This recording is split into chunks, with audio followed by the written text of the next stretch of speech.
open. We should have the Facebook live stream open. Should have the YouTube live streams open. And I think everything in between. Twitch should be up and running. I think, friends, we are ready to rock and roll. Should be an interesting night tonight. So welcome in, everybody. Welcome in. Great to see you. And before we dive right in, let me verify the guest boxes are open. All right, the YouTube guest box is open. The TikTok guest box is open. We're good to go there. And we should be ready to rock and roll. Fantastic. Awesome. Guys, thank you so much for being here. I really appreciate it. It's Sunday night. Happy Mother's Day to all the mothers. And big W for what you do. I've said this before, and I'll say it again. If men had to give birth, nobody would ever be born. The human race would die out. We're not strong enough. We don't like pain nearly as much as we think we do. And literally, if we had to give birth, that would be the only thing we ever talked about. We would be telling war stories about giving birth nonstop, wanting people to pity us 9 days out of 10 days. But women do it. Just like it's another Tuesday because they're awesome. Big W, mothers. Big W. And Hammond, welcome to the Kraken Crew Elite. Good to see you, friend. Thank you so much for subbing. And also, welcome to the Kraken Crew Elite, ex-Mormongelical. Great name, by the way. I like that. And also, Seville, Big W Seville. Welcome to the Kraken Crew Elite, as with John, Big W John. And hello, Ricky. Welcome to the Kraken Crew Elite. We got a bunch of new members in here today. And also, Dexter, thank you so much, Dexter, for sending out 5 subbies. I really appreciate that. Good to see you tonight, my friend. And thank you so much for supporting the channel. Now, for those who may or may not be following my Clips channel, you may have already recognized that I'm doing a little bit of an experiment tonight. And that experiment is that I'm running a horizontal stream and a vertical stream. So don't be alarmed if you see me live in 2 different locations, testing the format out to see what happens. I don't know if I should dual stream to the same channel, vertical and horizontal, or if I should split it between the channels. Still figuring that out. I figured this would be a good test for now to see if it even works. And then there's a new feature that was introduced to Streamlabs that theoretically allows me to dual stream to one YouTube account rather than 2 different YouTube accounts. I haven't used it yet. I literally have no idea if it even works. Like every new thing in Streamlabs, it might be broken on day 1. But we can dream. We can dream. Aaron says, what's the difference between vertical and horizontal? Well, there's a couple things. The difference between vertical and horizontal really is that some people prefer a horizontal format. That's just the reality of the matter. A lot of people like the horizontal format. It also gives me, when I do my recordings, it gives me a horizontal and a vertical format. So when I go and I clip the live stream, I can choose to clip it from the horizontal format, which I think probably performs better on YouTube if I had to guess. But the reason why I still stream vertical format is because I can stream to TikTok and YouTube at the same time. And also because it puts me into the shorts feed. The shorts feed is like a high swipe area, so it gets a lot of new eyeballs on your channel. Also, J Cal, thank you so much for the super chat. I appreciate that, J Cal. J Cal's actually commenting from our horizontal live stream. He's over on the horizontal live stream at the dzdebates channel. So thank you so much, J Cal. Appreciate that. And Cyber, good to see you tonight, my friend. Cyber says, hello all. Justin, I got myself into a formal debate with Bought by Blood. Gonna be fun cooking him.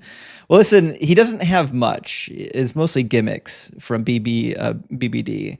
So, like, I don't know if you will have to worry too much about what he's up to. Before I forget, I have to add something to my screen. Sorry, hold on a second. I forgot that I need to add the little window so I can show the TikTok guests when they come up onto the YouTube live stream. So we'll see if we can get that going while we're waiting on our first guest to get in. But anyways, guys, welcome in. We should have everything up in a jam in here in just a second. Just 1 second here. Okay, then I'm gonna Yeah, we gotta change that guy. Yep, shrink that down. Yep. We just need this little tiny guest box area. That's all we really need. That little thing down there. All right, and then we'll worry about honing that in once we get the opportunity. Although I need to do it on the horizontal layout here real quick before I forget. There's always something I forget, when going live. Although, important update, by the way, friends. I worked yesterday, like the whole stream, or the whole stream. I mean, like the whole night, on figuring out why it seems like I seem to have issues getting the audio to work with Video Ninja. And after a little bit of playing with the settings that I'm using for the unapologetic live stream, but that doesn't cause any problems, I finally figured out what the problem is, and I tested it last night, and I think I have it fixed. So hopefully today, when we're bringing in some guests, I don't think we're gonna really have any problems. So we'll have to wait and see on that, see what happens. But anyways, Steven, thank you so much for the super chat. Steven says, "Hey Justin, this is the first time I've managed to catch you live. It's 23:03 in London right now. Is Doug part of the rock paper scissors trinity?" He is, and the reason.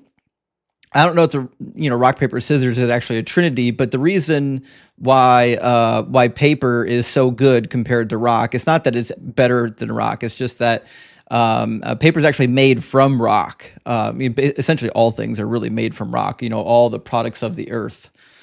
So obviously, something that's made from Doug is going to be good, but it also keeps them, warm at night. He can cover up with a little bit of paper and do just fine. And Discordia, thank you so much for the super chat. Says, "Love the horizontal feed. It works great on my TV.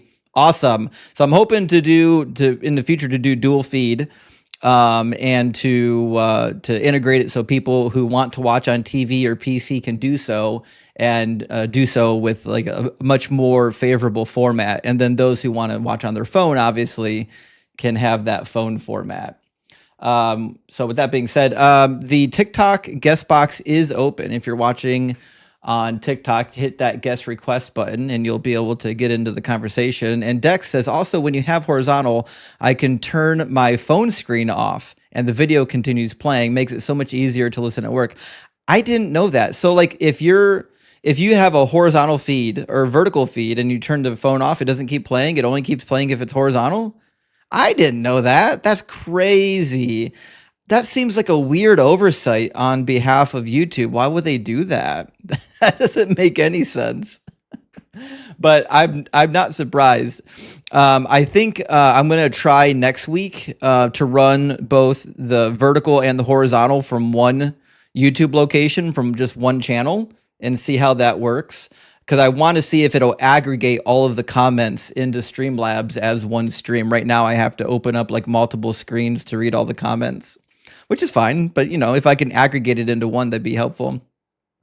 But also, Atheist Dude 101, welcome in. Thank you for the super chat, my friend. He says, "Thank you, Justin. I was a Christian for 17 years and deconverted in Thanksgiving." That's recent. Okay. Your channels have been awesome.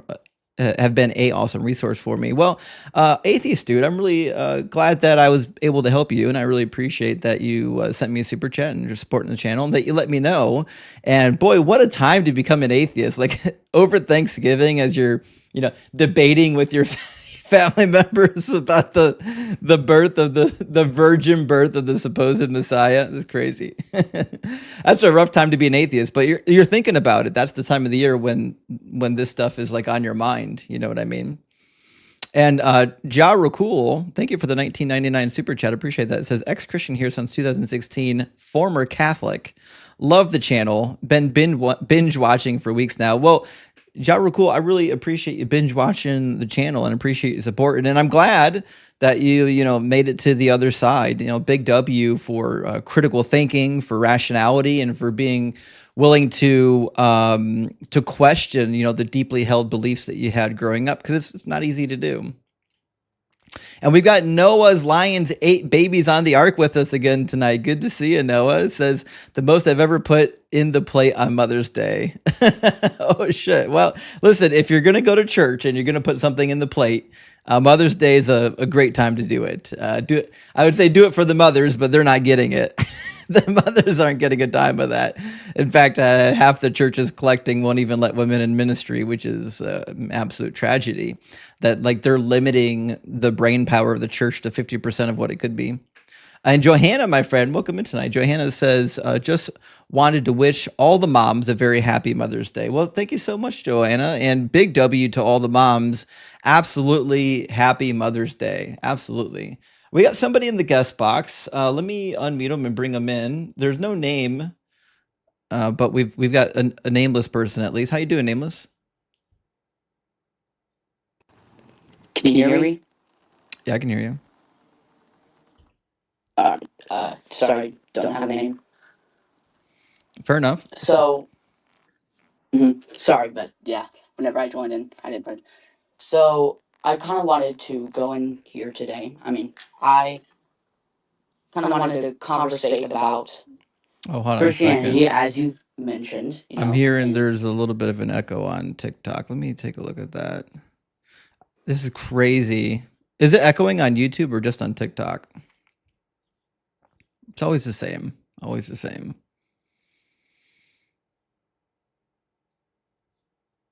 We'll see. Yeah, it's echoing a little bit on YouTube as well. All right. Interesting, because I actually didn't hear the echo. He sounded a little bit robotic, but not echoey. It's interesting that you guys hear the echo and I don't. But let me try something real quick. Yeah, YouTube too. Was it echoey or was it just kind of robotic? Because I didn't actually hear an echo. It was weird. It's also super annoying. It's also super annoying that I tested this last night and it didn't work. I mean, it didn't echo at all.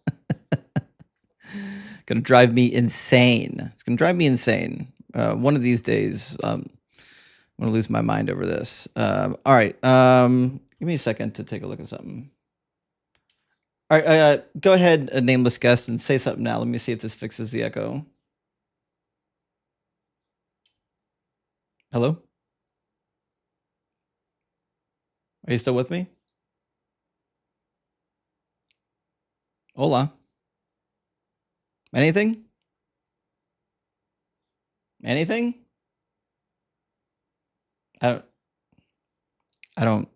If they're talking, I'm not hearing them. You guys don't hear them, do you? I don't hear them. Oh. I tried muting and unmuting. Oh, I don't think it's you. I don't think you're the.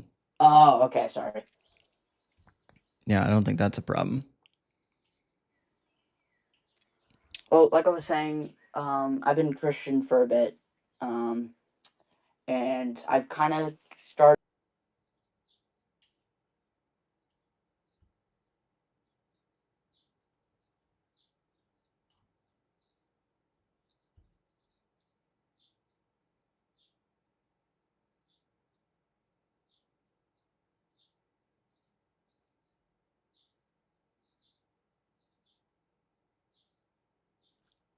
Okay. So I think we're good to go now. I think the echo's resolved. So, um, so um, it sounds like you've kind of deconstructed, or you're still in the process of deconstructing, and you're attempting to do what now?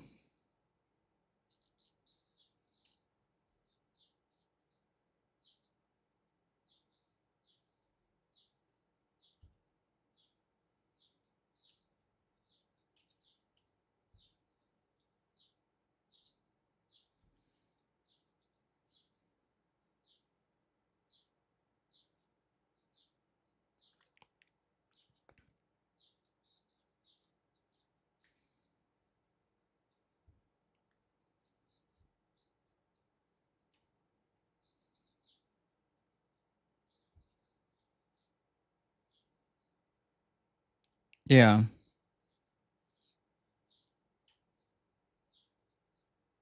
from there. Um. All right. So give me a second. I'm for some reason YouTube is saying they can't hear you, but everyone else can hear you, which is weird. Give me one Hmm. second to test my audio with Mr. Morpheus. Don't go anywhere. All right. Morpheus, my man. It's weird that the audio was working on TikTok. Morpheus stepped away, of course. Morpheus, can you hear me?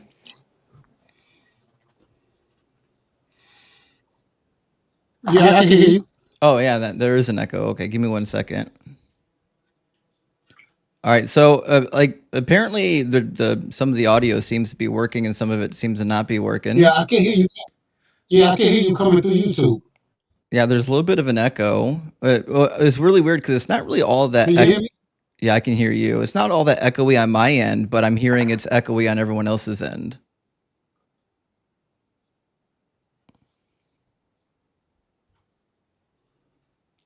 It's a weird situation. We need to rename the show to Justin has audio issues. Yeah, that's weird. But you guys can hear them, right? Can you guys hear them? I want to make uh, sure make sure everyone can hear weird, you. weird, weird, weird Sunday, Monday. Yeah. Yeah. Yeah. Okay, so everyone can hear you. It's just a little bit echoey. I think we can fix the echoey. We just want to make sure that from the beginning that at least everyone can hear the guest. Not a good situation when people can't hear the guest.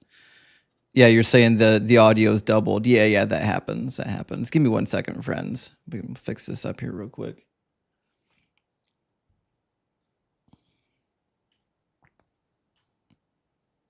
All right, so I'm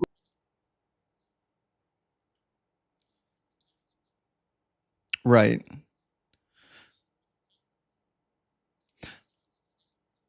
Let's see if this fixed it up. I think 5, 6, 7, 8, 9, 10. see if that takes care of her. Is a little bit better here, guys? Do count to 10 for me again, real Okay, quick. I'm going to count again.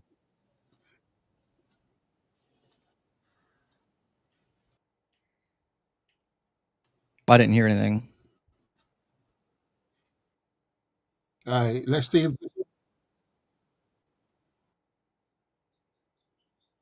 I think they're all right. saying. 1, Mm. 2, 3, 4, 5, 6, 7, 8, 9, 10. Yeah, I think we're good. All right. Well, let me grab the other caller and see if everything's good to go. All right, Nameless, you should be back with us. How you doing, Nameless? Doing good. How All about right. you? Yeah, I think the audio is better now. Sorry about that. New No, setup. it is fine. Had to verify everything was good to go. All right. So, anyways, we're good. We're good to Okay. go. Hmm. Um, so Nameless, it sounds to me like you're kind of on the edge of atheism, but like you need the final push. Right, right. Okay, so I guess the thing I would ask then is where's the sticky point? What's the thing that's like keeping you hanging on? A little bit. It's like I've kind of had a mismatch, especially with prayer. I know prayer is a pretty heavy topic for Christianity, and it kind of has a lot of expectation.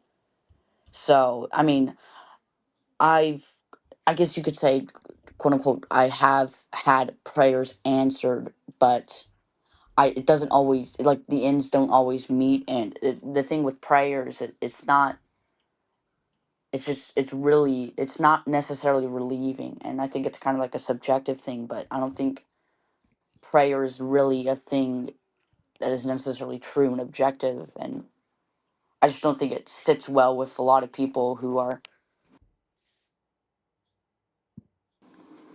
Sorry, my Yeah. back. So yeah, kind of like, and it's not just prayer; it's an array of things.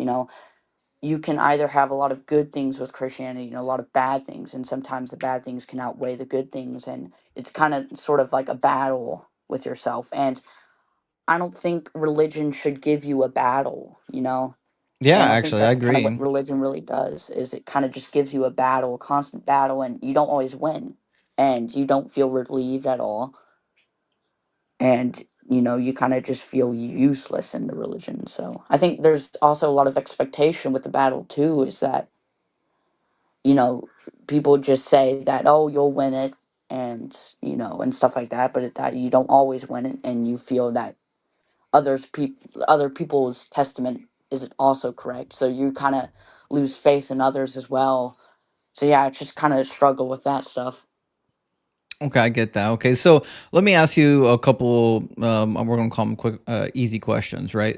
So you believe that God may or may not be answering your prayer, and I get that. Okay, I think there are Hmm. kind of two hurdles that I might place in front of you trying to connect answered prayer to God.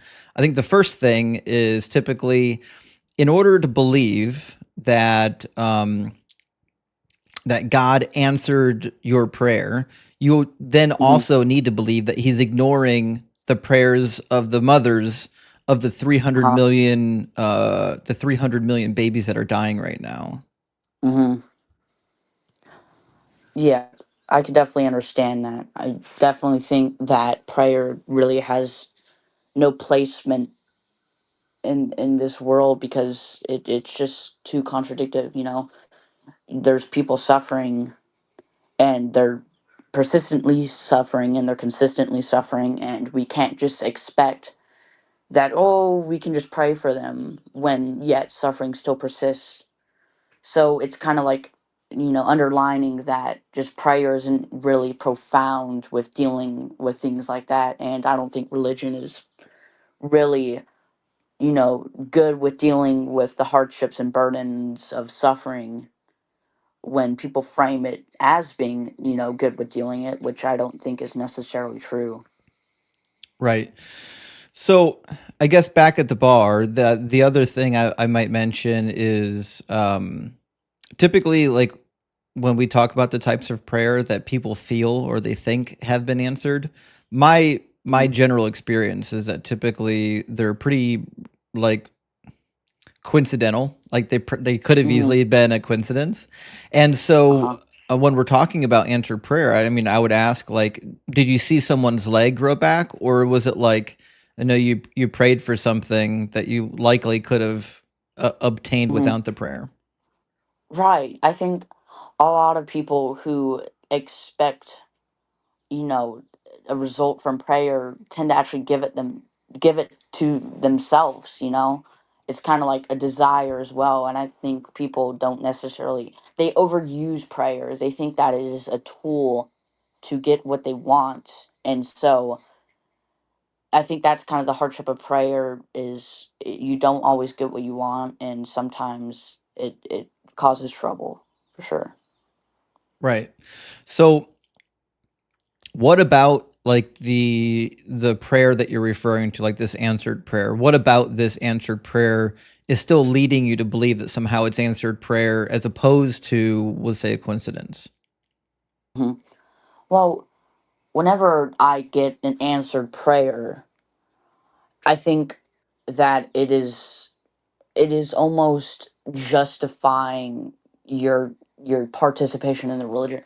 See, because it's not just something mere, because I think people hold prayer so dearly, so whenever it's answered, they kind of just, take aim on that prayer, and they believe that, prayer is good, even though they've experienced prayers being unanswered, and they've recognized that it doesn't cure things that are definitely needed. Right. I mean, it sounds like you're agreeing with me. I guess what I'm trying to figure out is where Hmm. we disagree, right? Because Huh. Yeah. like I agree with you that like people are Hmm. praying and things aren't happening, right? And to me that seems to be a sign that the God's not real, right? And it Hmm. seems like you're agreeing with me. So I'm trying to figure out where is the link? Like, what's the link that you're connecting to your experience that still leads you to believe in a God? It's kind of because I feel like so rejecting of the religion. It's not like I still hold some of its truth. Believe that Jesus was a person who did good and, taught things that could be morally righteous and stuff like that. But then again, there's other sides of it too. Like, I mean, I would really have to understand how, lengthy you are with, acknowledging, Jesus and kind of. I guess I would really have to understand your side and kind of because I'm relatively new to your channel and this is Mhm. one of my first lives I've, been to.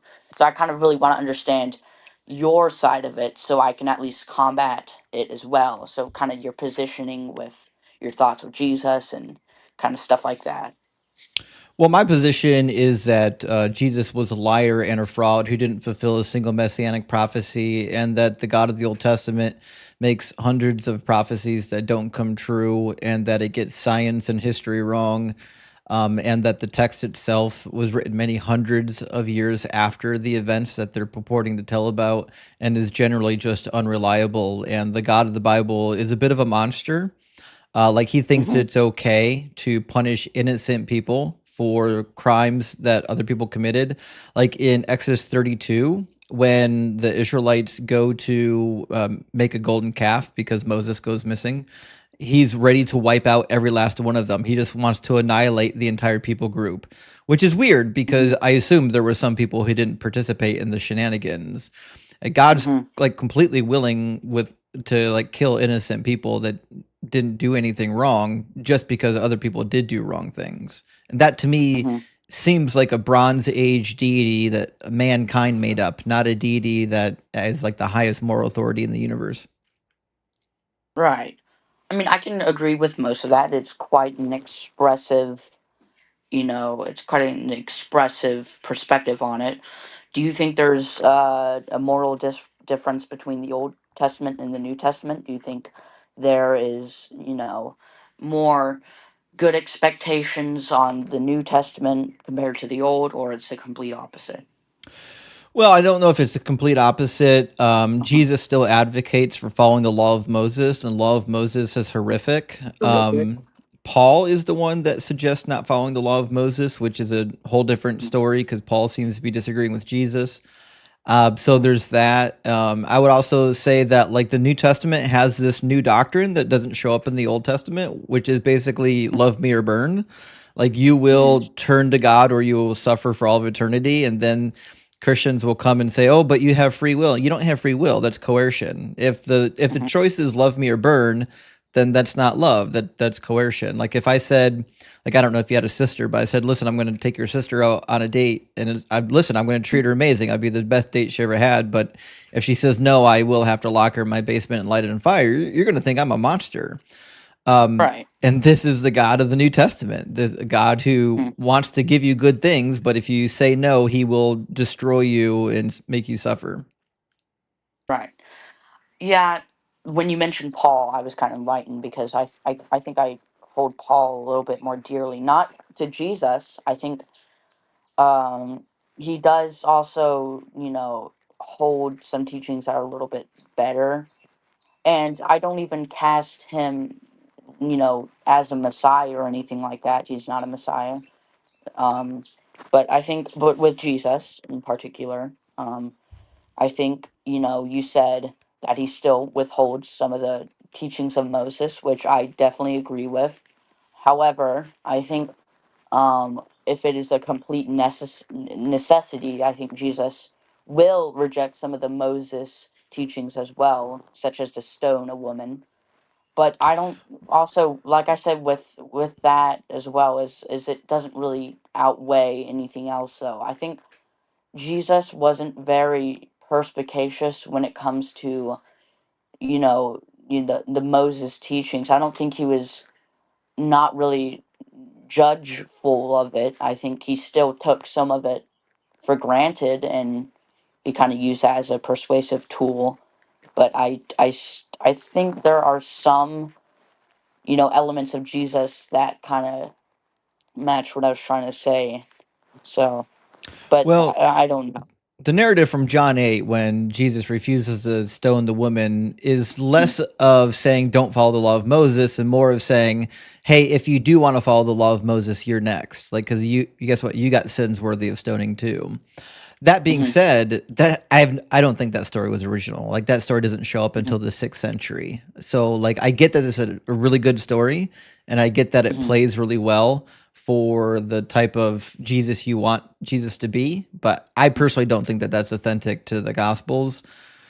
mhm, That being said, even if Jesus did relent on just that one thing, Matthew or Mark mhm, chapter 7, he chastises the Pharisees for not killing their children, because there's a mhm, law in Exodus that says if your children curse mother or father, they are to be put to death. And mhm, the oral law basically did away with this. They worked around this, and Jesus chastises the mhm, Pharisees for abrogating the law of Moses with the tradition of the elders. And the way that he chose to chastise them was say, listen, the law says you're supposed to kill your sons, but you've created laws that work around this so you don't have to do it.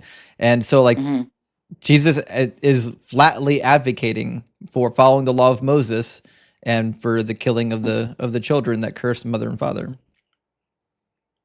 Yeah, I can agree with you on that. Do you think there's still, when people mark on the New Testament? Do you Well, yeah, think? yeah, I do. Yeah, I mean, I think the whole idea of the New Testament, which is that if you don't choose God or you don't believe in God, you're so wicked that you have to burn and suffer for eternity. That's crazy. That's crazy work. Like, Right. why would God Uh-huh. want to make people suffer for eternity for not believing and worshiping in Him? That's like narcissism at its highest form. Mhm. Right. So it's kind of treating people who don't recognize Jesus as Messiah as a minority. Well, Is that what you're trying to come across? not just Mm-hmm. as a minority. I mean, you're literally making them suffer. Like, you're Right. for all of eternity or until you're annihilated, right? You're going to be made to suffer through the fire of hell, the right wailing and gnashing of Mm-hmm. teeth. So Right. this idea that merely not believing something is enough to make you suffer is a crazy idea. And it's really not even Mm-hmm. something that's in the Jewish theology. Like, this is a fringe view within Judaism from the 1st century. Most Jews didn't believe that nonsense. Most Jews believed that, like, hell was a place where only the truly wicked would end up. And most Jews also believed that it was temporary, that the maximum sentence to hell was only 12 months. And then after that, you can enter paradise. So the New Testament's take on hell is the most barbaric take there is. Mm-hmm. I can definitely agree with a lot of that. To kind of just conclude, might do a little bit more in-depth study as well on some of the positions of the Bible and stuff like that to really get a more fruitful outcome of my decision of whether to leave Christianity or not. But also to do this really quickly. Last live I tried to join, but there's a lot of people, and I actually saw that you were an electronic or electrical engineer, which I thought was pretty cool. And I wanted to also say I was also an electrical engineer too, so it was kind of cool of you to mention that. And I think one of the debates, remember the person that was just rambling conspiracy theories? Yeah. Yeah. Yeah, I liked how you kind of like you don't know what you're talking about when you talk about electricity. It was pretty comical, pretty Yeah. comical part. The arc could be a capacitor nonsense is crazy work. Hmm. Yeah, Laughable. But, it is what it is. People like to yeah, believe things that make them feel good in their tum tum. So what can you do? yeah. Definitely pretty true. Well, listen, young A man, lot I of people. appreciate the conversation. I know you're doing a lot of hard work trying to figure out what is true and what's not. But we applaud you for questioning the beliefs that you most likely grew up with. So, if you're not Mhm. already in our Discord, and I'm hoping that you're at least 18, because we typically only deal with adults. But if you're at least 18, join our Discord Mhm. and connect with us offline. All right, I'll definitely look into it. All right, cheers. Good to see you, friend. Good to see you too. Bye. That's tough. Questioning your beliefs at that young of an age because no one's going to take you seriously. You know, your friends and your family are going to think that there's something wrong with you. Whereas, like when you do it in my position, you know, people don't really give you that hard of a time because they're like, well, he's a full-grown adult. He's got an education, so on and so forth. You know what I mean? But that's hard. Miss Non Sequitur, good to see you tonight. Miss Non Sequitur says, Dogs rock hard. Moms, they don't put up with schist. They don't. They don't. Moms for Doug. We need to make that group. Moms rock hard for Doug. We got to work that out. We got to work that out. And Moki, good to see you tonight, friend. Says, recovering Christian here. Just want to show support with the little I have. Well, Moki, thank you so much for showing support. Beautiful cat, by the way. My cat's down here chilling with me as well. He doesn't like heights. He doesn't climb up on me during the live stream. But Pi says hello to the audience for anyone wondering how Pi's doing. And David Burke, welcome to the Kraken Crew Elite. You got access to the cheat sheet now. And also Benny, thank you so much for the super test. Says I kicked Jesus' butt in a game as the Buddha. I don't know what game it was, but I'm going to assume it's not too hard to do. Although Buddha's got the weight advantage. Like if you're looking at weight class, I think Buddha and Jesus are in drastically different weight classes. It might not have been a fair fight. But then again, Jesus like can walk on water and shit. So I don't know. When I'm looking at the powers of Jesus and Buddha, there's a little bit of discrepancy. I have to take a look at that matchup though, with the pick a fighter profile. And Schnickerdoodle, thank you so much for the $10 super chat. Says Justin, tell Doug I want to repent for all the times I used the phrase that someone was dumb as a box of rocks. I was using that as a slur, but it feels a bit blasphemous. Rocks aren't dumb after all. Oh, that's so sweet of you, Snickerdoodle. And obviously Doug forgives you. Doug holds no grudges. He would never hold that against you. But W for recognizing, you know, such a pejorative term. And for making that correction, Doug definitely applauds you with neither of his invisible hands, but with all of his body. And it's just Kay. Thank you so much for the $9.99 super chat. Says a reading according to the prophet Peblia. Oh, this should be good. He who is without schist, let him cast the first pebble. In Doug we find sediment. Thanks be to crust. We have got to mix the word crust more into the Doug lore. It's so good. It really is such a good word. And maybe mantle. We got to work on this. I need to make a list of Doug puns. And Khan, thank you for the super chat tonight. It says, feeling cute, might do some eisegesis on the Book of Mormon later and proclaim myself the fourth fulfillment of all the prophecies. I don't know. I hope you do. It's not hard. I mean, listen, if the Christians in the New Testament are allowed to do it, why can't we do it? Like, who says that you have to stop at Jesus' secondary fulfillment? I want a third, a fourth, and a fifth fulfillment. Let's make it real. Let's get things going. Let's make it poppin'. And Noah's Alliance again, thank you so much for the super chat. It says, prayer is the Timu version of talking to a therapist who can only say, uh-huh or hmm. It can help sort thoughts, but there's no constructive feedback. That's 100% it. And you know what Christians say? They say crazy stuff like, well, that's God's no. It's weird. If God's answer to your prayer is identical to God's not answer to your prayer, it seems like there's just no answer to your prayer. I think that'd be the most parsimonious conclusion we would get from that. And Hammond, thank you for the $10 super chat. So we know that Yahweh is a male God and he had a wife. Do we know what progeny he had in pre-monotheism? It's also kind of funny that the monotheist just erased his wife. You think he would be mad? Yeah, basically. So there's a lot happening here. But the bottom line is, in the ancient Canaanite culture, like the Yahwistic edition of it, we don't know if Yahweh had any children. It seems likely not. And he's had more than one wife. So, for example, in the Elephantine Papyri, we find seems to be a relation between Anat and Yahweh. We find the name Anat Yahu. And then we also find at Kuntalet Ajrud, we find some crossover between Yahweh and Asherah. And then again at the temple at Arad, the archaeological evidence is that there were two deities inside of the temple of Yahweh there. There were two standing stones in the sanctuary, obviously one for a male and one for a female deity. So like the ancient worship of Yahweh seems to be monotheist or polytheistic, and also that he had a wife. Dr. Pizza, thank you so much for the super chat. Says Justin's pretzels, you tie them, we fry them. I appreciate that. That's pretty good. The green screen's getting a hold of me. Look, the green screen is making my teeth disappear. I gotta adjust my my green screen settings. Czar, thank you so much for the super chat. Big W says, I don't know how you keep this up, but the mix of your patience and your knowledge has proved invaluable to me. Well, I really appreciate the sentiment, Dalkaru. I really appreciate the super chat and the support. And thanks for being here, and thanks for supporting the stream.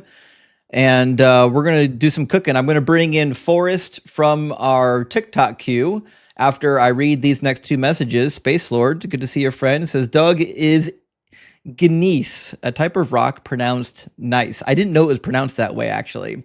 So when I see Doug is nice, I'm going to say Doug is nice. That's a really good play on words, actually. I didn't put that together. And some people have said this already, and it went right over my head. So thank you for clearing that up for me. Learn something new every day. And Philo, thank you so much for the super chat. Says, it was nice chatting. I just joined the Discord. I'm quite intrigued. Great chat, lad. Well, thank you so much, Philo. And again, you look young, my friend. You got to be at least 18. And Tally, good to see you tonight, Tally. Thank you so much for the 1999 super chat. It says, I've been enjoying your guest spots on other shows. Well, thank you so much for watching, Tally. I'm trying to make some rounds and be able to collaborate with friends from other channels. So thank you so much for watching and supporting the stream. We're going to try to get Forrest in here. We'll see if Forrest can connect. And while Forrest is trying to connect, I'm going to see if I can get this guest box fixed up on the stream. Crazy small guest box. There we go. Let's get that fixed up here. Anyways, Forrest have a little bit of trouble connecting. Forrest dropped in and out of the guest box a few different times. So I wasn't sure if Forrest is actually with us or partially with us or in some sort of a transitive state. Have no idea what's happening with Forrest. Maybe Forrest will get with us. Maybe he won't. But we're going to try. Oh, he dropped. Okay. Well, so Forrest obviously isn't actually with us, so that's fine. We'll move on to Sakari.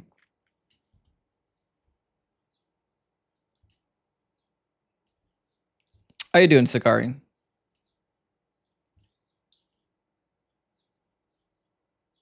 I don't know if I would call myself great, but you are here. You're in the place, man.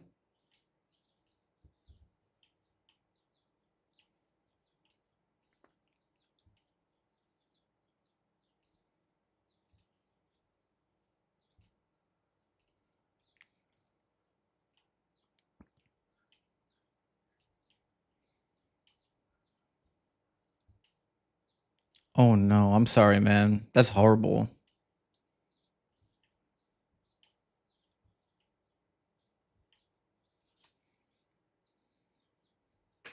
Yeah.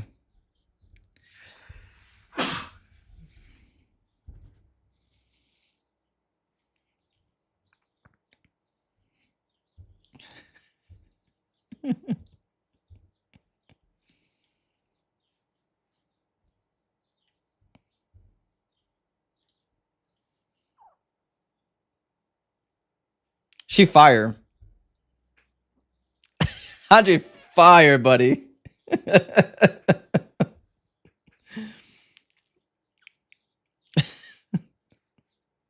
Well, Sakari, I'm awfully sorry for your loss, but we're certainly here to help any way that we can. And I know deconstructing is hard, but often it's these types of situations that begin the deconstruction process. You might be familiar with Leaving Faith. She started deconstructing when she lost her grandfather, who was a very nice guy, very great guy, but just wasn't a Christian. And she's like, well, what the fuck? Why would he be in hell? That doesn't make any sense. But these. Mhm.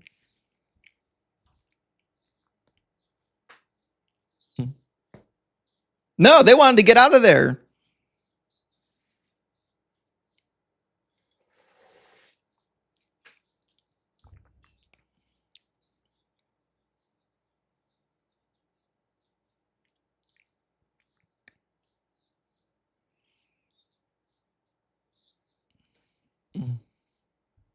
Absolutely, man. Thank you so much for being here. I appreciate it.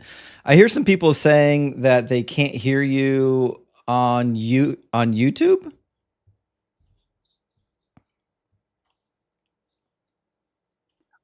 Sending in money, and because I love what you're doing, and I have to learn how to send in hats and tiny dinos. So Right, God right, bless right. you and take care. Well, cheers, Sakari. Thank you so much for being here. I just turned on the desktop audio that should drag it in from TikTok. Hopefully that fixes it. Sakari, thank you so much for dropping in. I'm glad to have met you. Thank you for saving my life. Absolutely. Have a Cheers, great day. friend. Bye. Did you guys do you guys hear him once I turned him on? Sorry about that. That was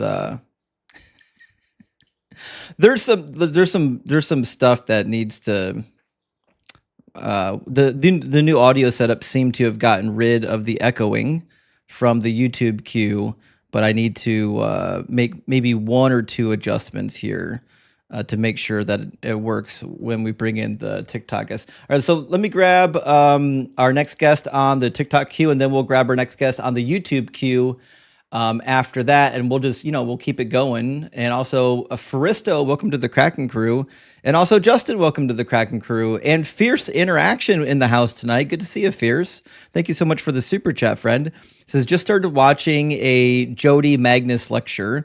And it's what I imagine a Justin lecture might be like. Are you familiar with her? And nice to catch a full live stream. Praise like, well, big W for catching the live stream. And I actually don't know Jody Magnus. Now I feel like I need to know.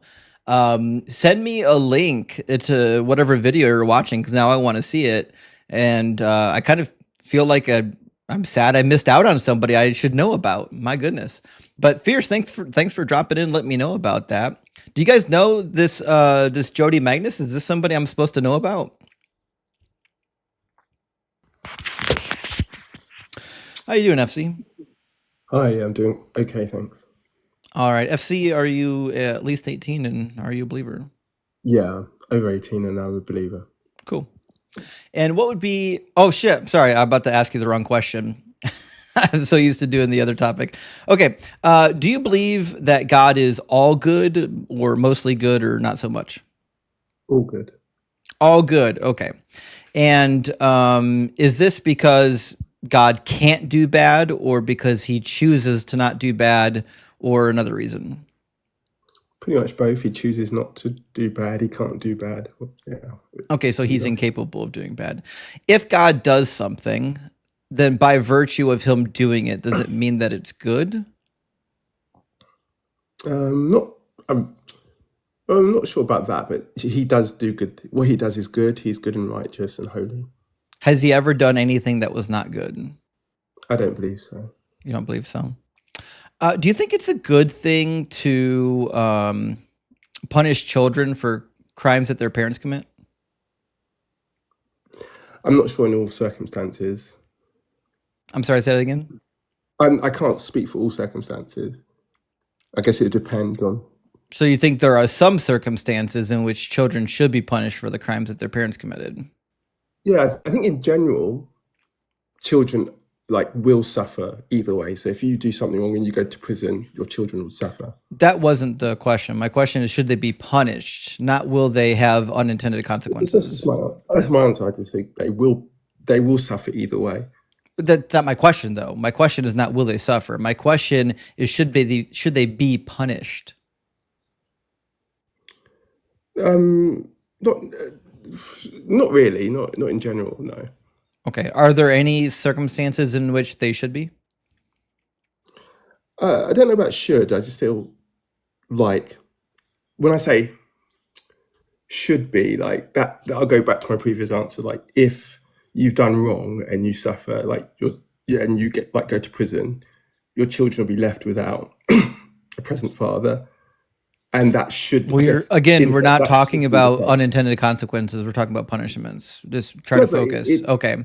yeah, So yeah, unintended so consequences are different than punishments. Punishments are decisions that people make in order yeah, to so it should inflict some sort of retribution on the person who committed the you crime. should be punished for Unintended what you. consequences are not punishments. So I'm talking about punishments.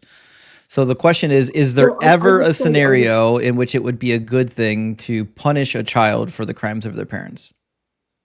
I wouldn't term it as a good thing. I would say where I think I could see the sense of it is if if um if if God as a judge, you say you punished my children, so you say you personally did something wrong to my children, and God said, hold on, that's not fair, and I'm going to therefore, I don't know, he's going to repay like for like. I could see that. Okay, so you think it's okay then for innocent people to pay for the crimes of their parents?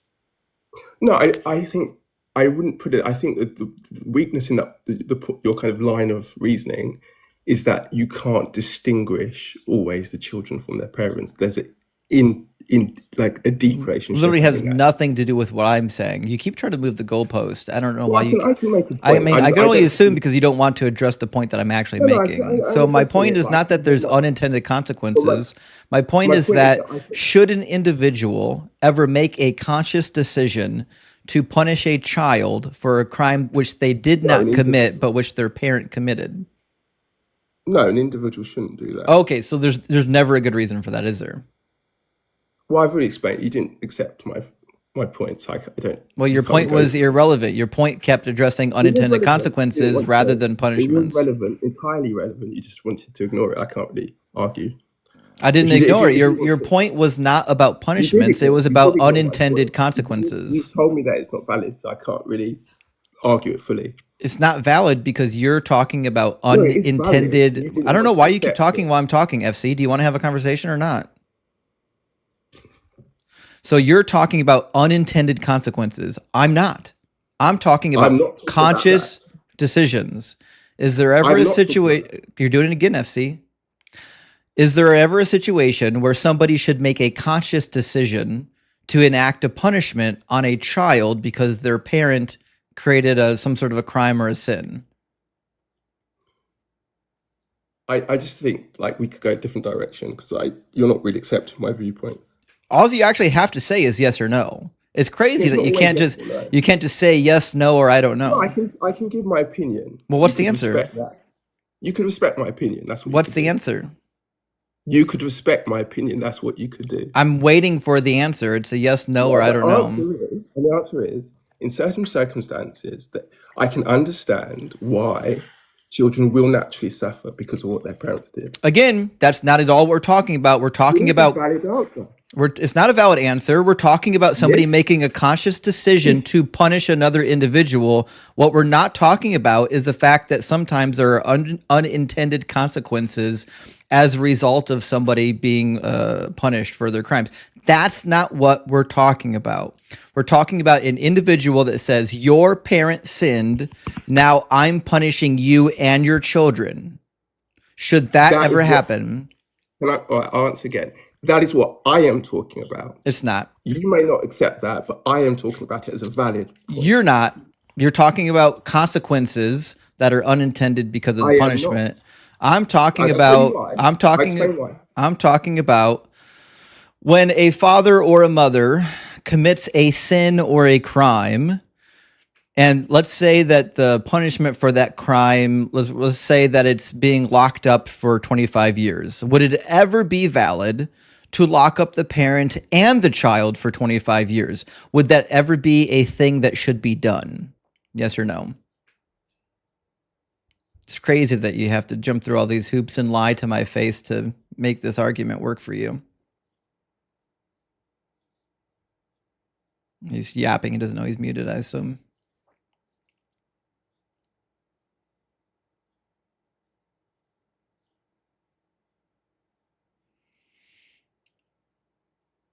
Bruh. Okay. Well, he wasn't prepared to have a discussion anyways. We'll just take care of that. Not a problem. All right, I'm going to test one thing real quick. I'm going to bring in somebody from the YouTube queue and make sure the audio still works, or see if I have to switch audio sources back and forth between YouTube and TikTok still. Also, welcome to the show, and thank you for the super chat. The serpent that God framed, it says, "Can't hear the guest, buddy." I think we got it fixed. Don't worry. But thank you for the super chat. I appreciate that. And Douglas says, "Can Doug shake just one eye?" Probably. I've never asked him. I'm assuming though. I've never seen something that he couldn't do. I mean, obviously it's Doug, so I'm assuming so. But thank you for the question. And also, Hammond says, "What's your review on the book of Tobit, Judith, and Sirach? I know they have their problems, but I like them." Well, they're great books actually, and both Tobit and Sirach were heavily quoted by the early church and by extra biblical sources. Judith, not as much. Judith seems to be more of a historical fiction than it is like like they're not intending it to be a real history. So Judith doesn't get as much love, and it's obviously clear that it is historical fiction. But Tobit and Sirach were incredibly influential to the first century Jewish communities. And both of them get kind of sideways quoted in the New Testament. I have some of these partial quotations in the deconstruction cheat sheet, actually. And I've got a list of a link to a document that I created in the deconstruction cheat sheet that shows every mention of the apocryphal works in the first 400 years of the church. You can see every single time one of these books were mentioned and what the early church fathers said about them. And Justin, thank you for the super chat. Big W, he says, "Big W on your channel. Keep cooking. Rock hard for Doug." Well, thank you so much, Justin. And what a great name, if I do say so myself. And also, Marie, thank you so much for the super chat. Marie says, was going to ask a serious textual question, but what I really want to know is which rock metal songs bring the greatest glory to Doug, oh prophet? Great question, Marie. I haven't spent a whole time thinking or praying on this.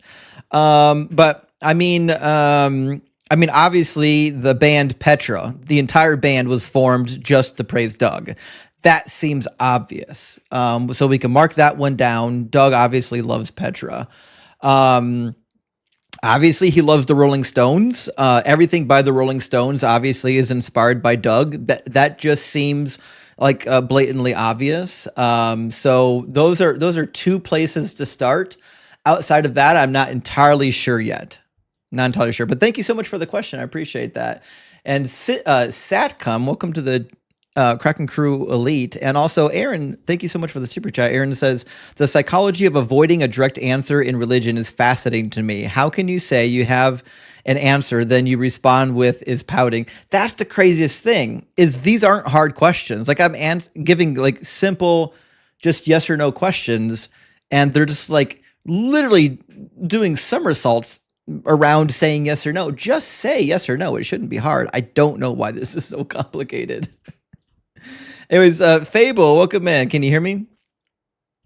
Yeah, I can hear you. All right, I have one question real quick. Can everyone hear Fable? And when Fable talks, is it doubling or does he sound normal? Just say like the ABCs or something real quick.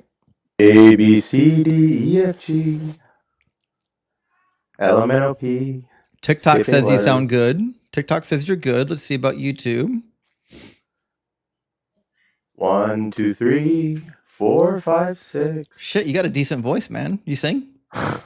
No, I'm just trying to make this entertaining.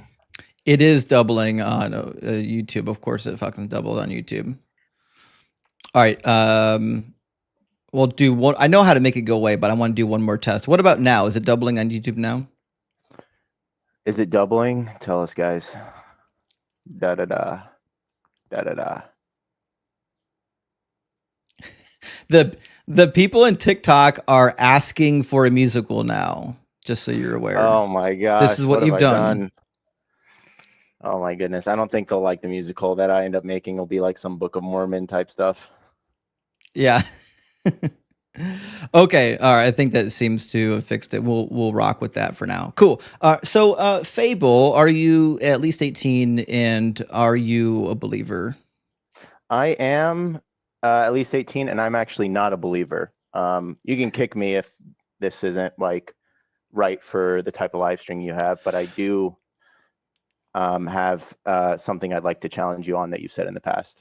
Well, you're welcome to. I mean, typically I don't, but you waited in the guest box or in the guest queue for so long. I kind of want to give you the opportunity now.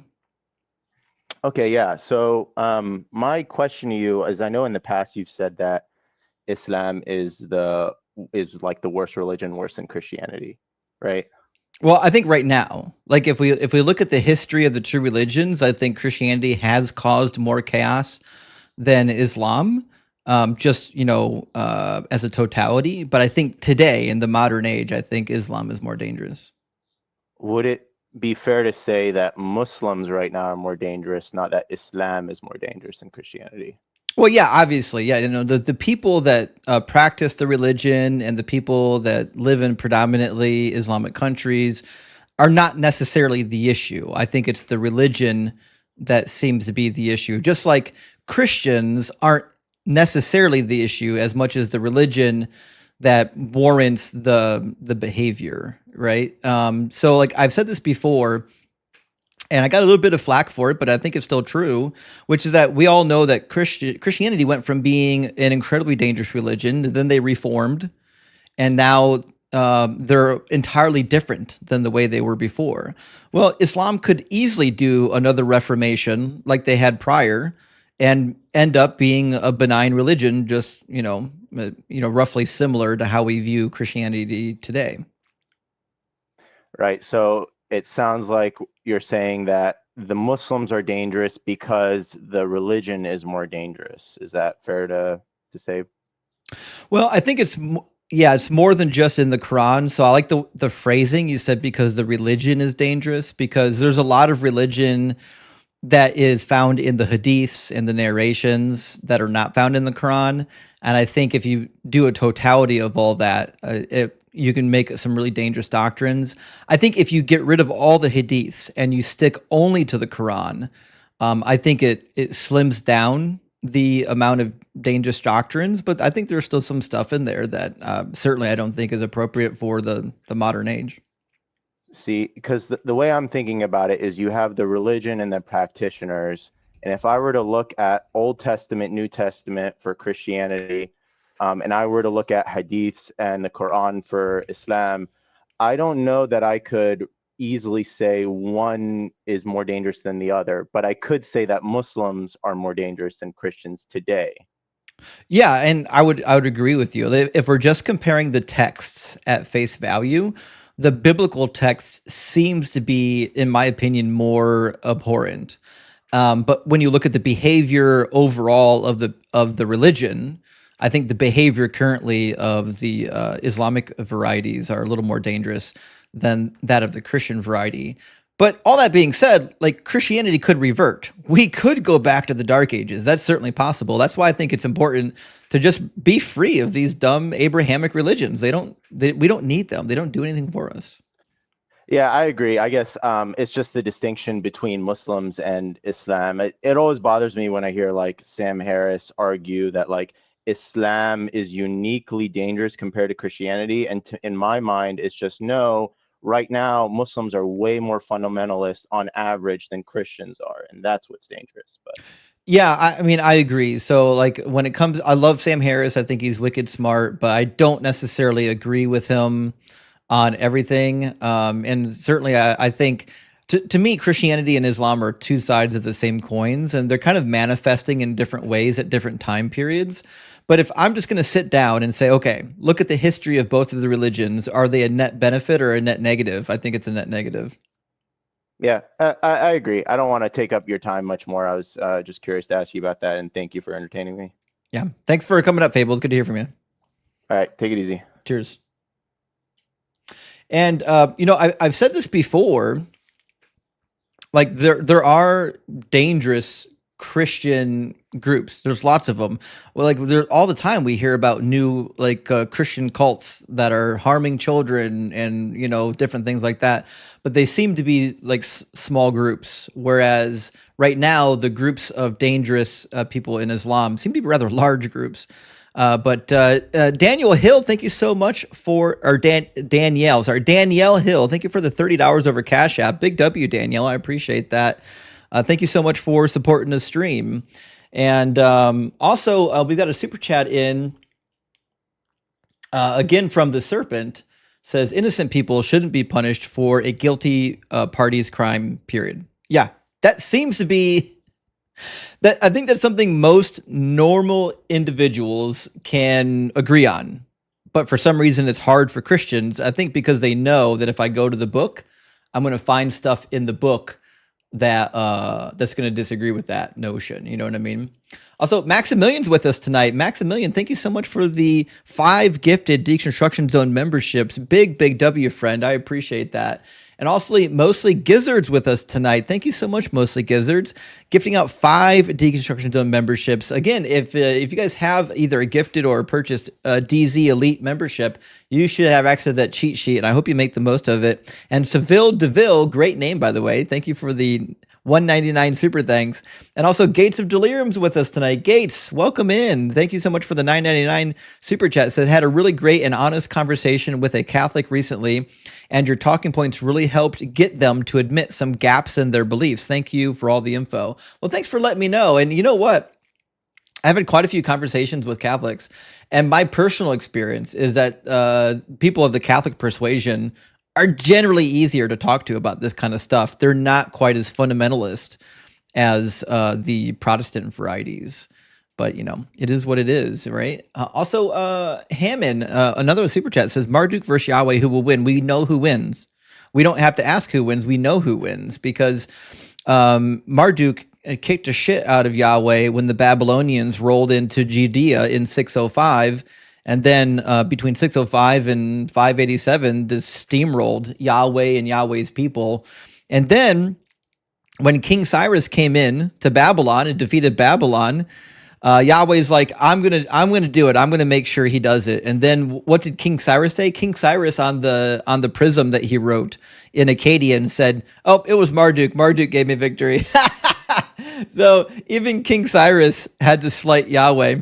And Meg, thank you so much for the super chat. Meg says it's obvious that rock and roll itself was created by dog. I mean, I feel like that's obvious. I feel like we shouldn't have to like argue about that general concept. I think that's just obvious. Very intuitive. Welcome in, Aaron. Aaron, before we get started, I want to make sure everyone can hear the audio. So, Aaron, are you at least 18 and are you a believer? Yes, I'm at least 18 and I am a believer. Cool. And which God do you believe in? So I am a true Christian and believe in Yahweh. Okay, fair enough. So you believe in the Hebrew scriptures and you believe in the New Testament, I assume, then? Yes. Cool. Correct. And do you believe that this God is all good or partly good, or what's your belief? So I believe from the Bible that God is all good, and there's many reasons why. Because like from each scripture, like for example, Psalms, you could see that every priest and all those that were talking about God were saying that they should praise God and believe in God whenever they are down or need help.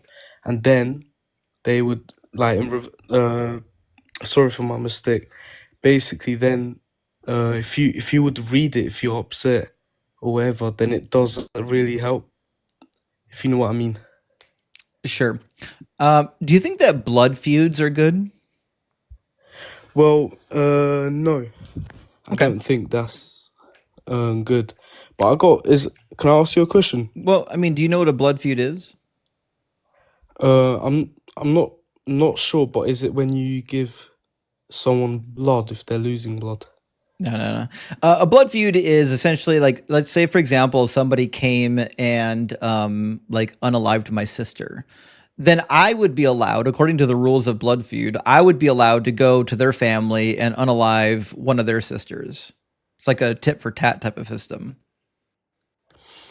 Well, I think no, because God says leave all the revenge to him and not yourself. Okay. You know. Would it be good if God did So, it?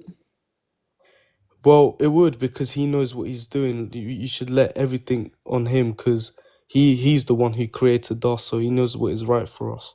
Interesting. So God would never kill an innocent human being, only a guilty one? Well, he did kill a lot of people in the Old Testament. Sure did. On Genesis. Sorry, I forgot the scripture, but I know quite a few that he killed, but he did kill them for a reason. Do you think that babies are innocent? Babies are innocent, yes. Do you think it's ever appropriate to unalive a baby for the crimes of their parents? Well, I think it's a very bad decision to, like kill a baby. Yeah, but is it ever a good thing to do it? No. Okay, so it's never a good thing. Okay. What if God does it? Well, if God does it, then he won't, because I know that he wouldn't kill a baby. Sure about that? Well, if he did, then I don't know, but he probably did that for a reason.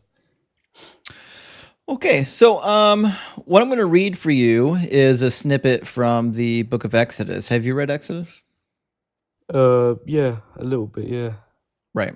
Okay. I'm going to put it on the screen for everyone to see. Actually, hold on one second. Let me.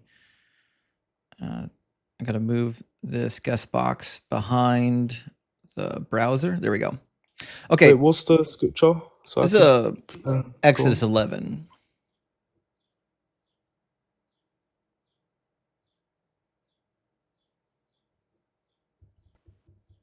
What verse? Sorry. We can start in verse 1. All right. Right. So this is the last plague. It says, the Lord said to Moses, I will bring one more plague upon Pharaoh and upon Egypt. Okay. And then after that plague, then finally they're going to let you go. And this is the plague. It says, thus saith the Lord, about midnight I will go out throughout Egypt, and every firstborn in the land of Egypt shall die, from the firstborn of Pharaoh, who sits on his throne, to the firstborn of the female slave, who is behind the handmill, and all the firstborn of the livestock. There will be a loud cry throughout the whole land of Egypt, such as has never been or will ever be again. So it sounds to me like God does kill babies.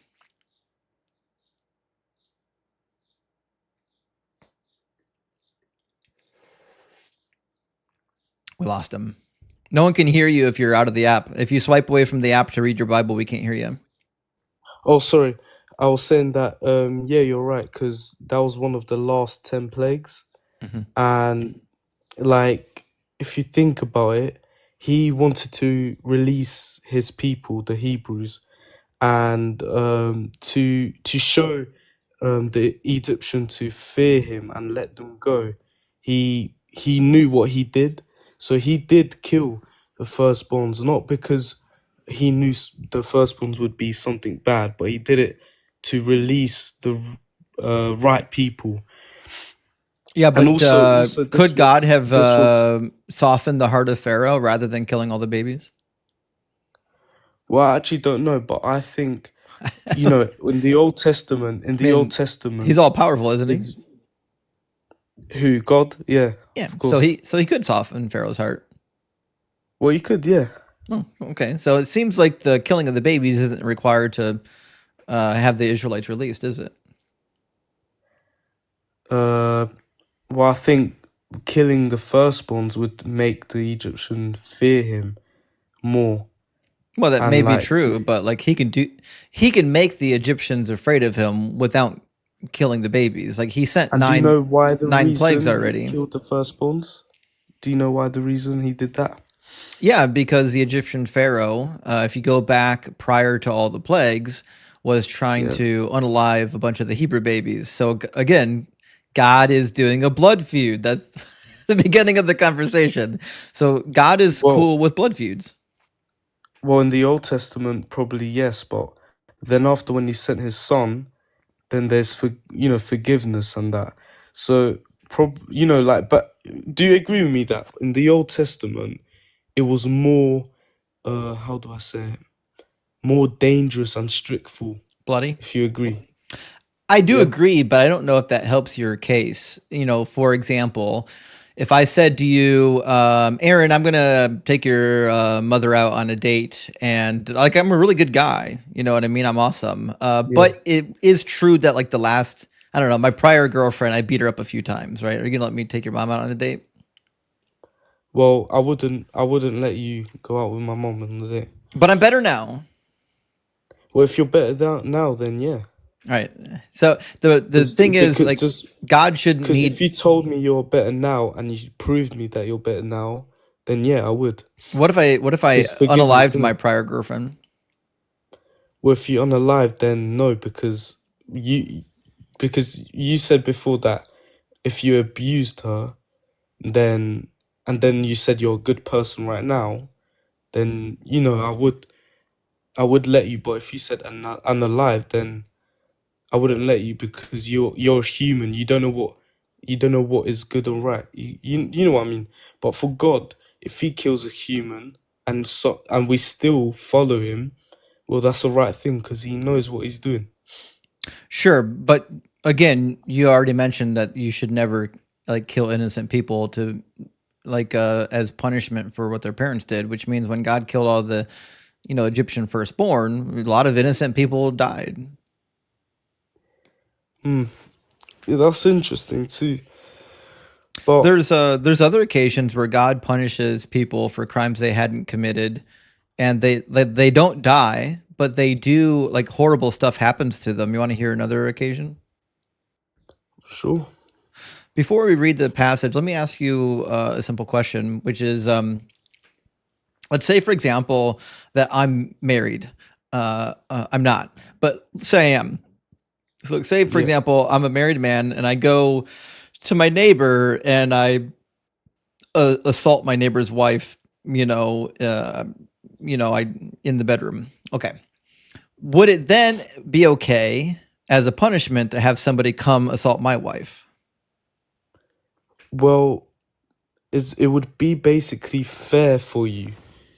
Well, not for you, but for the person that their wife got assaulted. It would be fair because, let's say, if that was my wife and you did that, then it would be fair if your wife, you know what I mean? So if I assaulted your wife, you think it'd be okay for you to assault my wife? Well, I would, but just That's some like God crazy said, I work. can't take revenge Why would you think that'd be fair? because it says in the Bible, if you get slapped on the right cheek, you slapped in the other cheek, which gives you a explanation that if someone does something to you, you have the right to do it, but you Right. have a decision. Do you think that the woman did something worthy of punishment? Well, not her, but to give you the feeling of how I felt, then yeah. Okay. Do you think that my wife should be receiving the punishment that is due to me? Uh, Wait, what do you mean by that? Okay. If I assault your wife and then in turn you assault my wife, what that means is that my wife is taking the punishment, not me. Right? So what crime did she commit that is worthy of being assaulted? Well, she didn't do nothing, but Thank you. Yeah. like, how do I explain it? Like, I would still show you how you like. For example, if you did, then I would still show you how you affected me, and then punish you. Right. But my wife has nothing to do with it. Well, you're right. Shouldn't be with a man that assaulted another man's wife. I agree though, but she has no control over what I do. Like if she marries me, she has no idea that 10 years down the road I could assault somebody else's wife. That's not something she has knowledge of, nor should she be responsible for it. Are you suggesting that my wife should be held responsible for what I do? Uh, nah. But wait, can I give you an example? I think the correct answer was nah. The nah but was the wrong answer, but go ahead. So for example, yeah. One day he came like to my car and you broke it, yeah? And then I get mad because it was my car, all of that. And then I come to yours. I wouldn't do nothing to you, but I would break your car. Why? My car's not a sentient human being, though. We're talking about what's done Well, to yeah, a yeah, yeah, yeah, sentient yeah, human yeah. being. This is a Yeah, non-analogous I know. example. Yeah, I know, but like if you think about it, it's like revenge. I know Like what you, I I know what have the I right. know what revenge is. What I'm saying is it's not analogous to the scenario we're talking about. The scenario I'm talking about is when a sentient thinking human being who has not committed a crime is harmed for somebody else's crime. I'm saying that is not okay.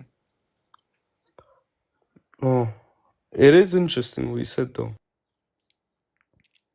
Okay.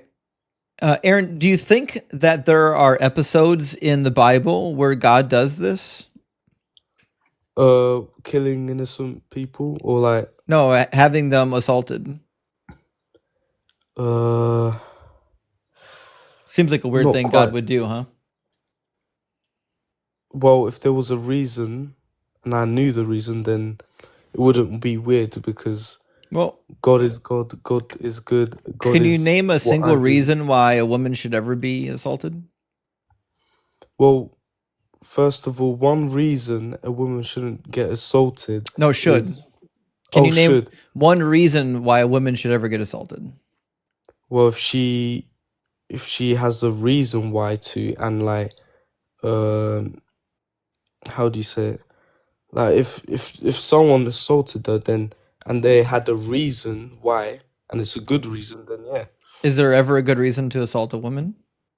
Well, not a human, but God should. Okay, not a human. Okay, so there's no good reason to assault a woman, is there? Well, not yeah, I meant not us, but like for God, yeah, he could kill anyone he wants. I'm talking about assault. Oh, you mean assault? Yep. Well, nah, I don't think it's good. Okay, so when we go to the Bible, what we find is God doing exactly that. After David assaults Bathsheba, the punishment handed down by God is that he's going to kill the child because God kills babies all the time. Then it says that there's going to be a secondary punishment. God's going to raise up trouble within his own household. Actually, give me a second. I grabbed the wrong passage. This is 2 Samuel 24. I want 2 Samuel 12. There we go. 2 Samuel 12, verse 11 says, "Thus saith the Lord, I will raise up trouble against you from within your own house, and I will take your wives before your eyes and give them to your neighbor, and he will lie with your wives in broad daylight. For you did it secretly, but I will do this thing before all Israel in broad daylight." And then that happens. 10 of David's wives gets raped by a member of his own household, Absalom. Well, did God say that? Yep. Well, I think like I think if God says what he says and he knows what he's doing, then I would still believe him because he Okay. created me. So it's a good thing So, that these women were raped. well, if God said yes, then I would agree. Oh wow, that's crazy. That's crazy work. If Yeah, if it God is. was actually evil, let me ask you a question then. Is there anything God could do that you wouldn't disagree with? Would you disagree with anything? I would never disagree on anything that God Never. says or Oh does. shit. Okay. If God said, "Aaron, I want you to go to the local orphanage because we got all these babies that are homeless. Go to the orphanage, just round them up, throw them into the baby grinder, and make some baby paste, and then, make sure that you don't let any go to waste, and then go and paint your driveway with them so that you can seal up your driveway with the baby paste, and then just run over them every day on your way to work." Would that be the right thing to do? Well, actually, I know God would never say that, so no. That's not a question. The question is, if God told you to do it, would that be the right way to proceed? Well, no, because I know it's a stupid thing to do, but I know God will never say that, so It's not a I would question. The still. question is, if God told you to do it, would the right thing to do, would that be obedience? No. Okay, so there is an occasion in which God would tell you to do stuff that's bad and you should disobey him. Okay, tell me one thing God has told us It's humans crazy that you nowadays. can't just say yes or no. Are you saying Well, that this no. is one instance where you should say no to God? I will never say no to God. But if Oh, He so tells then you me have to to, make the baby paste.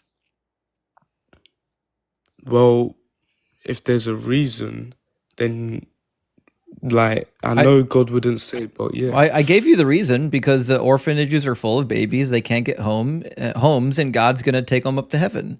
So he says, go make the baby paste. So is the appropriate thing to do, is that going to be making baby paste?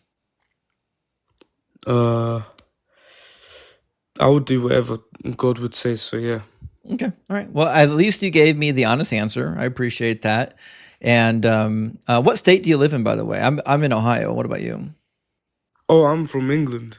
Oh, you're in England. All right. Well, just so you're Yeah. aware, we're already in contact with the police up in England, and we're sending them to your address to let them know that you need your hard drives checked. Okay? Why? Because you're dangerous. Because you think it's okay to make I'm not. baby I'm not paste. dangerous because I'm not gonna. That's crazy work right there. He's okay with assaulting women and with baby paste. I thought he'd stop with the after the assaulting of the women and draw a line at baby paste, but you know he had to give in. What are you gonna do? Call Scotland Yard. Eric says, "Thank you for broadcasting in landscape format. Shorts vertical format goes silent in the background. Get this message to Ian and Blitz." So, Eric, I don't think any of us knew that when you do vertical format that it goes silent in the background. I had no idea. I'm learning this just today, actually. So I appreciate you letting me know. And I'm going to be live streaming in both formats here in the future. What I'm trying to figure out still yet is if I want to live stream both formats to one channel, or if I want to split the formats out to horizontal on my dzdebates channel and just do vertical on this channel, since so many people, like my whole audience has been built up on vertical format. I don't know yet. I'm still figuring it out. It might be easier just to do both formats on one channel, and then you can just pick and choose. You know what I mean? We'll figure that out this week. But anyways, Kay, thank you so much for the super chat. It says, thanks for streaming today. I love all the mothers as well as the women who cannot have children. This day is a happy one and also difficult for some. And actually, that's the truth of the matter. Mother's Day isn't always happy for everyone, but I'm hoping that this is the best Mother's Day that we can have. I'm certainly hoping all the mothers here are able to have a good Mother's Day. And Sat, thank you for the super chat. Big W says, not a believer, but want to know more about the Bible. Where can a lay person start without someone trying to indoctrinate me? Any book, website, course, etc. Suggestions. I always have good suggestions for reading. If you're really new to reading the Bible, I would start with the New Oxford Annotated Study Bible. Get the 5th edition. If you find a used 3rd or 4th edition, that's fine. They're great. If you get the 3rd edition, make sure it's the 3rd augmented edition. Don't get the 3rd standard edition. There's a lot of stuff missing from it. I would also recommend maybe to a lesser degree the Westminster Study Bible and the SBL Study Bible. They're pretty good, but they're not as good. And I may also include, let me think on another good study Bible. There's another one that was in my brain and now it's gone. But those are 3 good places to start. And then after that, we can look into more of more like commentary, like full on commentaries. But Debbie, thank you for gifting out a DZ membership. I appreciate that. And also Fierce Interaction. Again, thank you so much for the super chat and for the information. Fierce says Jody Magnus is a distinguished professor in early Judaism at UNC. Oh, she's at UNC. Okay. Only heard about her Thursday. No video. It's one of the great courses. Oh shit. Okay. It's $10. M's fixed audio. He sounds great. Yeah, actually, his new mic does sound amazing. Okay, now I know roughly the type of a person we're talking about. So she's a real educated, actual professor. I'll definitely give her a look. I don't have access to her great courses, but I'll definitely give it a look for $10. Sounds amazing. I like a lot of the Bible staff at UNC. Appreciate the note. And Disco, thank you so much for the 666. Hail Nero says, going to talk with a friend about deconstruction later this week at a restaurant named Zeus. It seems ironic. Hail Doug. That is crazy and ironic. I love it. I love it. Thank you for letting me know. And if you need any resources, let me know. I'll shoot you some resources. And Danielle says, couldn't stay long, but have a great stream. Well, Danielle, thank you so much for the super chat, and thank you for supporting. And Songwriter as well, thank you for the $10 super chat. It says, new member of the Kraken Crew Elite. Thank you for helping me with my deconstruction. You've been really helpful. Well, Songwriter, I'm pleased as punch that I have been helpful in your deconstruction journey. That's my goal. That's what I want to do. So big W, thank you so much for letting me know. I appreciate that. And Coffee RN, big W Coffee, thank you for the $5 super chat. Coffee says, God said slavery is totally cool, but if you eat shellfish, you get tortured for all time. Rock hard for Doug. That's the craziest thing to me, is that like some of the stuff that God prohibits, this is an abomination, seems awfully strange when there are probably more weightier matters to consider. All right, let me get our guest in here. We've got, Hello? it looks like, is it Reggie? I'm Yeah. guessing. Yeah, How you doing, Reggie?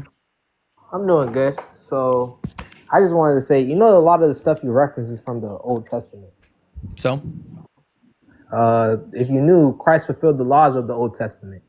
that doesn't mean anything to me. Well, it Why do I doesn't care? matter because it's the way of the Bible. It says it. The laws of the Old Testament are fulfilled.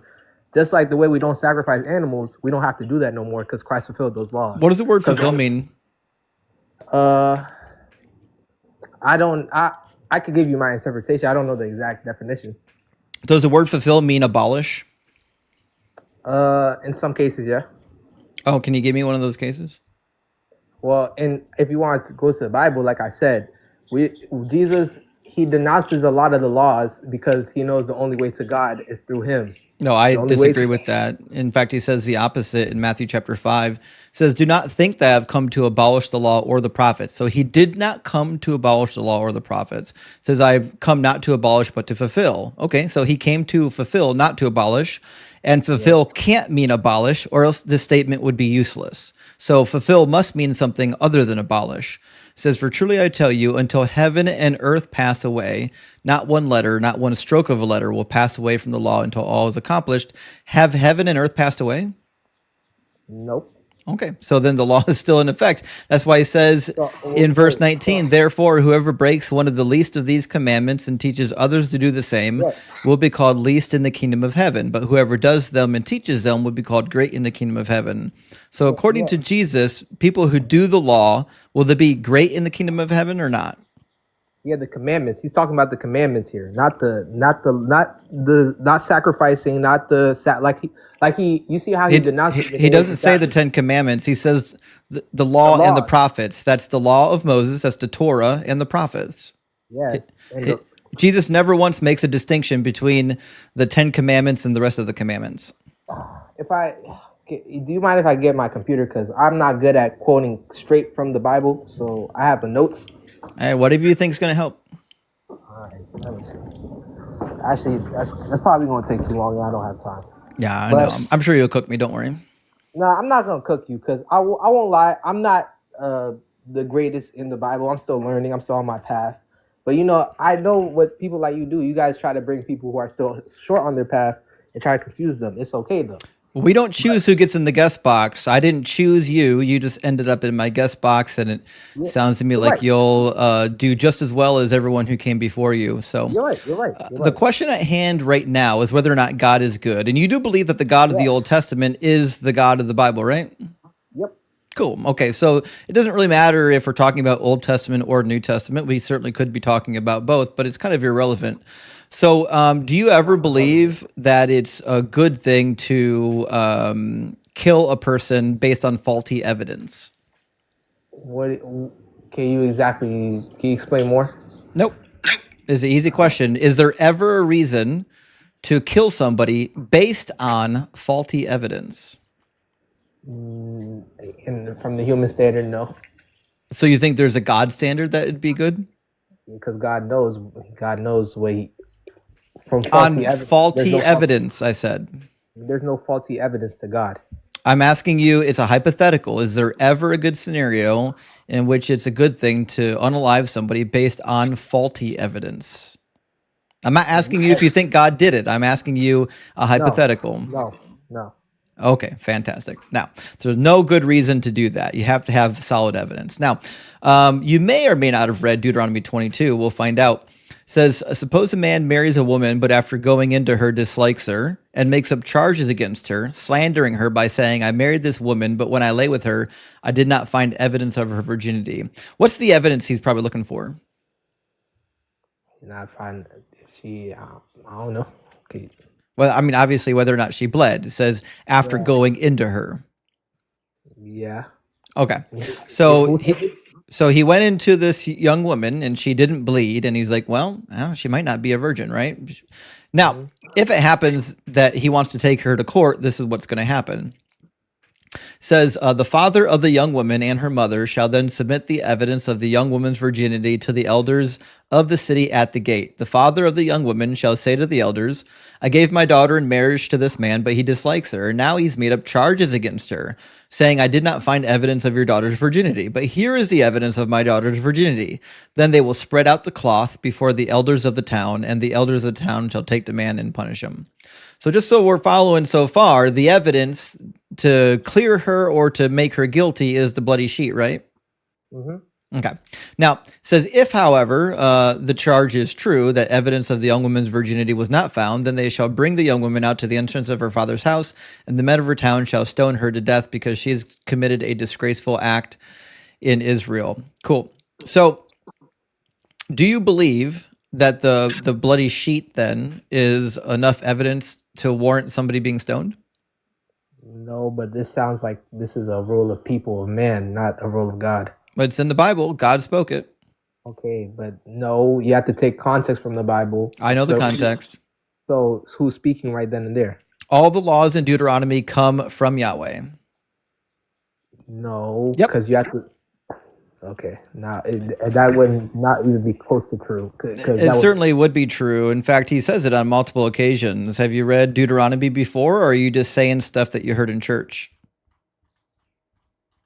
It sounds to me like you haven't actually read it.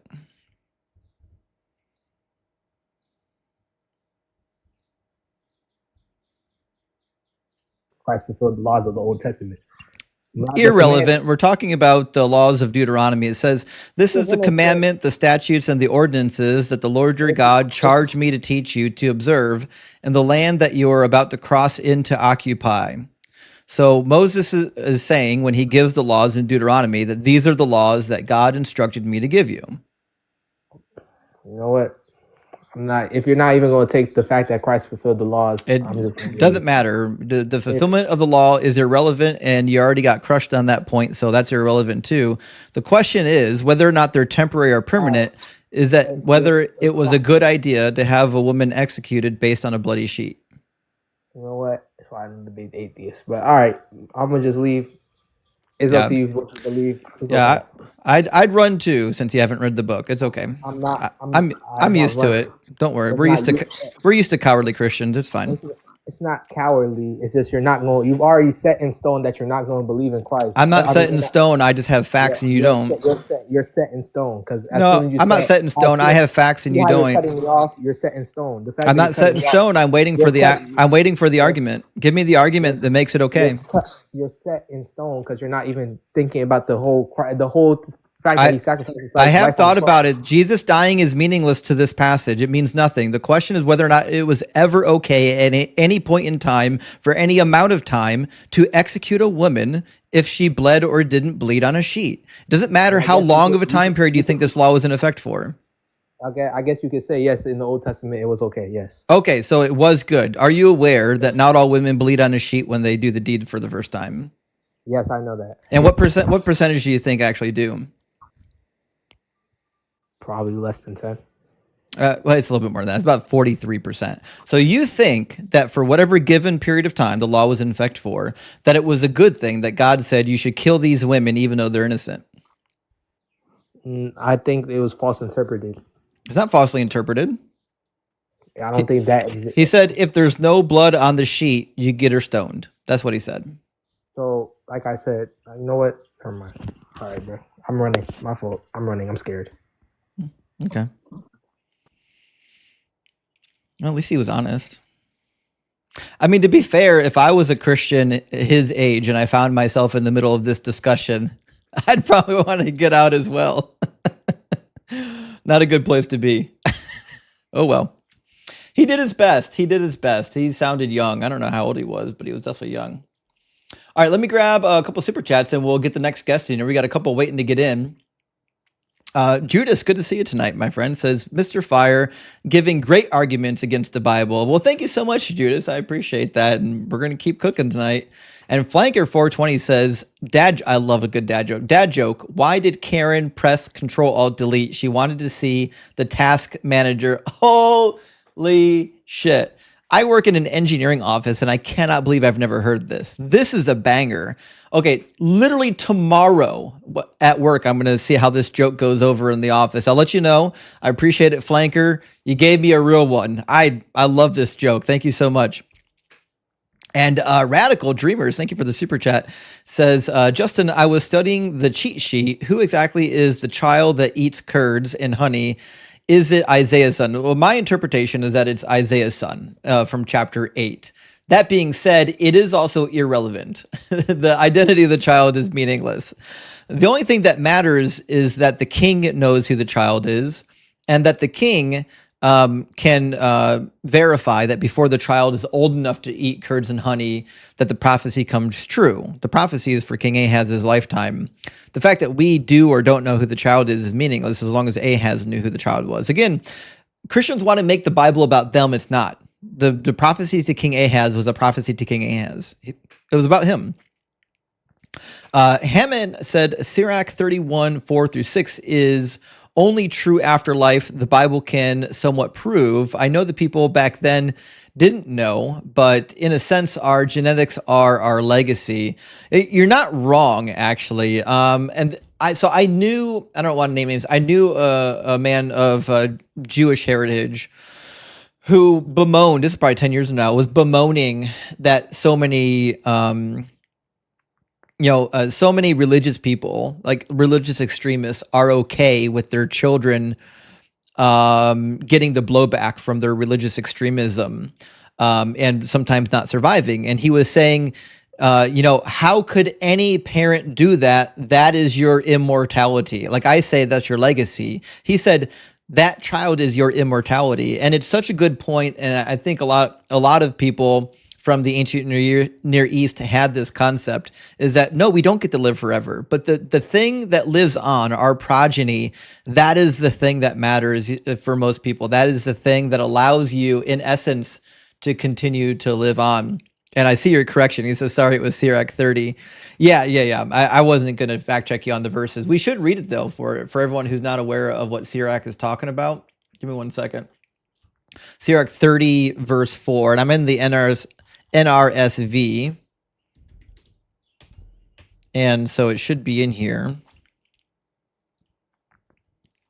where it says, he who teaches his son will make his enemies envious and will glory in him among his friends. When his father dies, he will not seem to be dead, for he has left behind one like himself.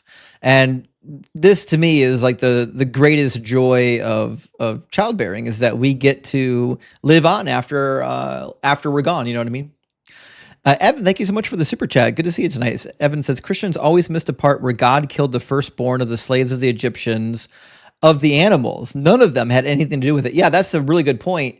Is it wasn't just the children of the Egyptians. It was also the children of the slaves of the Egyptians, which is crazy work that he would do that. And Epifanio, thank you for the super chat. It says, atheist debaters outsource their knowledge from philosophy, biology, science, etc. You win by playing the rules of their book. That's hermeneutics. Yeah, pretty much. It's crazy that people get up here and claim me like just arguing with bias. All right, let me grab, I want to grab Yardbird, and then Father Joseph, and then Fight the Good Fight in that order, and we'll keep everything rolling, friends. And Gates of Delirium, thank you for the super chat. Gates says baby paste is acceptable under the Christian worldview. That's That's what we heard. I wasn't the only one who heard it. I heard the same thing. Oh, he didn't stay. Okay. All right. I guess he didn't want to chat. Oh, well, we tried. Let's grab Father Joseph. How you doing, Father Joseph? Of course, your audio is not on. Father Joseph, I don't think your microphone is turned on. I don't show any audio coming into your stream. It says that you've got a Shure MV7 Plus, though. So, like, your stuff should be working. I don't know why it's not working. Refresh, just refresh your browser, see if it fixes it. That's weird. We just talked to somebody on the YouTube queue a couple minutes ago, and it didn't seem to have any problems. And his microphone does work. Shouldn't be a problem. Well, we'll get him. We will get him. 1 second.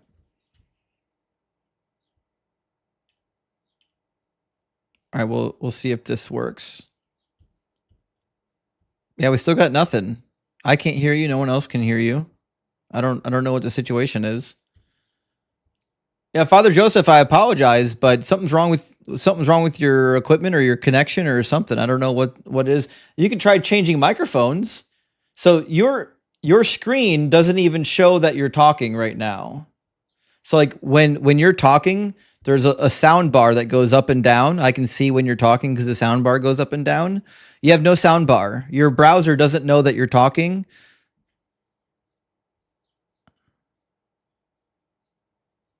There you go. Hello? You got sound now. Oh, wonderful, wonderful. Yeah, I'm doing okay today. Yeah, sometimes there's a disconnect between the mic and the computer. So, hold on. Oh, interesting. So I just as a test, I switched it to your Shure microphone, and it doesn't work.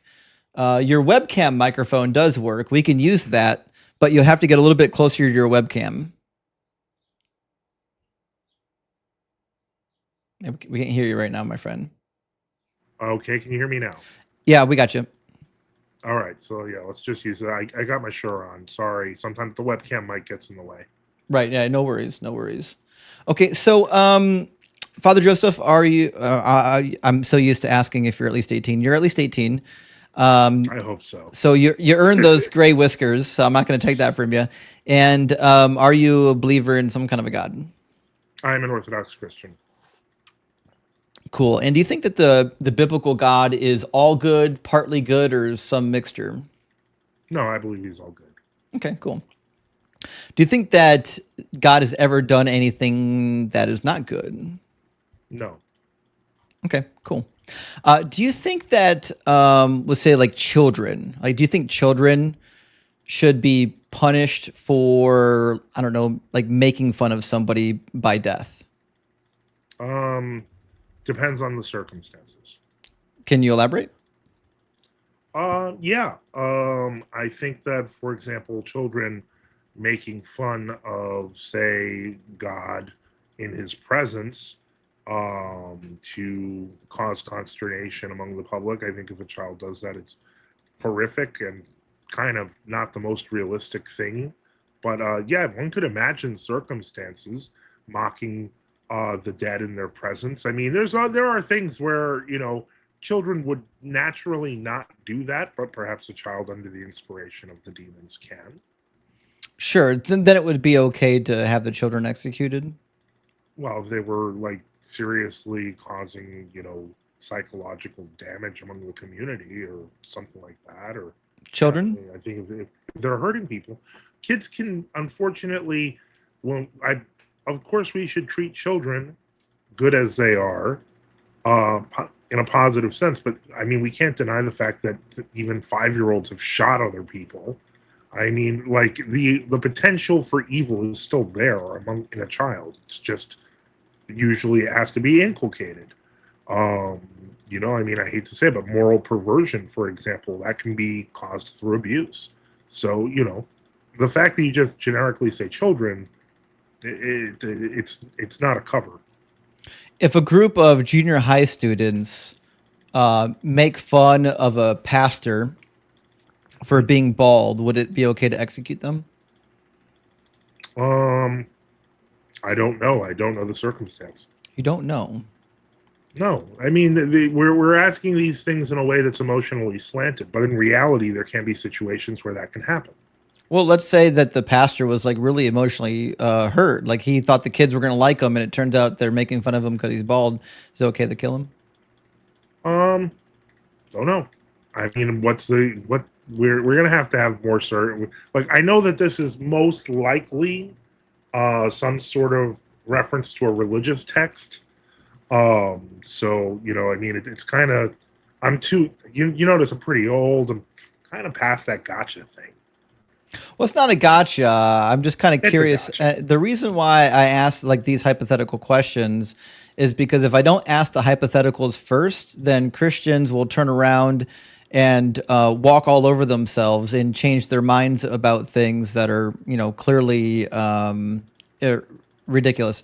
So it sounds to me though like you're not going to do that because you're doubling down. You're saying no, no, no. It actually is okay to kill children. Oh yeah, absolutely. There's because one thing I've learned over time in debating with people is that in general most gotcha questions are emotionally derived, so they're for the audience to evoke shock, and so I'll roll right in.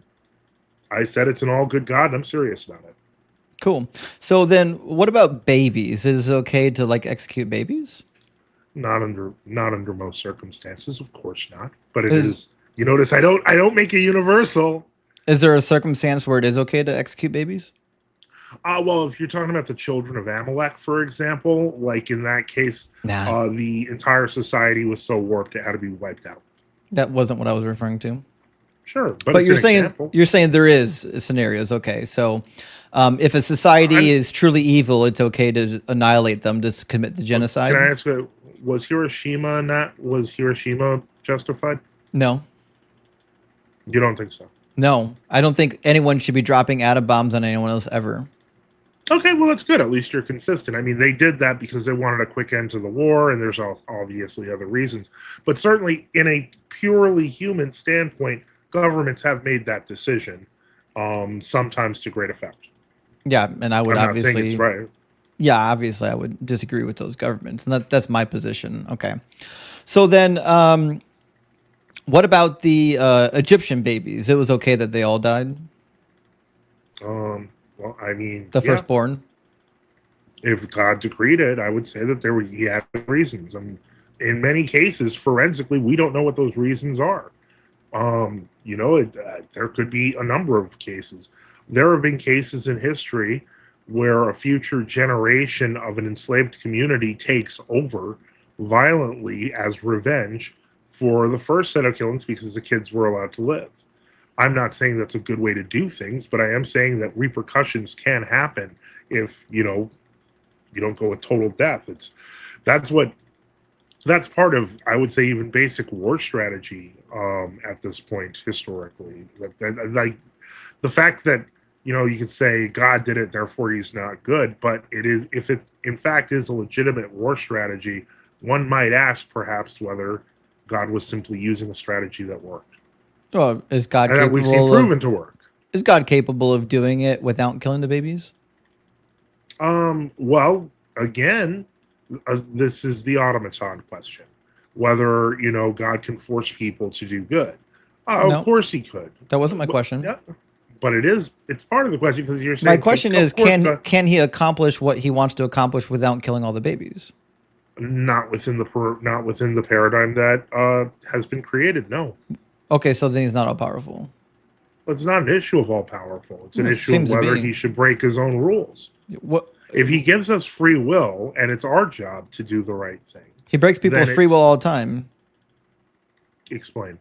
Have you not read the Exodus when he hardens Pharaoh's heart like 6 different occasions?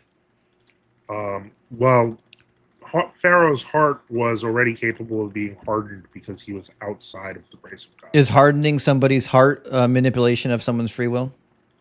Not necessarily. Then what is it? Well, it can be a push in a direction. God does push both good. Could God people. soften someone's heart? God, has he softened someone's heart? I'm asking you, could he? Well, I mean, but you know the text, I would say almost probably better than I do. So we know that God can soften and harden hearts. Okay, is that a violation of free will? I don't think so, because if a person really wants to, they can change. Well, there you go. So then God could soften the hearts of people without killing the babies and get to the end goal.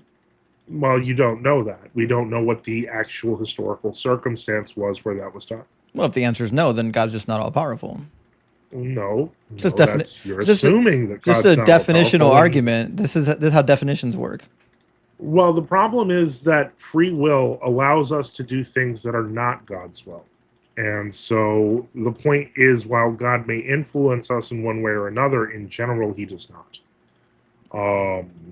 I think that to me is standard Christian orthodoxy. I'm not exactly sure why that. Well, I guess if Well, Jesus says that nobody comes to the Father, or no one comes to me unless already drawn by the Father.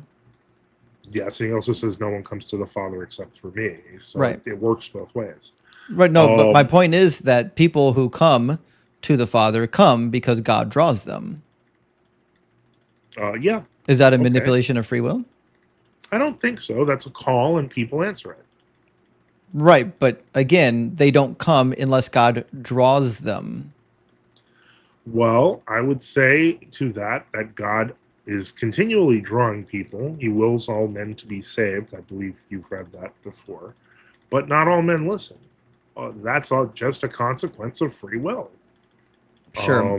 Just he's not to Paul. Paul disagrees in Romans chapter 9. Paul got a violent conversion. I respect that. I got a violent conversion. There are few people who literally God kind of had a slap. Yeah, God knocked Paul off the horse, made him bump his head, the whole 9 yards. Made him go blind. Yeah. Was that a violation of free will? I think that St. Paul was such a hardened Pharisee. If you remember, he was witnessing executions and was okay with it. And thinking it was great, that God had to be a bit direct to him. So God can violate people's free wills. I think that he knows whose free will he needs to mess with and who will benefit from it. Yeah, but you said he can't violate his own rules. Well, I said he wouldn't violate his own rules. Okay, so sometimes he does violate his own rules. Yeah, that's what miracles are for. Okay, so God can violate the rules. Okay, so then what prevents God from violating the rules to bring about the goals that he wants without killing all the babies? Maybe he thought that maybe he realized that, these people had become so deranged and degenerate that it would have been too much psychological strain on the rest of the world population. I have no idea. To let the Egyptian babies live? Yeah, like maybe they were just really horrible babies. But he left the Egyptians. The Egyptians are still there, and he only killed the firstborn. He didn't kill the secondborn, the thirdborn, or the fourthborn. Well, but those would be different. I mean, I would guess those are still somewhat, different Egyptians. The firstborn and the secondborn are sometimes only a year apart. Okay, so basically, in that case, I mean, it may have just been a matter of scrambling property rights. I'm not sure. I'd have to look at it again. Yeah, certainly a matter of proper rights. I agree with you. Do you think there's ever... It'll mess up the property rights pretty good. So. Yeah. Think there's ever a scenario where like a man's wife should be sexually assaulted as a punishment? By her husband or something? By, we'll say an intruder. So like, for example, if I do something bad, is it ever okay to punish me by having my wife sexually assaulted? No, I just heard that one. And it doesn't follow. Okay, that should never happen then. In theory, it shouldn't. Now there is the question of war, and I don't like this fact, but it is still a fact of reality that many times people who have killed a husband in war will take the wife as booty. Unfortunately, that has happened since time began. If that's what you're referring to, but if you're referring to like... It shouldn't happen in war either, right? It's war. But the question is should, not does. I'm saying should it happen in war? Yeah, we should be honorable with women in war, absolutely. But should God be honorable with women in war? God's not involved. He certainly is involved. All the wars in the Old Testament, God says, I will deliver them into your hand. Right, but that's not you. I mean, people on the ground. Yeah, I agree. God says, I'm going to deliver them into your hands. He says, I go out and fight in front of you. Yeah, but he did not physically turn into a person and fight. Yeah, he Like, he did. didn't incarnate himself. No, I don't think he did. Yeah, the angel of the He Lord, appeared as a, the angel of the Lord manifests and killed like 200,000 people. and I would assume that the angel of the Lord manifesting and killing 2,000 people wouldn't look like a person. Well, I Like, mean, he's the not- angel of the he's Lord is operating- described as looking like a person in the Old Testament. It's kind of irrelevant. Like, if you believe that God mean, is he's sending described a the few different angel ways. of the Lord to descend and fight on behalf of the Israelites, it's essentially the same thing. Like, God can just send his emissary and bada bing, bada boom. Sure. So no one has to get graped. Well, I don't know. Okay, so let me tell you a well, story 'cause though. let me. I'm gonna raise you up one card there, because this God is all knowing, correct? Well, it depends on what part of the Bible you read. In Genesis, he's No, clearly no, not. Good. In Deuteronomy, he's He's- not either. Okay, no, I'm not talking about your reading of the Old Testament. No, it's just- general Old Testament. it's and New just Testament absolutely belief is true. that God is. Okay, so you're saying God was never all knowing. No, I'm saying that it depends on what part of the Bible you read. It clearly in Genesis and okay, Deuteronomy, I'm there gonna- are things that he doesn't know, and he has to find try out. And he tells you, Let's I have to try- find out. Let's try this a different way. Is it standard Jewish and Christian belief that God is all knowing? For Christians and most Jews, but not all Jews. Okay, well, I don't care about atheist Jews, or the freaky ones that believe in 12 gods or anything like that. The point is, it's a standard Jewish and Christian belief that God is all knowing. But that wasn't your question. Yes? The question was, what is it? If God was all knowing, and I said according to the text. Right, I didn't say. Right, but I never. I don't finished my really statement care what because- people believe. It doesn't matter to me what people believe. Well, then why would anyone take your statements as relevant Well, either? because what Christians and Jewish people believe about the text doesn't change what the text says. My belief but about the text is independent of what you believe about it. That's fine. But my point in bringing that up is that such a belief could, in theory, assume things like future bloodlines, future genetics that God would be aware of that humans are not. Right? Yeah, you have to assert But that now into you don't the text. right. But well, if you believe in an all-knowing God, it's assumed. Oh, But I the agree. point If you is- believe in that, yeah. Right, but if you want to say there's 5 different ways in the Old Testament where I think I can prove God's a schmuck, you could do that too. But no one will care. The point is, they that certainly an do all-knowing care. God he may have a justification that may not be immediately visible. Right. Okay. That's so. Give me the justification for 2 Samuel chapter 12, when David is punished by Nathan the prophet for what he did with Bathsheba. Right. You remember the story? Yeah, that's the basis of Psalm 50. David repents. Psalm 51 in your book. Okay. So it says, as part of the punishment in verse 11, I will raise up trouble against you from within your own house, and I will take your wives before your eyes and give them to your neighbor, and he shall lie with your wives in broad daylight. For you did it secretly, but I will do this thing before all Israel in broad daylight. And I assume you think that was a befitting punishment for the women to be sexually assaulted? Well, again, and once again, when we're talking about, like, slightly post-Christian societies, women were often seen as property, but more importantly, they accepted their role as that. So they would have been much more passive at the idea of being just taken away. As to whether that's a befitting punishment for the prophet David, obviously that's what God said. Is it a just punishment? I mean, he did that to some guy and had him killed. So yeah, I mean, I think it's kind of fair that he had his wives taken away. Okay, it is kind of fair, right? So it is fair that 10 of David's wives got raped. Well, we don't. They got they got used or married off, etc. They didn't get married off. Okay, can you demonstrate that from the text that they were all killed? They weren't killed. They were put into a separate location after they were raped. So in chapter 16, Absalom storms the palace and comes in under the advice of Ahithophel and assaults the women. What's the chapter verse here? We're in 2 Samuel 16. The advice of Ahithophel. So when Absalom tries to take over the throne, and he chases his father out of Jerusalem. As a display of force over his father, now that he's in the palace, he asks Ahithophel, "What should we do?" Right? And it says, Ahithophel said to Absalom, "Go into your father's concubines, the ones he has left to look after the house, and all Israel will hear that you have made yourself odious to your father, and the hands of all who are with you will be strengthened." So they pitched a tent for Absalom upon the roof, and Absalom went into his father's concubines in the sight of all Israel. So, Well, you said wives earlier, so these were concubines, right? concubines are wives. Not exactly. They are not. according to They're Exodus sex slaves. 21. They're your higher status sex slaves. You're making it worse, not better. No, I mean you're the one who used the shocker claim that people taking wives, but the truth is they were concubines. That was what doesn't they matter what you existed call for. them. What happened to them was unjustified. Okay, so let me see if I understand correctly. Because David had actually stolen someone's wife, Absalom violating his sex servants, if we shall, who that was their job. Like, it's. I mean, I'm sorry to say this. So if you're a concubine, you're not allowed to have autonomy over who you sleep with.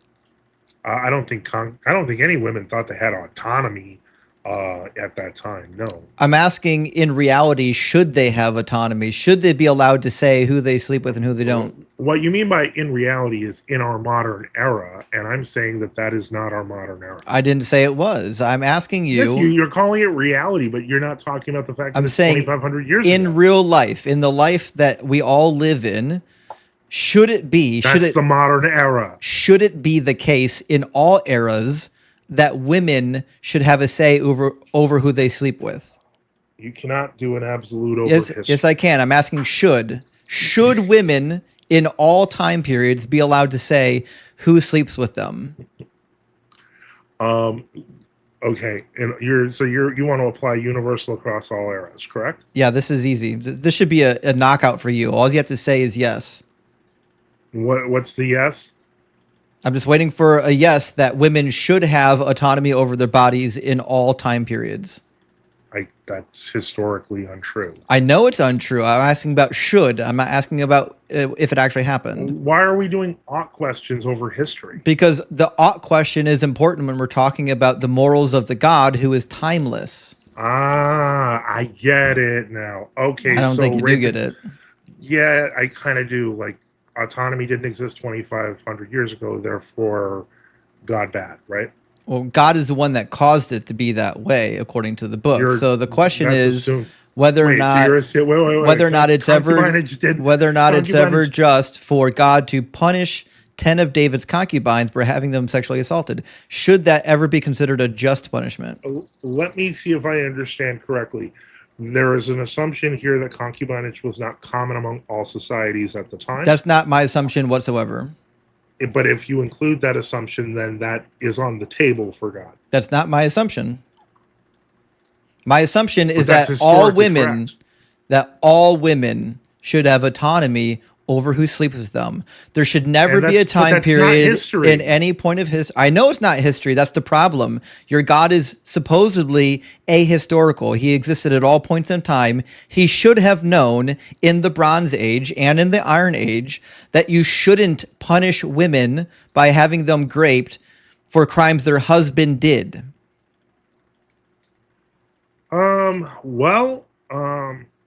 Again, I do not know what would be the post effects, etc., in terms of potential pregnancies, future children. It's too broad of a question to answer.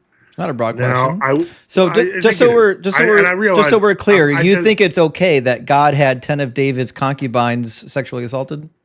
I'd say it was visibly fair punishment. I don't know if those fair punishment. Wow, this guy. Well, do you have daughters, Father Joseph? Do you have daughters? Yeah, I do. Oh, what would happen if somebody did this to one of your daughters? None of this would happen in the modern Christian. It's a hypothetical. Would you be upset if it did? Well, of course I'd be upset if it. Why? That's kind of, it's kind of a self. It's not. Why? Why would you be Yeah, it is. upset? Because I wouldn't want my daughters to be hurt. Because it's unjust, right?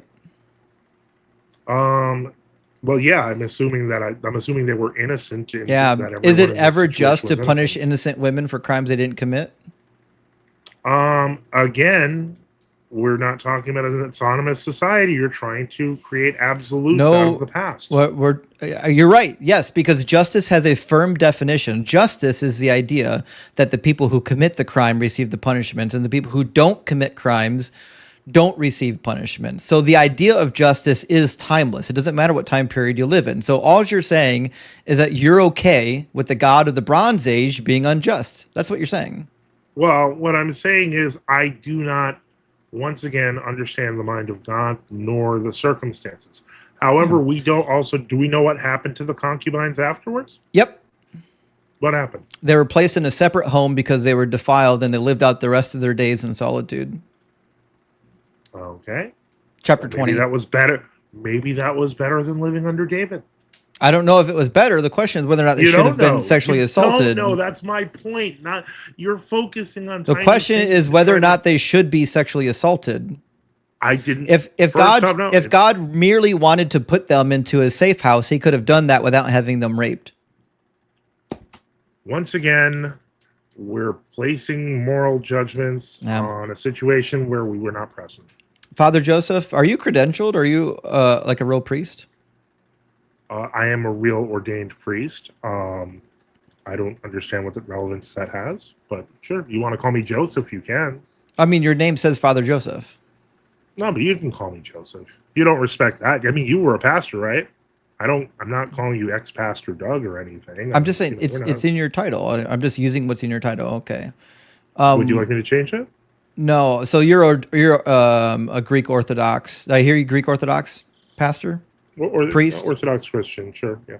What's the point of that? I see your chat. They're calling me all sorts of names, and it's fine. I'm really okay with that. What's the name of your church? Why? Just curious. They might want to see this video. Well, they can. What do you mean if they might want to see what video? You're a defender of the faith. They should see this video watching you defend the faith. This is going on my channel. You think I'm actually ashamed of my arguments? You should be ashamed of your argument. No, why? You should be. You should be losing sleep over this. Actually, I am actually not losing. Great. So then what's the name of your church? I'm not losing sleep. What's the name of it? Yeah. I don't want your fans to come after me. They're not going to come after you. I don't know that. I don't know what kind of great. Once you're you don't want him to. So you don't want him to see this then. I'm putting it on my channel. But the way these people are talking in your chat, dude, I don't know what kind of crazies you got. What's the name of your channel? NFTU. The name of your channel is NFTU? Yeah, it stands for Notes from the Underground. It's the same as the name of my blog. Okay, so the name of your YouTube channel is Notes from the Underground. Guys, make sure you mark that down. NFTU. It's NFTU, True Orthodox News and Apologetics. Fair enough. Guys, make sure you track down this guy's YouTube channel. We'll catch up with him later and make sure we take care of business. Anyways, listen, Father Joseph, I had the way you said that. I had a delightful time talking to you and letting you tell me how despicable of a human being you are and how you actually don't think that's great. That's awesome. How you don't think that women should have autonomy over their bodies and it's okay to kill babies. Different things like that. It's really eye-opening for everyone here. And trust me, we'll probably find a way to make sure that your church sees this video. So just, most likely going to be the case. Well, there's a POSFF for you guys. Look at that. The serpent frame says effing Sun Tzu over here. Thanks for the super chat. Also, Logan, thank you for the 1999 super chat. Big W Logan says, Christians out here defending God, punishing like the mafia or cartels would as a good thing. It's crazy to me that somebody will get on a live stream and defend that kind of nonsense. That's unfucking believable. And he is an ordained priest. He's an ordained priest. Guy has followers. There's people in his church. Unbelievable. And Fosco, thank you for the super chat. It says theists will use the consensus argument when it suits them and say it's conspiracy when it doesn't. You nailed it. Same thing with science. When they like a scientific theory they think supports their position, they'll die on that hill. They'll never let it go. But the other science they hate. They hate all the other science. And Gate to Delirium says baby paste is acceptable under the Christian worldview. It is. Under the theistic worldview, baby paste is always acceptable. And Seville, thank you for the super chat. It says Christianity to those 13 and under is a form of child abuse. Thank Doug for Santa Claus. Actually, Santa Claus is a way better fictional entity than religion. Religion is child abuse. We got to get rid of this. This look what it's doing to our country. There's literally a guy on a live stream just now, a 50-something likely year-old man who is defending women being raped. It's crazy.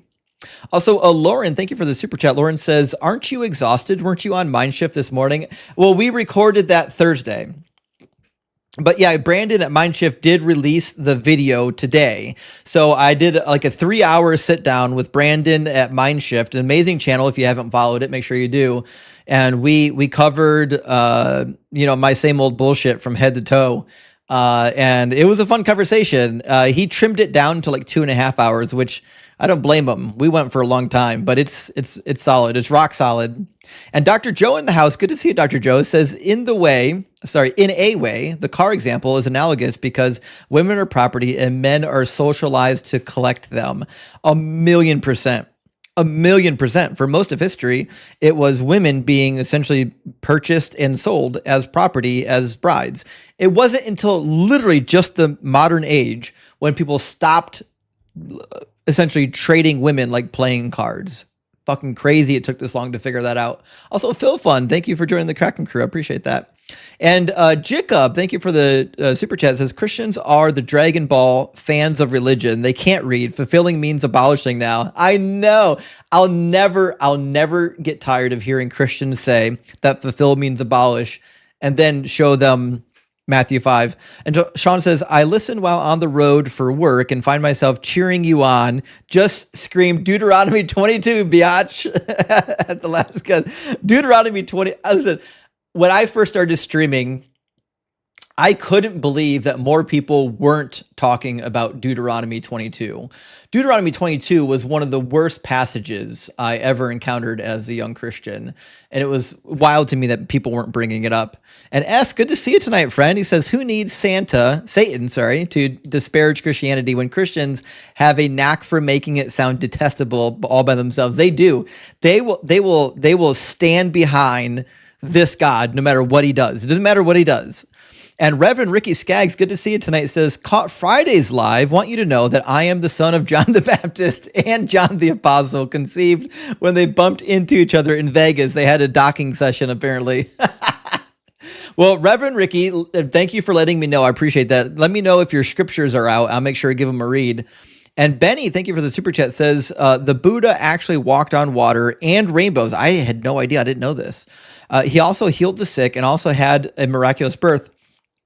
Religious competition was crazy back then. I had no idea that was in the Buddhist teaching. Now that I know this, I really need to read the lore. I cannot believe I haven't read it yet. It just is one of those things I haven't got around to. Thank you for letting me know, Benny. And C. Willie says, Christians who say subjective morality is a red flag is extremely ironic considering their religion justifies baby paste, slavery, and grape, among others. And we just demonstrated. We literally just demonstrated that subjective morals don't make you any better or worse than objective moralist. Because if you're a believer in objective morals, you have to agree that having women graped is acceptable. You have to do it. And Meg, thank you for the super chat, says, children are the immortality, but if they misbehave, it's all over according to the Bible. Isn't that crazy? Yeah, you're right. This is your legacy. This is your immortality. But if you make fun of somebody, we'll have you mauled by bears. It's unbelievable. And Judas says, Machiavelli did not write The Prince as a manual. Religion that follows it is evil. Yeah, this is Machiavellian at its worst. Like, I don't think Machiavelli could have conceived a god evil, more evil than this one. And Alski says the FBI just added him to their most wanted list. I hope so. These people are sick out here. And Amanda, thank you for the super chat. Big W says there's no depravity quite like Christian depravity. I can't agree more. The idea that you could read this stuff and be like, yep, had it those women had it coming. They deserved it. It was better for them. And Jake, thank you so much for the 666. Hail Nero says, God loves you like a parent who says, I don't care what you do with your life as long as you do exactly what I say. Free will. Yeah, actually, we usually bring that up. I didn't bring it up during that conversation. I should have, because you don't really have free will if God is saying, obey me or you die and burn in hellfire. That's not free will at all. And also, Mike Leitner, good to see you tonight, friend. Thank you for the $20 super chat. Says KKE, Kraken Crew Elite member.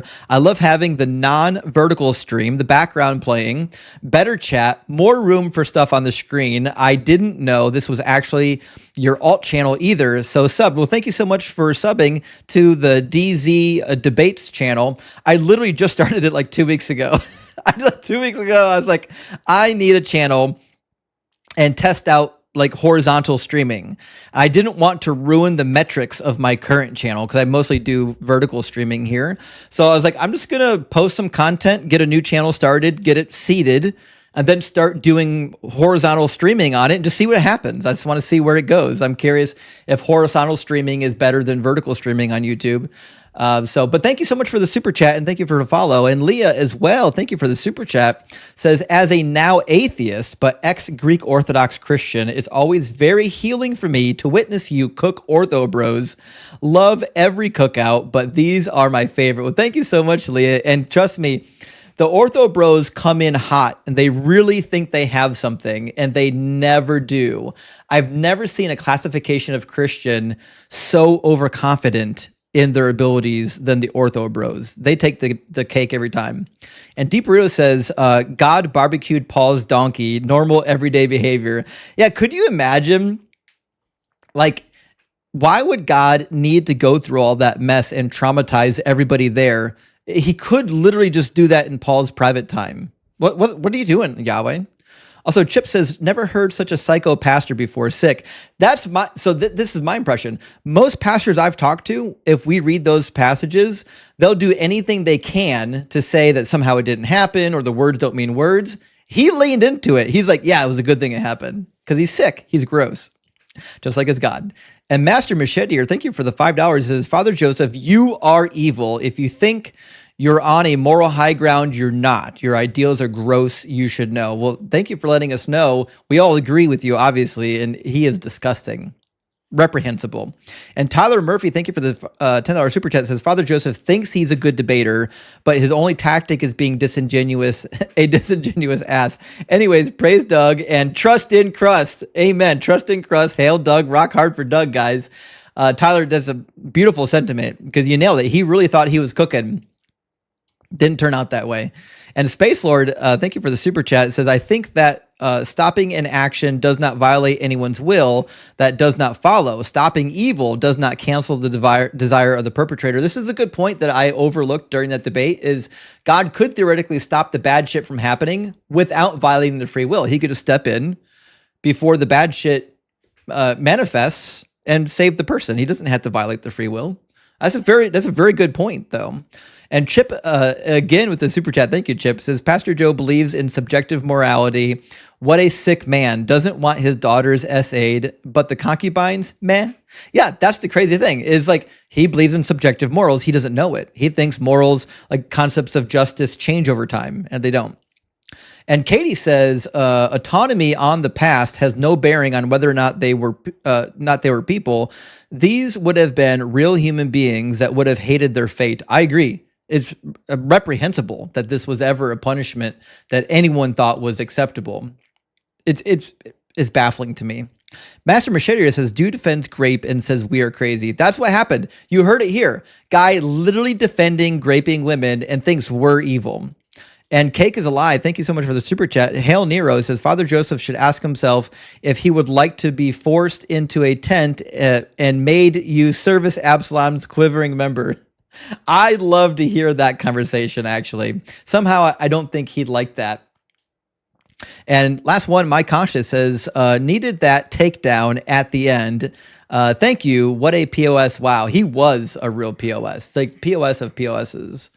All right, let me grab our guests, make sure we can see them. We've got Mac with us. How you doing, Mac? Give me 1 second to get my other mic going. Yeah, no problems. While he's doing that, if you don't already follow Mac You hear me? Luster, yeah, I can hear you, bud. Hey, what's going on, man? Good to see you. If you don't already follow Mac Luster, I implore you to drop him a follow. He's a good friend of mine, awesome streamer. And Mac, are you going to help me cook the next guest? Absolutely. All right, let's do it. Let me bring in, I promised to bring in Fight the Good Fight. This is probably my favorite topic, Yeah, it's a fun topic. just in general, man. How you doing, Fight? I'm pretty good. How you doing? Doing good. Thank you for asking. Fight, are you at least 18 and do you believe in God? Yes and yes. Cool. And which God do you believe in? So I believe in the Christian God. Cool. Do you believe that the Christian God is all good, completely good in all things? Yeah, I think the definition of God, and that's what I was kind of thinking about while I was listening, is I think that we have to come to some kind of a term on what the definition of God is. Because whatever the apex definition is what God is. That's what the very word is for. So you're just assuming that God must be good. If there's a God, well, actually, I think that me personally, I kind of lean Calvinist. Huh? So I believe that God is completely sovereign and our opinions don't matter to him. Well, sovereign and good are different things, right? So, for example, if Well, God pure, holy. if God was evil, could you know it? I don't think there would be an evil God. But I if he think that there'd was, rather be no God than an evil God, in my opinion. I'm not asking rather, I'm saying if God was evil, could you know it?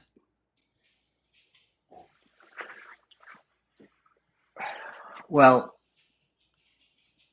it kind of doesn't really make sense to me because how Not how hard. do you know? I mean, but like Okay, you're an atheist, right? is Satan evil? Well, yeah. I mean, in the story, Satan's evil Great. for Okay. sure. How can you Now, know that? if it turned out, yeah, exactly. If it turned out So that yeah, God would be good. if it turned That's out the that story. Satan was the good guy and God was the evil one, could you know it? Well, the only way that we know what we know is from the book, right? It's just yes or no. Could you know it? I don't know how I would know it, so I don't even know how to answer that question. How would you know that unless it was written in the book? The reality is you can't know it in your worldview. You have to assume that the God is good, right? Well, yeah, that's the whole story. Okay, so you Right. have no idea if God is good or bad. You just assume he is. Well, actually, what's convinced me is morals. Morals, I believe in objective truth, so I believe that their morals are objective. And if morals are objective, that means there's a lawgiver. Yeah, And you know what I mean? Like Mac, the what do you last conversation, Mac, what rape do is bad. You Oh, know, it was it good? evil. So when God did it, it was bad? Well, that's why I wanted to talk to you about the definition of God. I don't think the definition matters. We're talking about what's in the Well, no, text because also, it could turn out that God is evil and you just haven't realized it yet. well, no, because there's a few things that matter. Because if you're going to judge a worldview, then you have to Who, accept who gets all of who the gets to pieces of it, define right? who gets to define if God is good or bad?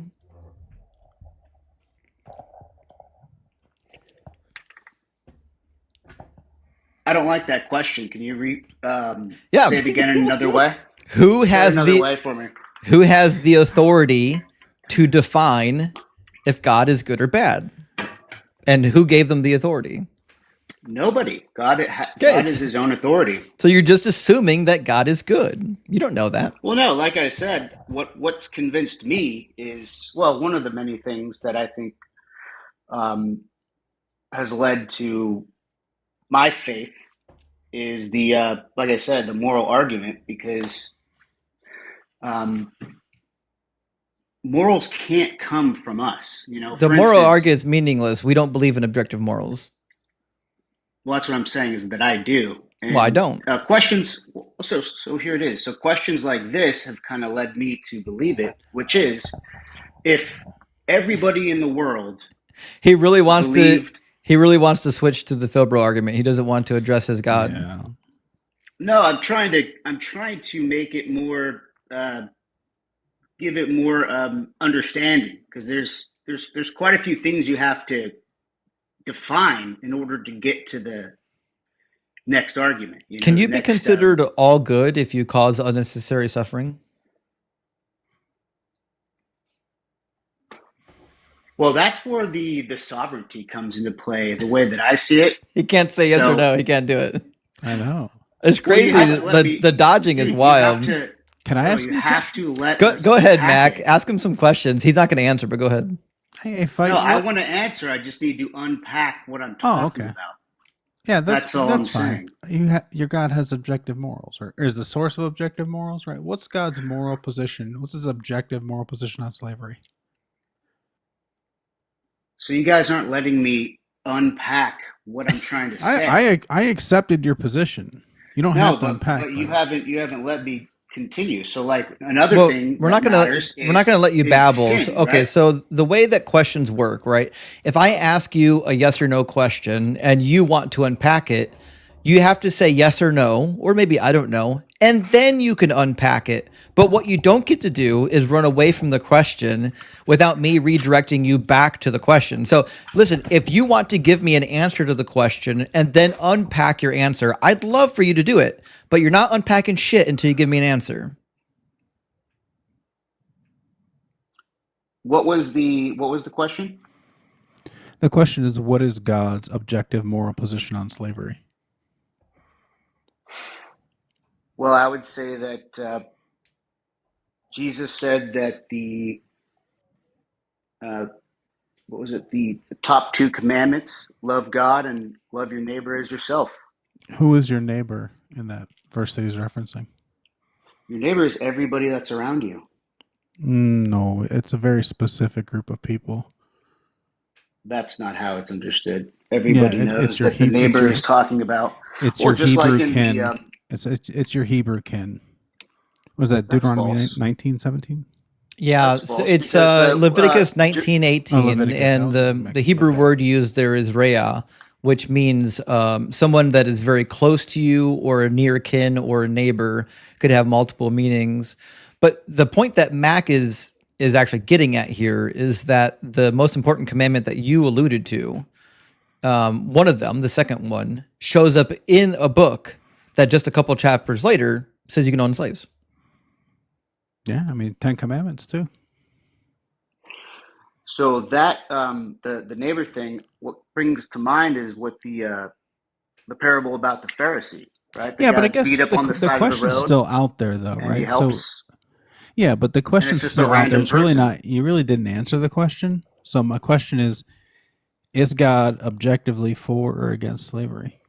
Are we talking about the like indentured servitude, No, or chattel slavery, owning people as property. so? What was the scripture that you're referencing? Well, I just want to know objectively if he's for or against it. Well, I know that it talks about different scenarios, obey your master and all that stuff, and I could tell you the understanding that I get from that is the situation that they were in all those years ago, 2,000, 3,000 years ago. It's Starting to just sound part of the subjective. situation. Starting to sound subjective. Yeah, I didn't hear an answer that sounded objective. Well, I'm not the arbiter. I'm just saying. Well, what no, the but Bible you said says. You said there's an objective moral, right? Is slavery objectively morally wrong or right? What does the Bible say to you? I'm asking you what you think, because I know what I think. Yeah, summon the Holy Spirit. Let and him I know know what the Bible says. Well, what does it say? And then I can tell you what I think it is. Oh, it says it's fine. Is that what that's what the actual verse says? Yeah, it says It the says slaves the you may word fine. have. It doesn't say the word fine. No. Well, I mean, to be fair, in Deuteronomy 21, it does suggest that the slaves are fine, like, No. like real Yeah. fine. Like, yeah. So there's that. So he's referring to Leviticus 25, I presume. Is that right, Mac? Among others, but yeah.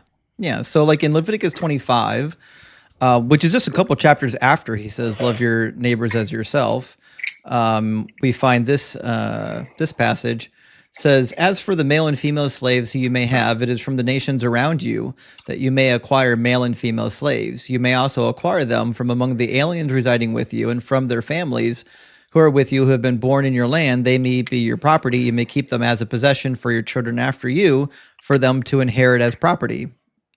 Sounds a lot like slavery to me. Do you think back then that could be a better life than being on your own? That sounds subjective. Sounds I'm just subjective to me. asking. Do you Do think? you know what objective means? I'm just asking what you guys think. No, I'm asking you a very serious question. I think in 2025 it's wrong. If you're putting a number on it, you're making it subjective to something. Do you know what objective means? Sure. Please tell me. Objective means whatever God says goes. So then slavery is objectively I appreciate acceptable. I appreciate you laughing that right after you said it, because I think you know how bad that was. Well, no, you guys wouldn't let me talk about the definitions of God, because that really is what brings everything into view the way that I've thought about it. Well, I'm no expert, I but don't I've think- thought about a few different things. I think and that's what I definitions kinda wanted to matter. bring up. Definitions are just your beliefs. Like you believe you can define God a particular way. I can say, shit, I have a definition of God and it's evil. Like the definition is meaningless to me. Yeah, but I mean, it's coming from the Bible. So, like, So total depravity. why do I know care? Tulip, right? I know You know Tulip. I know Tulip, but again, I don't care because the God of the Bible could be evil and is just lying to you. It doesn't matter. Well, I mean, I think God doesn't love everybody. He definitely I think doesn't he according to the loves- Bible. He hated Esau. Yeah, I think Hard he- agree. Right. So he loves who he chose to love, and everybody else is collateral damage. Yeah, he creates some people to be vessels of wrath. You know this. Right. Romans 9. Romans Is 9. that So good? that's what I'm saying, is that the actual worldview, So the it people- makes sense within the worldview. Well, I don't think it does actually. So, anyways, your definition of God doesn't mean anything to us. We're still talking about slavery. So then, like slavery, then if you believe in objective morals, is fine. You can do it. Yeah, I just don't recall anywhere where the Bible says that it's a great thing. It's basically telling them how to do something that's already being done everywhere. Well, right? he It tells doesn't you. say He tells it's a them not to do wonderful it to their thing. fellow brothers. He says, don't enslave your fellow Hebrews. He says, make them work as a hired laborer. He says, as for the slaves, though, the slaves that you're allowed to have, well, you make those of the nations around you. Yeah. Just So don't rule over each other harshly. yeah, he could have said, listen, treat the foreigners the same way you treat your brethren. Could he not? I guess it's possible. So why wouldn't he? Because Why he doesn't wouldn't care. He doesn't have a problem with slavery. He has a problem with his people being slaves. I mean, the answer is I right guess- above Justin's head. It's because he's not good. Mm-hmm. Well, I think there's a different conclusion you could come to. Like what? Well, I mean, when you look at the theology of the Bible, like I was saying, God cares He can't stop about, himself. Yeah, God cares about a specific group of people, and it's called the elect. So, Yeah, I'm aware. I know. yeah, so, there's So- no way to get God off the hook, no matter which way So anybody then- looks at it. So then he can do evil shit and it's okay. Hey, Justin, But it's help not me evil. out. Are ahead. the elect the same as his consecrated ones? Nah, Or not is that different? necessarily. Oh, okay. So, and it depends because the Old Testament doesn't really use the elect language that much. It's really kind of a New Testament concept. The Old Testament Israel. does use sanctified, meaning like to be called out or separated, meaning like you're separate from others. but it's different than being elect. Being a part of the elect has a connotation of predestination, and that level of predestination that we find in the New Testament, it's not quite as present in the Old Testament. Yeah, okay. I was thinking of like in an Isaiah 13:3 sense. Right. Yeah. We should talk about Isaiah 13, shouldn't we? I mean, you're talking about goodness. I don't have it memorized. Isaiah 13 and 14. Let's do Isaiah 14 first, and then we'll do Isaiah 13, because Isaiah 14 gets overlooked because everyone wants to read the passage about Lucifer, and then they forget about chapter 14, verse 1 and 2, when it says, after the Babylonian exile, the Lord will have compassion on Jacob and will again choose Israel and will settle them in their own land. Aliens will join them and attach themselves to the house of Jacob, and the nations will take them and bring them to their place, and the house of Israel will possess the nations as male and female slaves. In the Lord's land, they will take captive those who are their captors and rule over those who oppress them. So, like, God's, again, is saying, like, hey, you can make slaves of the foreigners. In fact, it's his plan. God is designing it. Post-victory. Yeah. That's what winners get to do. And what was that? I just read it the other day. I forgot where it was, but it was talking about how they were saying not to beat your slaves. Like that was a commandment.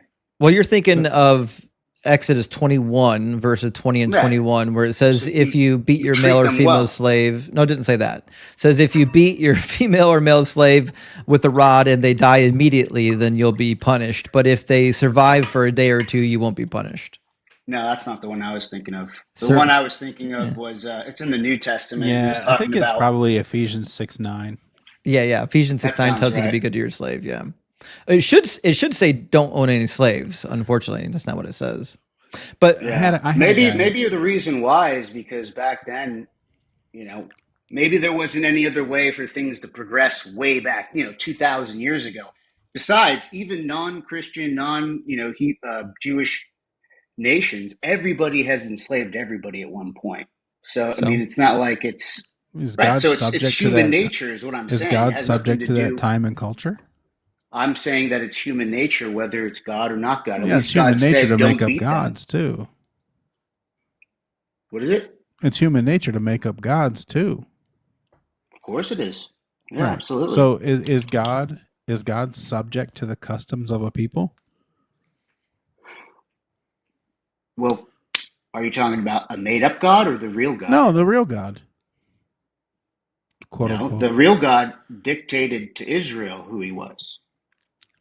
Right, but in the you're saying he wilderness. made laws, right? We know he gave laws, kind of establishing how to conduct slavery, right? How to practice that. So is he Statutes.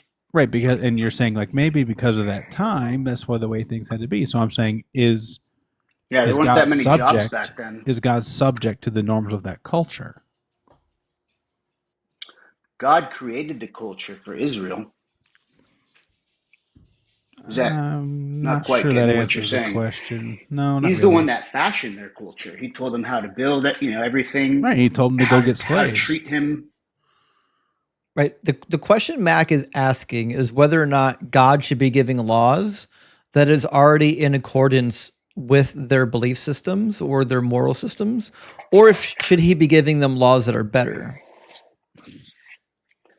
Well, I mean, these guys came out of Egypt. They were, fourth generation slaves, and they were in a polytheistic culture, so they didn't have any, what do you call it? Slaves of their own? Any culture, Oh. but the Egyptian culture, until he gave them all the commandments and how to treat him. But that doesn't So- answer the question. The question is, when God gives laws, should we expect those laws to be better than all the other nations, or should they be roughly the same? Or I guess sometimes that worse. would go into what God's purpose is. You know what I mean? But What's his it's purpose? a yes or no. A yes or no. Would it be prudent to expect God's laws to be better than other laws that are not from God? Well, I would say that the laws that he gave Israel were better than what's going on in all the other nations and What was better? civilizations back then. A lot of the things. I mean, a lot of the cultures that the Jews wiped out were sacrificing babies to That's not true. Baal. Nope. Yeah, they're No, they burning them weren't. on iron hands that were glowing because of the fire. They certainly were melting not. babies. Nope, there's no archaeological evidence for that. And it doesn't say that about all the nations. It only says about the Canaanites, and it says that they were sacrificing their children. But that's irrelevant. We're not talking about I'm the just saying Canaanites. they We're talking were- about other people in general. Like the Egyptians didn't do that. The Babylonians and the Akkadians didn't do that. The Hittites didn't do that. I don't believe the Okay, but- Canaanites did it either, but even if they did, wouldn't matter. So we're talking in general, So- like when God says that you can make slaves of other nations, not just the Canaanites, it seems weird to me that God would be okay with that. We don't know anything about their religious practices in terms of sacrificing babies, except that we have no record of it. Would you say that the 10 Commandments are moral, just in and of themselves? Say they're unoriginal, and it also includes slavery in the 10th commandment. What was the 10th commandment again? Do not covet. Coveting. Yeah, don't covet your neighbor's wife or what her ox or That's- donkey or house or slave. wife, Yeah. male or female slave. Oh, okay.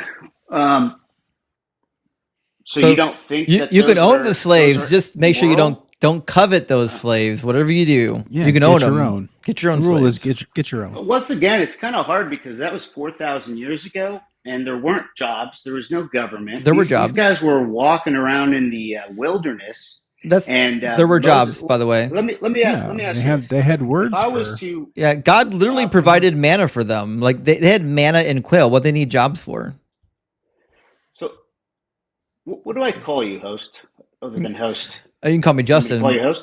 You can call me Justin. But what do they need? What do they need jobs for? God is literally providing manna and quail for them every single day. Well, I just mean a society. They're building a society. Right? Do they These need guys slaves are- for that? are 400 years in slavery. Now they're walking through the wild, trying to get to the promised land. Let me ask you. You know who Justin, else was building a society, Justin? Quite a Was few. the southern states of the United States in Yeah. the, And they yeah, disobeyed in like the the Bible. 16th And- century. They disobeyed the Bible because Yeah, they they- did not treat anybody. So they needed slaves. Well- So it would have been okay if the Alabama legislator if the Alabama I can't say the word legislature. This is Yes, I can't words are hard. that's a funky one. If they enacted a law that said you can own slaves, but you have to treat them kindly, that would have been okay then. I don't think it would be okay. Why? But because that's They had a not society to God. God's build. not saying anything to them. But we that's- they that's had a man- society That to is a build. man thing. So God never said slavery was outlawed. When did he say that? No, I'm saying that the Well, the Bible within the says framework. the Bible I know says don't believe it, you can do but you have- slavery. The Bible never says you can't do slavery. And you said it's okay to own slaves if you're building a nation. And so why was it not okay for No. America to own slaves? I said God said to Moses and the Israelites. That was a direct deal for them. I'm not Okay. saying anything about anything after that. So I don't know it if you want to go down that road though, yeah, of like the limited audience road, right? Because Jesus specifically said he did not come for you. also Did it not come sounds for who? Mac, it sounds to me like he's also saying that it would be okay for the Israelites right now to make slaves of the Gazans. I mean, what would prohibit it? I don't see anything that would prohibit it.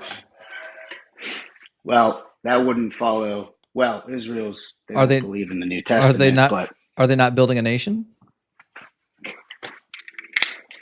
once again, though, it's not a direct revelation to somebody. You know, It was If God- it was if God- revealed to Moses.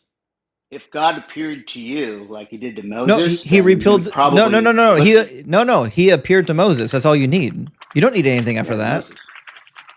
Yeah, but now we're under the new covenant. Not according to Jesus. Not according to Yahweh. Yahweh says to follow the laws all the days that you live on the earth. Deuteronomy chapter 11, chapter 12, and so on and so forth. That's Old Testament. So The God who gave the laws said to follow the laws forever. And Jesus didn't say not to follow them. Jesus said, whoever follows the laws will be called great in the kingdom of heaven. And whoever teaches people to not follow the laws will be called least in the kingdom of heaven. Well, yeah, following the law or following the Lord's commandments is a result of salvation, but you can't do it. Cool. So then what would be even believe wrong it. with the Israelites following the law? It would be wrong. No, I said, what would be wrong about it? The 10 Commandments.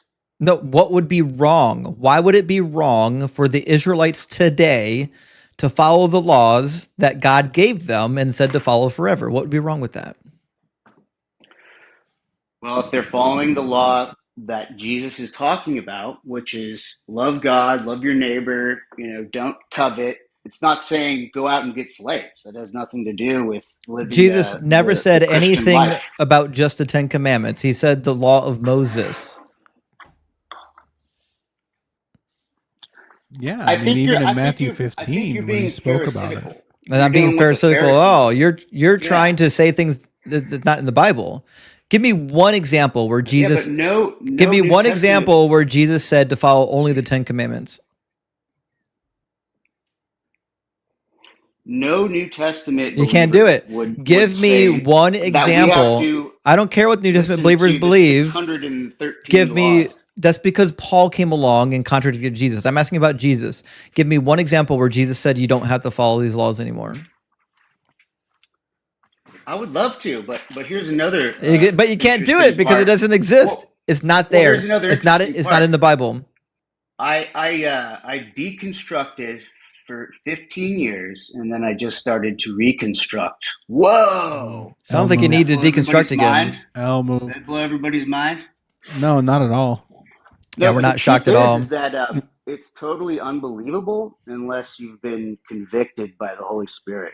Yeah, well, So, we don't believe in the like, Holy you- Spirit, so obviously that's not going to happen. And it's also irrelevant Right. because all you're doing is trying to run away from the argument we were currently having, which is No, what go would ahead. be wrong with the Israelites making slaves of the Gazans? What would be wrong with that?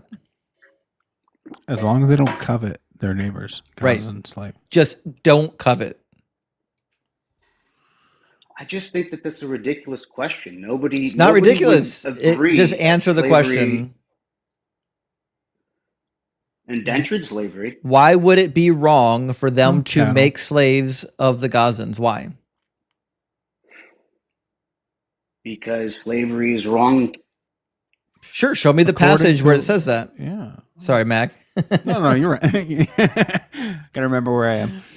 Yeah, I'm so used to getting to pounce on one, but Yeah. Got to share the stage now. I I'm know, trying to. right? I got to be a little gracious. I mean, he's just But, throwing out chum, you know.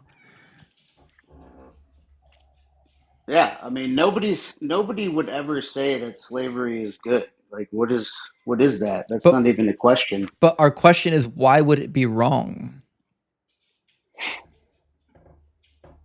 Because it's not right to own people. According to what? Well, I would say according to Jesus. But Well, show me where it says that. Reject that.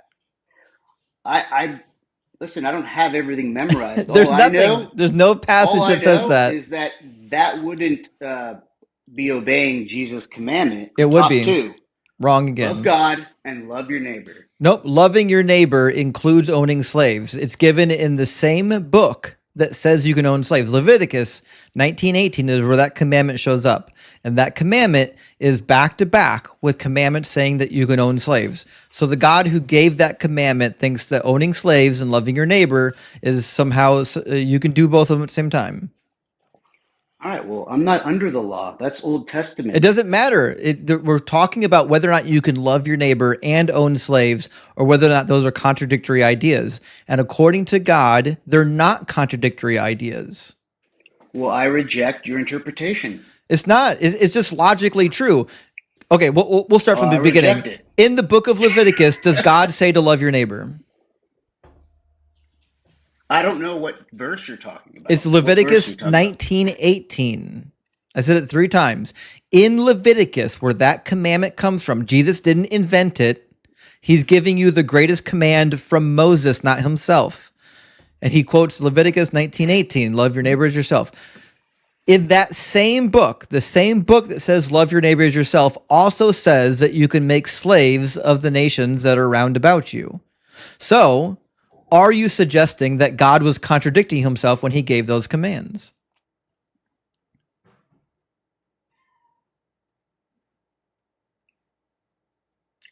I'm reading.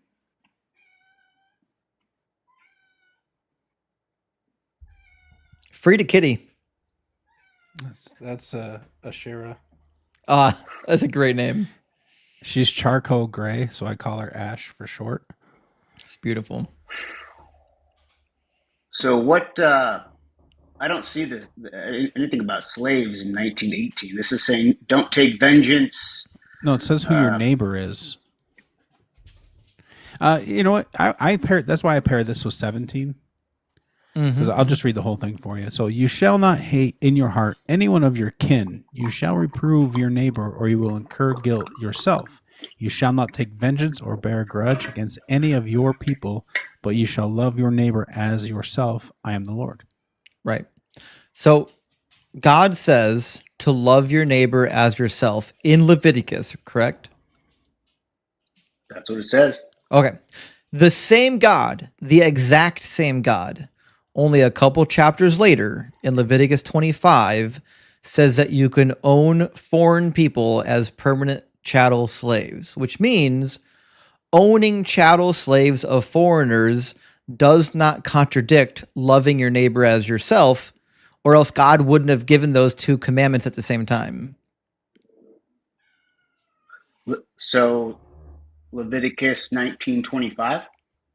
No, Leviticus chapter 25. Did we not read this with you? I thought we read it. Mac, am I taking crazy pills right now? Well, I mean, that may be, but we did read it. I'll put it back on the screen. Leviticus 25 says, as for the male and female slaves who you may have, it is from the nations around you that you may acquire male and female slaves, so on and so forth. The same book that says love your neighbors as yourself says you can own these slaves.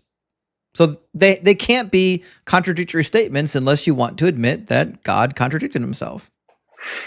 Well, I mean, what I said before was that was a direct commandment to the Israelites at that time 4,000 years ago. That's why I'm asking you, is it okay for the Israelites to do it now? No. Why? No. And why? Because it's 4,000 years later and so it's what? a completely different world. So what? It doesn't matter. World. Jesus came, died for our sins. Everything's changed. Okay, so morals aren't objective then. God did the Old Testament and God did the New Testament. Show me where God said you can't own slaves. You already asked me that. I said I don't know. It doesn't exist. The Bible tells you can own slaves in the Old Testament and the New Testament. It never says once that you can't own slaves. So we've been on the slave thing for a while. That's because you can't be honest. The conclusion? So the conclusion here is for you to have the epiphany and recognize that the slave owning God you believe in is not good unless you accept the fact that slave owning is good. Okay, well, can I unpack what I think God is? We don't care what you think God is. We all know what you think God is. You're a Christian. Okay. You're a Calvinist. We know exactly what you think about God. Okay, what about human beings then? I don't think we care. So my question is Mac, do you care? What would make God good? Mac doesn't care. I know what the God is supposed to be. I know What what humans are. situation? Yeah, I don't care either. Is there any possible situation that could be for God to be good with all this being true? Well, he would have to. Bible. He would have to not do injustice. Like he would have to not punish women for crimes of their husbands. He would have to not say it's okay to own slaves. He would have to not kill all the babies. He would have to not send people to hell for thought crimes. He'd have to do all those things. You have to undo all that shit before I would agree that he's good. You, again, as we already stated, are assuming that he is good, and you haven't demonstrated it. Your worldview assumes that he's good. Actually, I think it's a little bit different the way that the Calvinists believe. We actually think that humans are so bad that we deserve infinite hell, which means anything that Yeah, that's happens on this crazy earth work. it isn't even close to what we deserve. So if we Okay, actually so deserved it, I'm then there's gonna nothing he can do test that's this. less than what we deserve. I'm You know gonna what I mean? I'm gonna test this right now, and you're gonna do a pretzel, okay? Do you believe in the age of accountability? Are you talking about sexual accountability? No, the age that's of consent. not consent, accountability. Christians are always worried about women's bodies. Crazy. So accountability for what? What are you saying? Do you believe there's an age at which you become accountable for your sins? I think it's more of a mind understanding of yourself and what's around you. Yeah, like a psychological deal. Okay. Okay, maybe not an age, but a point. People are A different point ages in at your that life, time. right? Okay, so Yeah. there is a point of accountability. All right, let's imagine for a Yes. second that in my hypothetical, I become accountable for my sins at age 13. Just a hypothetical, okay? Now let's imagine the day that I become accountable for my sins. I commit a sin. Let's say I lied to my mom. Should I go to hell? If I die that day, having committed just the one sin after being held accountable for it, should I go to hell? Should you go to hell? Well, if you are a liar, liars go to hell. I'm asking you, yes or no. Should I go to hell for committing that one sin? So if we're going to take It's the crazy. worldview He can't of say God, it. Listen, yes. Wow. the answer is No, yes. I'm Just say saying. it. In I'm your saying with worldview, the answer. Okay. worldview of Christianity, So, yes. in your worldview, you think a teenager who commits only one sin and then dies should be tortured in hellfire for eternity. That's your worldview. I don't think it. I think And- God thinks it. and Yes. that's- I and think that's what why- God thinks. Wait, That's does why he your disagree with religion- God? Do you disagree with God? Do you agree or disagree with God? I'm saying that I don't make the rules. I Do just you discover agree them, or like you disagree? guys. Do you believe I- that child should go to hell? I believe all humans have fallen. I'm asking you a yes or no question. Do you personally believe that a teenager who commits only one sin and then dies should go to hell? I believe what the Bible says. You can't say yes or no. Okay, so the answer is yes. Okay, So yeah, there you go. Yes. So there Yes, you go. All people. And all this people is deserve why hell. your religion is a red flag, and it causes what I would believe probably a normal individual. You sound like a normal individual. But your religion forces you to sound like an asshat. And that's the unfortunate situation here, because I bet if you were sitting But in front of me, we could have a beer and have a hell of a time. Unfortunately, your religion makes you unpalatable because you believe that teenagers who've only committed one sin should burn forever in hellfire. Well, and that to first of me all, it's a is loaded just, question. it's not loaded. It's a perfect test of your logic. And unfortunately, you failed the test. But listen, Fight. I promised myself I wasn't going to have like 2-hour conversations tonight, and we got a bunch of people waiting to get in. So appreciate you coming up and having a chat. And shit, you were courteous. We put the heat on you. You took it well. So thanks for coming in and having a conversation with us. You got it, man. Good talking. Have a good one. Cheers. All right. I think Cheers. the longer they hesitate on those, the safer they are as people. I think that's Right? what- Because it troubles them, right? it There's does. guys, there's guys I've talked to just recently who with like little to no hesitation would, yeah, of course, yes. That's And crazy that work. to me is a dangerous person. At least, so when they hesitate and do the pretzeling, at least you can tell that they're grappling with the problem. Like you can tell that they know there's a problem. But the people like Father Joseph who don't hesitate, those people. So creepy. What I liked about him though was that he admitted his dishonesty like immediately when he's like, well, when you get these gotcha questions, I just lean into them. Like, Yeah. okay, so what you actually think you leave like aside and you just say, yeah, just whatever. Like, I don't know. He thought what he was saying was going to make him sound better than the other callers. It didn't. Yeah. Yeah. Let me grab some super chats, guys, and we'll get our next guest in here. Make sure you're following my friend Mac Luster if you're not already. I implore you by the power of Doug to do so. And Logan is 100% correct. Thank you for the super chat. It says, these guests are why Christianity is so dangerous. It is my belief that is exactly why people will support Trump no matter what he says or does. And that's it, because they're used to authoritarian behavior. And Juan, thank you for the super chat. Good to see you tonight. I love the super chat. He says, but seriously, do people seriously believe there's a God up there who once liked the smell of barbecue and hated yeast? God was so upset that you could have yeast at the eve of the Passover. So upset. I think I figured it out, though. He loved having nostrils full of smoke, though, didn't he? Yeah, exactly. Yeah. So tell me what do you think about my theory? My theory is that the God of the Bible had serious allergies, which is why he couldn't be around feces. That's Deuteronomy 23. He couldn't be around yeast. Obviously, that's Exodus chapter 12 and beyond. And he couldn't even come into contact with certain metals like iron. Yeah. My friend Fee, right, likes to roll that one out. Yeah, he's just allergic to iron. He's just allergic to shit. Dude was like the first bubble boy.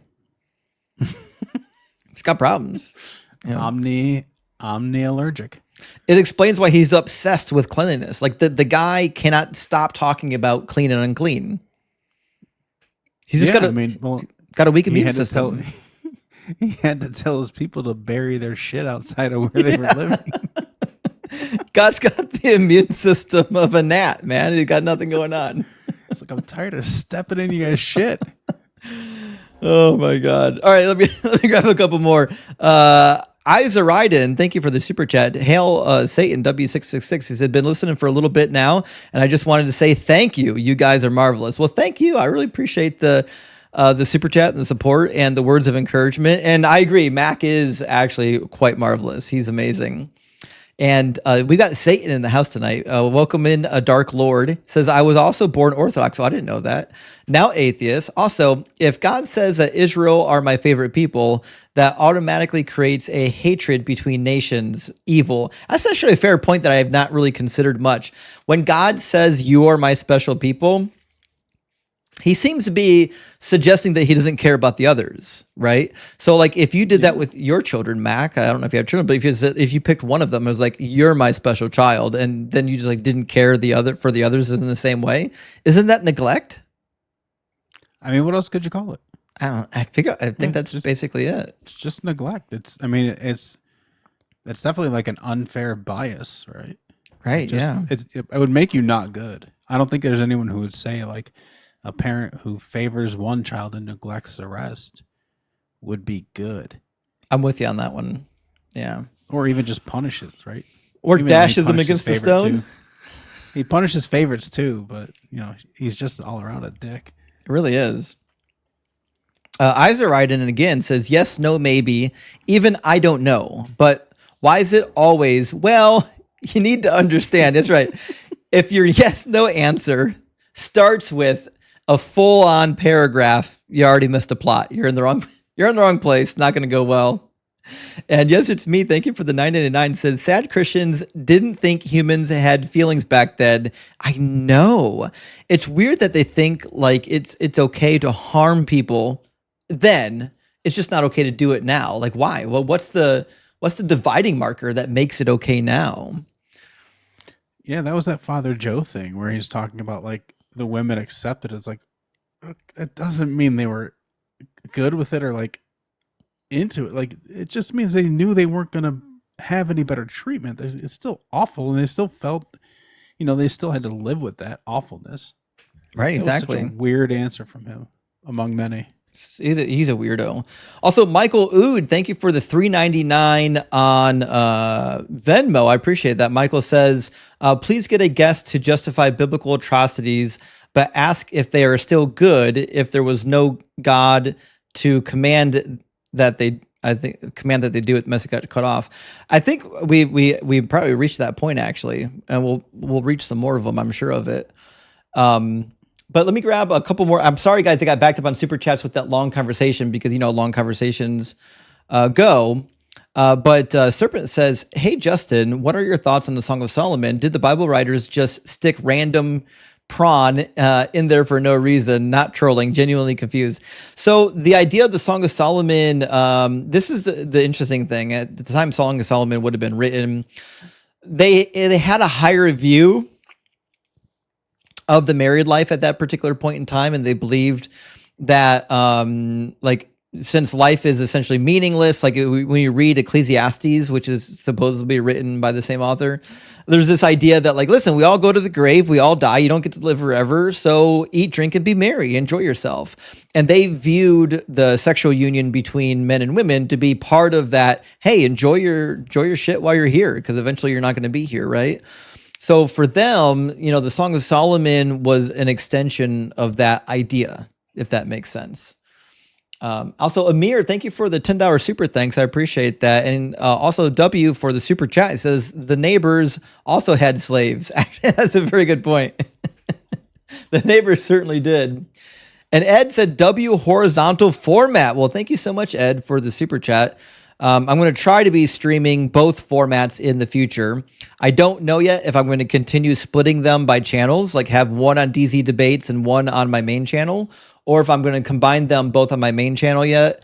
I'm feeling that out. Send me an email if you feel a certain way about that, because I'm curious to know what people think. I initially separated them because I just wanted to do an experiment to see which one grew faster, if more people would be drawn to the horizontal channel versus the non-horizontal channel. But we'll see. So what's your camera setup for that? You got like just one for each stream or something? Like, no, it's a crazy setup, man. Like the same camera, but one is like cropping. They're cropping differently. Got to use virtual cameras. Wow. Okay. So I'm basically setting a canvas and then using a virtual camera to output the canvas. It's pretty. Oh, that's awesome. Pretty wild. I got a crazy setup, dude. And people wonder why, like, I have sounds like it, like audio issues at the beginning of some of the streams. But like, if you saw, I've got 3 extra large monitors going right now, and I'm running out of room for shit because I have to run so much. Like, I have so many pieces of software open right now to make this a multi-streaming platform that, like, it's crazy. And Greg is saying I need better internet service, and you're right. Even with the internet that I have, it still struggles to keep up. And I've got like 600 megabits per second. And I still end up with situations like right now where I'm pretty sure my horizontal live stream is starting to tweak out. It's all about the upload, though. That's where they get you. That's where you'll pull like 600. Like, I pull a gig, but my up is like 30 or something. It's like, you know what I mean? It's like way disproportionate. But I mean, either way, I may have to have a conversation with my internet provider about the upload speeds. But let me grab a couple more of these super chats and we'll move on to our next guest. Phil Fun says, "I'm very happy Father J came up. Important people see that Christian teachers, false leaders are this way. I'm so glad he was honest. He has 2.7 followers. I didn't know that. Actually, I'm pretty sure both of the streams on YouTube are lagging right now because my live views have like plummeted, which usually happens when it starts lagging. Is for those watching on YouTube on the horizontal or the vertical stream, shoot me a message. Let me know if the stream is lagging, because I do have a warning. It says YouTube is not receiving enough video to maintain smooth streaming. So I'm kind of getting the impression here that having a little bit of trouble keeping up running both streams. I may have to upgrade my internet. We'll see. I don't know what the next level is. I don't know how I can upgrade it. Get a good business class or something. I already have 600 megabits per second. How much do I need for this? But you got to check your upload speed, though. Apparently, that's the big one. Well, I did check my upload speed. I do get like 120 megabits upload speed, which is pretty good. You really only needed like 25 for. But you never know. It could just be YouTube. I've had nights where YouTube is just being funny for some reason and it wants to crash out. But we'll keep rolling. GH says, "I bet Q Bottom does to his church." Wait, you mean goes? Yeah. Oh, goes. I'm so sorry. I didn't see the G. Yeah. Q Bottom probably does go to that church now that you mention it, because I've tried to get Q Bottom in my live stream, and I gave him only one stipulation. The stipulation is you have to say publicly that it's not okay to marry children, and he refuses to do it. That's why he's never been on my live stream. I would add a second stipulation that he has to release that girl he kidnapped for his music video. Oh, yeah, for sure. Dancing with her keys in her hands. Those are such bad videos. And it's crazy because he's got like 1 million followers and nobody's watching his live stream or his videos. And I'm like, oh, he clearly purchased all these people. Yeah, it smells very body. Yeah, these are got to be all bots. But Noah, good to see you. It says, the grape makes sense if women are just possessions. You nailed it, actually. So God views women as though they're just possessions, which is why it's okay to grape them as a punishment. And Captain says, watch you daily on drives. Glad to see you live. You're doing the good work. Praise Doug and Sharon and all of the apostles. Well, thank you so much, Captain. I really appreciate you supporting and watching. I really do. And Jammin says, I hope our blasphemy super chats help pay off your MDiv. It is actually. You wouldn't believe how much money I have wrapped up in student loans. It's crazy. I won't even go into that. But Semi, thank you so much for the super chat. I appreciate that. It says, he preaches love, yet slaughters whole lands, demands mercy, yet shows none. By his own law, he'd stand condemned. Why can't Christians understand? Because they're brainwashed. They have to defend it and say that it was good, or else they have to admit that God's not good. And they're not really okay with that. And you nailed it, Rory. Says, did I hear that right? Okay, Yahweh does eugenics. Yep. Yahweh's down with eugenics and slavery, and that's just, God's cool with it. And Father Joseph Swaden from Northeast Pennsylvania, do with that what you will. Okay, so his real name is Father Swaden, and he's from PA. So his Orthodox church is from PA. Guys, search up this guy's church. I want to know what church he teaches at so we can put this in the Discord and maybe make sure that people see this video. I'd be very curious to see what happens there. But yeah, appreciate that. And also, where'd I go? Yep. Tullius says Christians don't seem to think of victims as real. Well, you can't. You can't love the victim and love God. You have to get rid of one of them. You know what I mean? And Larry, thank you for sending out 5 subscriptions. I really appreciate that. Big W, Larry. And Cyber's in the house tonight. Good to see you, Cyber. It says, so when are we, Justin, Ian, Mezzo, and Cyber, going on the exposing your truth tours and exposing to these disgusting church leaders their congregations? I don't know. We should. We need to figure out our busing situation better than the other debacle that we're referencing, the Unfuck America tour. There was some mess going on there. Surely we'll do a better job. But yeah, I think we need to make that happen. Good to see you, Cyber. Guys, make sure you're following Cyber Deconstruction. And Silattax, good to see you tonight. It says, atheists can instantly say slavery is morally wrong. Why can't Christians? You nailed it. It takes me 0 seconds to admit that slavery is wrong. I don't know why it's so hard for others. And we've got Solomon saying Team Edward or Jacob. I don't know who those are. Well, that's Twilight. I know that. I don't know which one's which. Is Twilight still a thing? No. I mean, I didn't pay attention to it even when it was a thing, but I'm going to go with Team Neither because I don't think vampires are real, but appreciate the super chat. And Solar says, all-powerful God, too weak, too much peer pressure, couldn't tell the Israelites not to own slaves. You're right. The God, if you're saying that God has to give laws that coincide with what's already happening at the time period, then it seems like he's just a punk-ass God. He's weak, And Adele says, oh, the slavery if you treat them okay song. Oh, I know. I need songs like Joel. Unfortunately, I don't have that skill set. Maybe I'll get the license to play them from him. I'll pay him for the license. And Adele says, my teenage daughter made me a homemade lasagna for Mother's Day, and Justin is live. Praise Doug. Good to hear it, Adele. And I love lasagna. Please enjoy a piece for me. And Solar says there are 613 laws that Yahweh's people are supposed to follow, and yet don't own slaves wasn't one of them. Very interesting. But remember, guys, don't eat shellfish was one of them. So give God a little bit of credit, okay? He wasn't a complete monster. And Damo, thank you for the $199 super chat. Holy shit, Dom. I really appreciate that. Thank you, Damo. It says, thank you for everything you do. Keep going and we can change the world. Well, thank you so much, Damo. With support like that, we are going to change the world. And I'm going to do everything I can to change the world. My goal is to get rid of these toxic religions. And thank you so much for your support, Dom. We're going to do it. And Radical Dreamer says, I've watched your show for a year. I don't think I've missed one episode. I finally let go of the fear and deconstructed. Been reading the SBL Bible. Thanks for everything. Radical, thank you so much for letting me know. I appreciate that.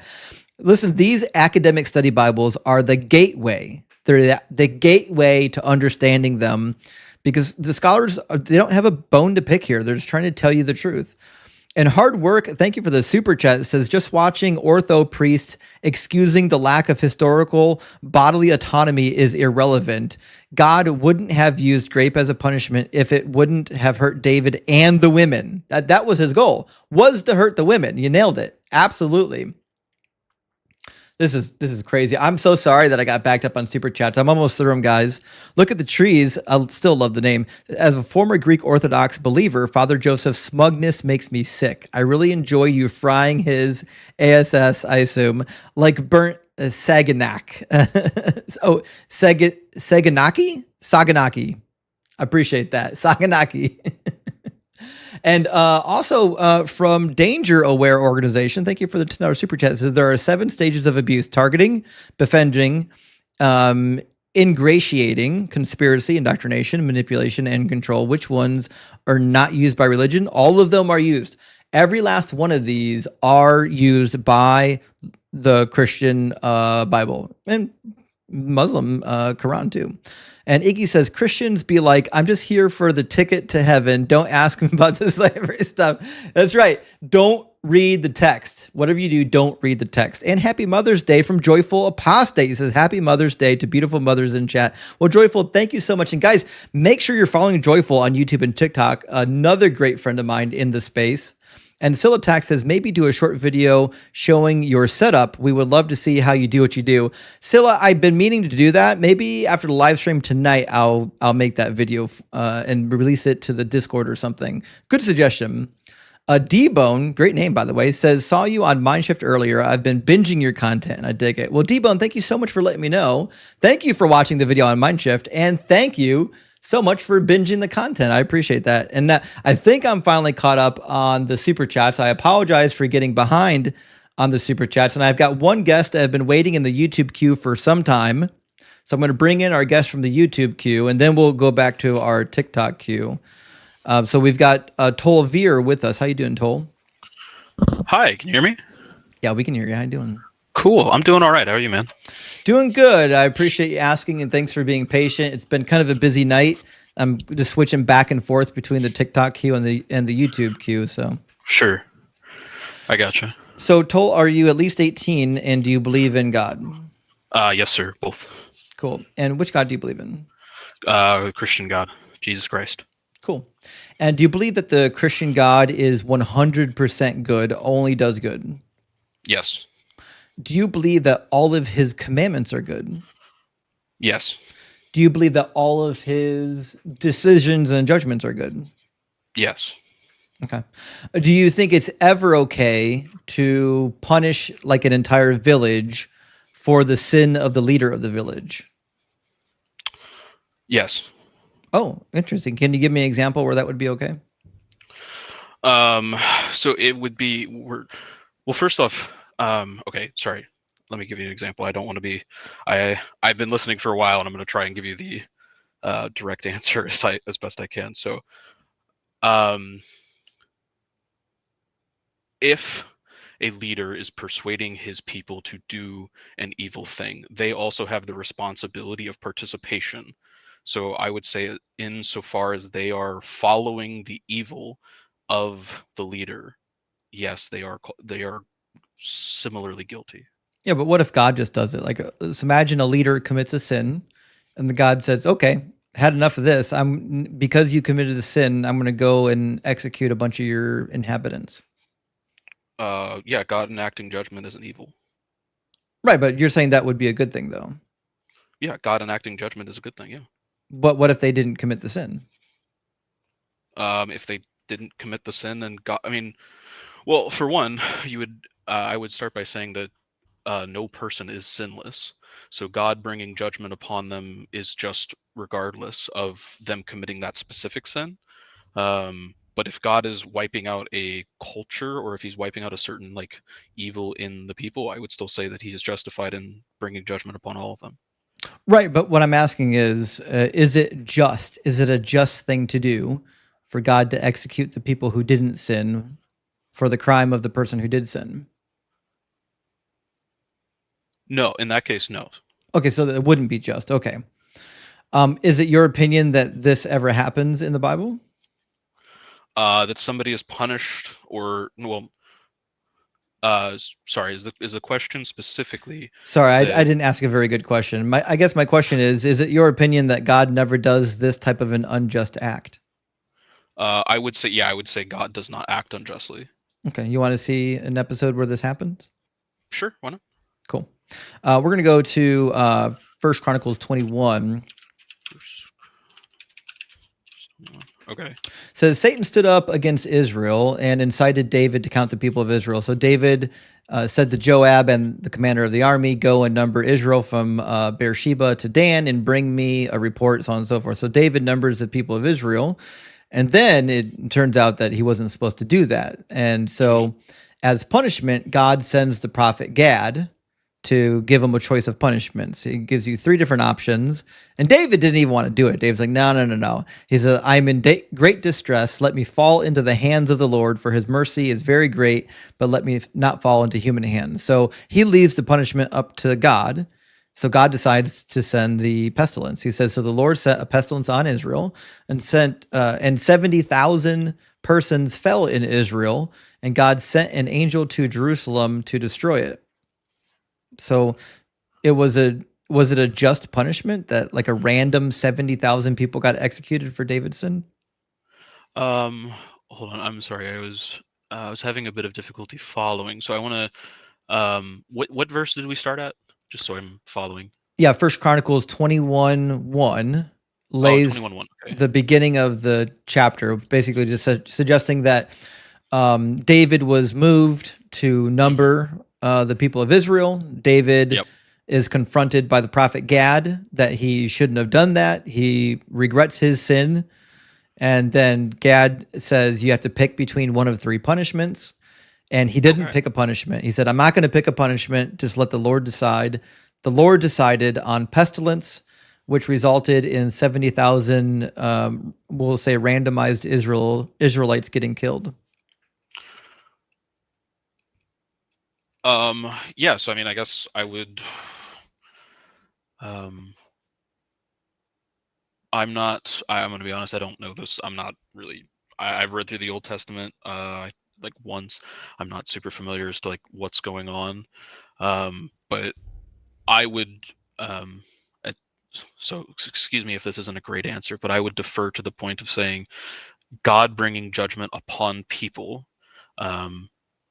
is just, and if God is bringing judgment upon them due to the actions of their leader, or in particular their representative, who would be David, that he is still just in doing so, because we do recognize that there are consequences of the leadership that precipitate through the household. So like this is the idea of Adam, right? Adam sins. Through Adam, sin enters the world, and now we live with the consequences therein. So because David is the lead, then it is just to punish people who didn't commit the sin. It's not for that, but it is bringing judgment upon them. Yeah, but God decides who gets punished, right? He would be the one deciding this. Yes. Now, could he decide not to punish them? Could he have just punished David? Could he have just punished David? I want to say yes, because the obvious answer sounds like, well, yeah, David did the sin. He is the sinner. He gets the punishment. So I understand that, but I would say that David is not in the position merely of himself. He's not necessarily acting as an individual. So I would say he's acting as the representative of Israel as its king. Yeah, but that's irrelevant. The question is whether or not can you call it justice if an individual gets punished for the decisions of their leader? I don't think that's exactly what's going on here. I don't think it's that if I were to use like a different, or if I were to change the example, and I were to say like if David went and killed a man, that which he does, right? Then if this were to happen and God were to say slay another person, let's just say Joe, and he were to go and slay Joe, I would think that's rather strange. But in the case that he is acting as the representative, he is doing something as a representative for the whole of Israel. So Israel being part of the whole of his people, he's not acting as an individual. That's what I'm trying to say. He's not acting as an individual in this moment. Okay, so the people of Israel forced him to do it? No. Okay, so was it his decision? To not make a decision? Yes. No, was it his decision to commit the sin? The sin being numbering them? Mm-hmm. Yes, he was the one who numbered them. Yeah, so that was okay. And no one forced him, right? No one would force him. Okay. So then the sin was committed by David, right? The sin would be committed by David, yes. Okay. And did David die?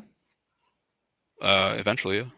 No. Did he die on the day that the 70,000 Israelites were killed? No. Okay. But the people who didn't sin did die. Well, they all sinned, but yes. All of them? Yes, everyone has sinned. No, I'm not asking if they live sinless lives, although it's implied that obviously the people who died were randomized, like probably men, women, Sure. children, old people. But whether or not they committed a sin in their life is irrelevant. I'm asking, did they commit the sin in which they're being punished for? No. What you're asking, no. Okay. So then would we call that justice if people are being punished for a sin that they did not commit? I don't see. I think that's where I disagree with you. So I don't agree that it's them being punished for a sin that they did not commit. I think that they are suffering the consequences of their leader's actions. It doesn't. No, they're not. They're not consequences. Consequences are things that like are unavoidable, right? Like if I commit a crime and I go to jail, the fact that my son is fatherless is a consequence, but it's not a punishment. Punishments are decisions. What happened to the 70,000 Israelites wasn't an unintended consequence. It wasn't an unavoidable consequence. It was a decision that God made. Do you see the difference? I see what you're trying to say, but I would disagree. I would say that what is happening is a consequence of David going astray. It's not. Well, it is. I mean, it only happened because David numbered them, right? It happened. No. The 70,000 Israelites died because God chose that punishment. Right, which only occurred because he numbered them. No, if he hadn't numbered them, the punishment wouldn't have been incurred, right? Wrong. Because David could have numbered them and God could have just punished David. The fact that God punished everybody but David means that it's not a consequence. It's not an unintended action. It's a decision that God made. God could have made the decision to only punish David, couldn't he? So okay, I see. I understand what you're saying. So what I was trying to say, firstly, yes, I understand what you're saying, and in that regard, I think it is conceivable that yes. So I heard you earlier, kind of saying that I couldn't hear the whole conversation, but that you were wanting the strict yeses before we get into it. So I'm going to try and abide by that as best I can. If I don't, just catch me on it. But yes, but what I'm suggesting is that there would be consequences regardless. Now, this happens to be the consequence. Does that make sense? It's not the consequence. Again, so you're trying to make a false equivalency that punishments and consequences are the same. They're not the same thing. I agree that they're not. I agree punishment and consequence aren't the same thing, but in this, God never acts, I shouldn't say never acts. All sin, all evil is justified. Right? Would you agree with that, at least in the Christian theology? I mean, in your theology, anything God does is definitionally justified because you bake into your definition of God that God can't do injustice. That's Deuteronomy 32:4. Well, that's not really what I don't think that's what I Maybe I said. misunderstood what you were saying. I was saying that like, okay, sorry. Let me try and remember exactly what I said. I'm sorry. I'm a bit of drawing a blank here. I'm a little bit nervous. I'm not gonna lie. I was I was waiting a while, but Trust me, this is a daunting stage to be on. I'd be I'd be in the same position as you. Don't worry. Yeah.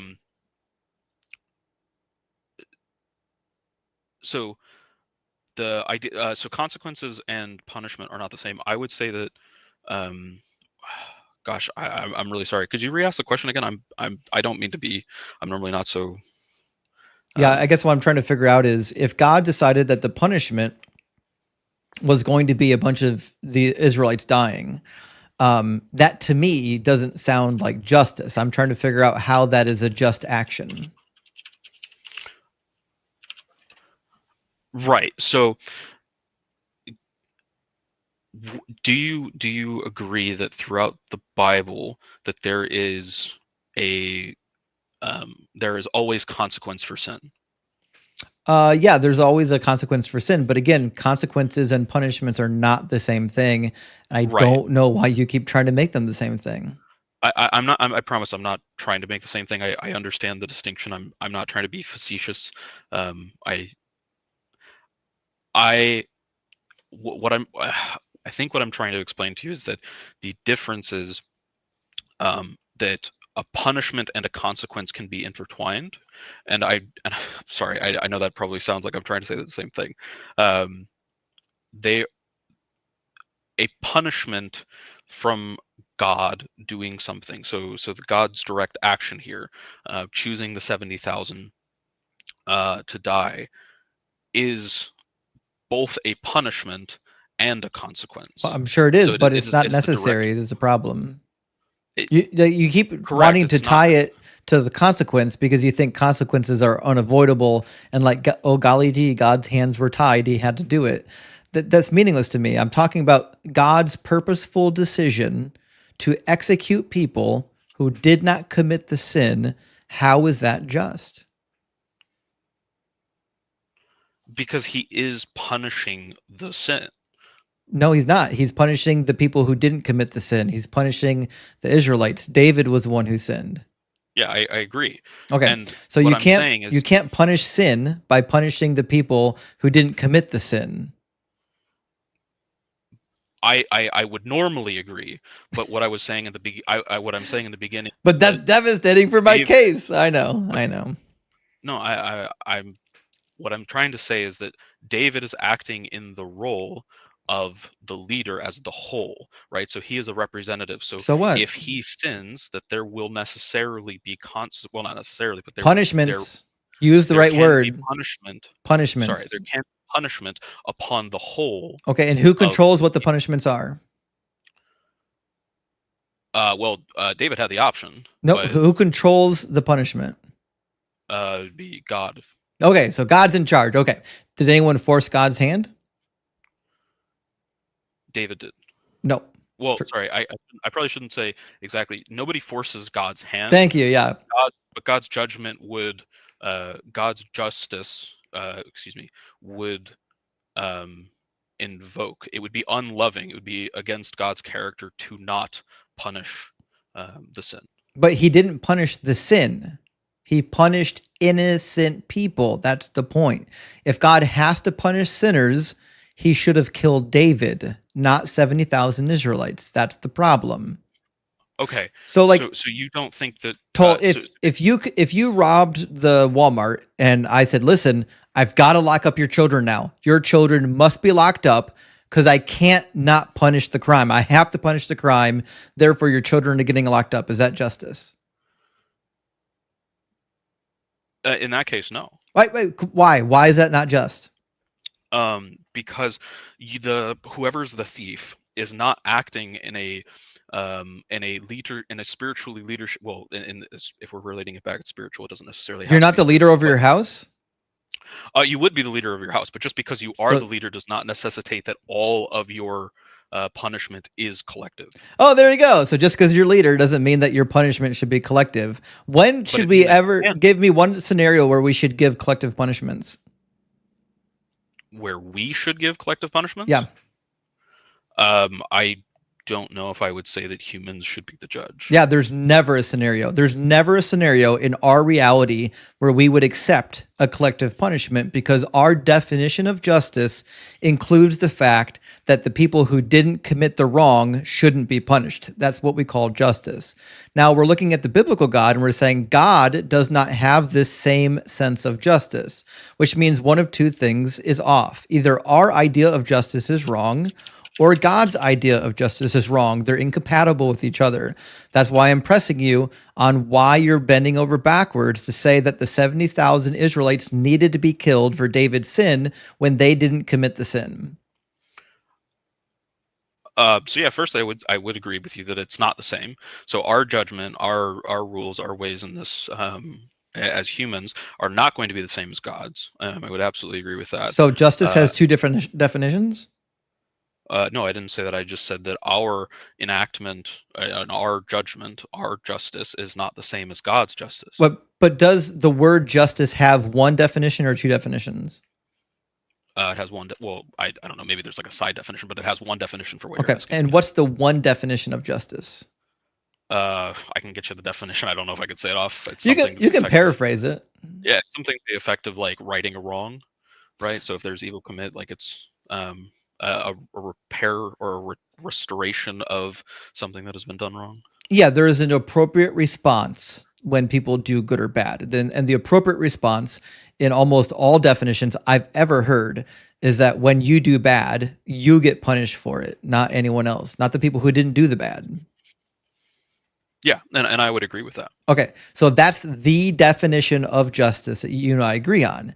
Now, God does not agree with that definition of justice.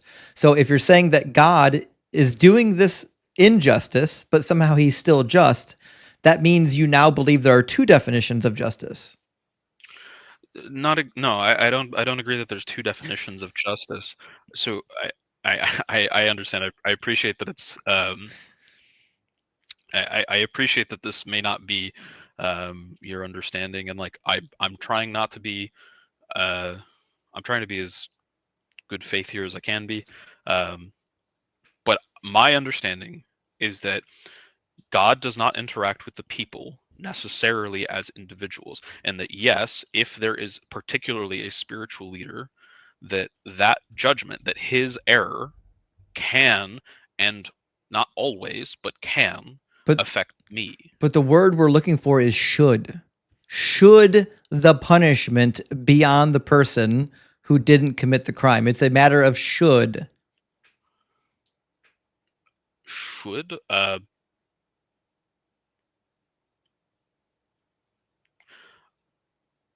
You know the answer. This is the thing that drives me literally crazy, because Tol, I know, I can almost guarantee in real life you're a decent human being.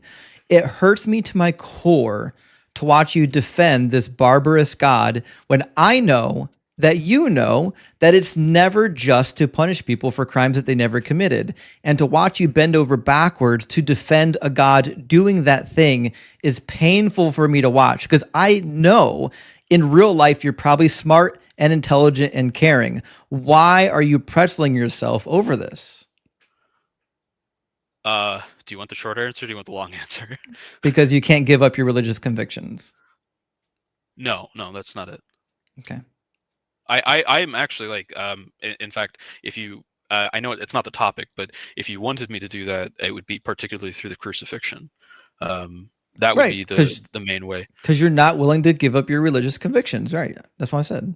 No, I am. If that's wrong, like, yeah, totally. Like this isn't something like I said in the beginning, I'm not super well learned on this. It's my understanding. I have a different worldview than you on this.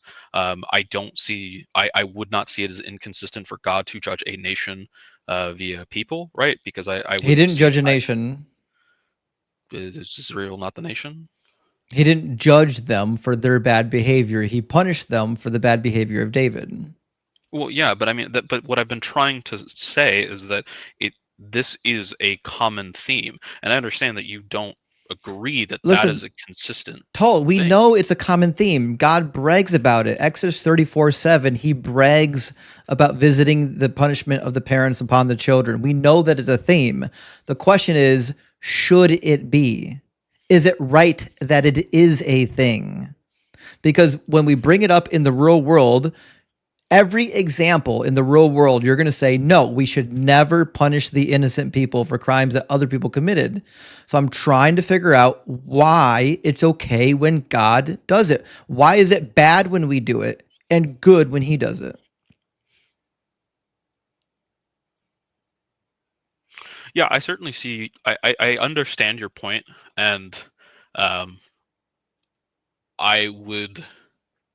I actually really like this, because I don't think I have a good answer for you. There's not a good answer. The appropriate I answer know. is that God is not good. That's the appropriate answer. Well, okay. Actually, could you answer me a question? What is good? Well, good is the definition in the dictionary, the thing that is the most beneficial or preferable. And if I believe that God is good, I assume that he's always going to be doing the thing that is most beneficial and preferable.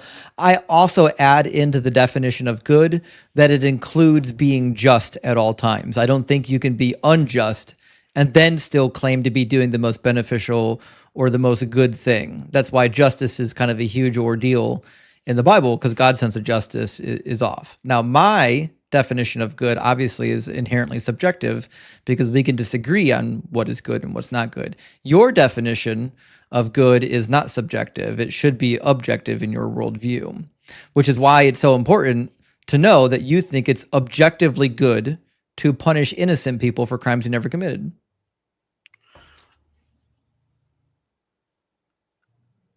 Hey, Justin, it's the same thing. He can't hear me. So, I'm firstly, assuming. there's a decent Right. bit in there that I Okay. would agree with you with. No, sorry, I wasn't talking to you, Told. My co-host Mac here said something, but you couldn't. Oh, I'm sorry, I can't hear. You can't hear him. I know. Don't worry. Okay. Sorry. So there was a good. If he's not talking, I don't want to interrupt. I don't want to. No, you're fine. You're fine. Okay. So I don't think it is problematic for God to bring his judgment upon anybody for whatever reason he deems. Even if they didn't commit a crime. Well, everyone commits a crime, right? I didn't know the crime that they're being punished for. Yeah, they're not being. I mean, I don't think any one of those people, when they are judged, are being held or being made to account for David's decision. But that's what the passage says. Yeah, as the angel of the Lord is killing all these people, David says, I alone have sinned. What have these people done? Let your hand be against me and my household only. Yeah, I hear what you're saying. I'm not disagreeing with your issue, right? I understand the issue. It's very it's very human, right? Like I empathize with it a lot. Did you hear the bit earlier about what happened to David's wives? Yeah, I did. Do you think that was justice? I think that was the consequences of human sin. Was it justice, though? Was what specifically? Was it just for David's 10 concubines to be raped for David's sin? I don't necessarily agree that they were raped. Oh, what do you think happened to him? I think that it says that Absalom, right? He's the one that did it. I believe it says that he took them and they were on a roof. They pitched a tent and he slept with them, which would have been like this massive disgrace and sacrifice. You're blaming the victims right now? You're saying they went consensually? They went consensually and slept with their stepson before all of the Israelites? I mean, I don't know. It doesn't say that they were raped. Why would you think that it was consensual? What part of the story would motivate somebody to think that was consensual? I mean, dude, people are real messed up. I'm Like, asking especially, do you know what the penalty is for adultery? yeah, it's death. Okay, did they all die? No, they were all obviously in sin, right? I Oh mean, yeah, this whole so situation is they were somebody who's never turning judged, away were from they? God. So they were Well, never they judged because they didn't commit adultery. They sure were they were raped. judged.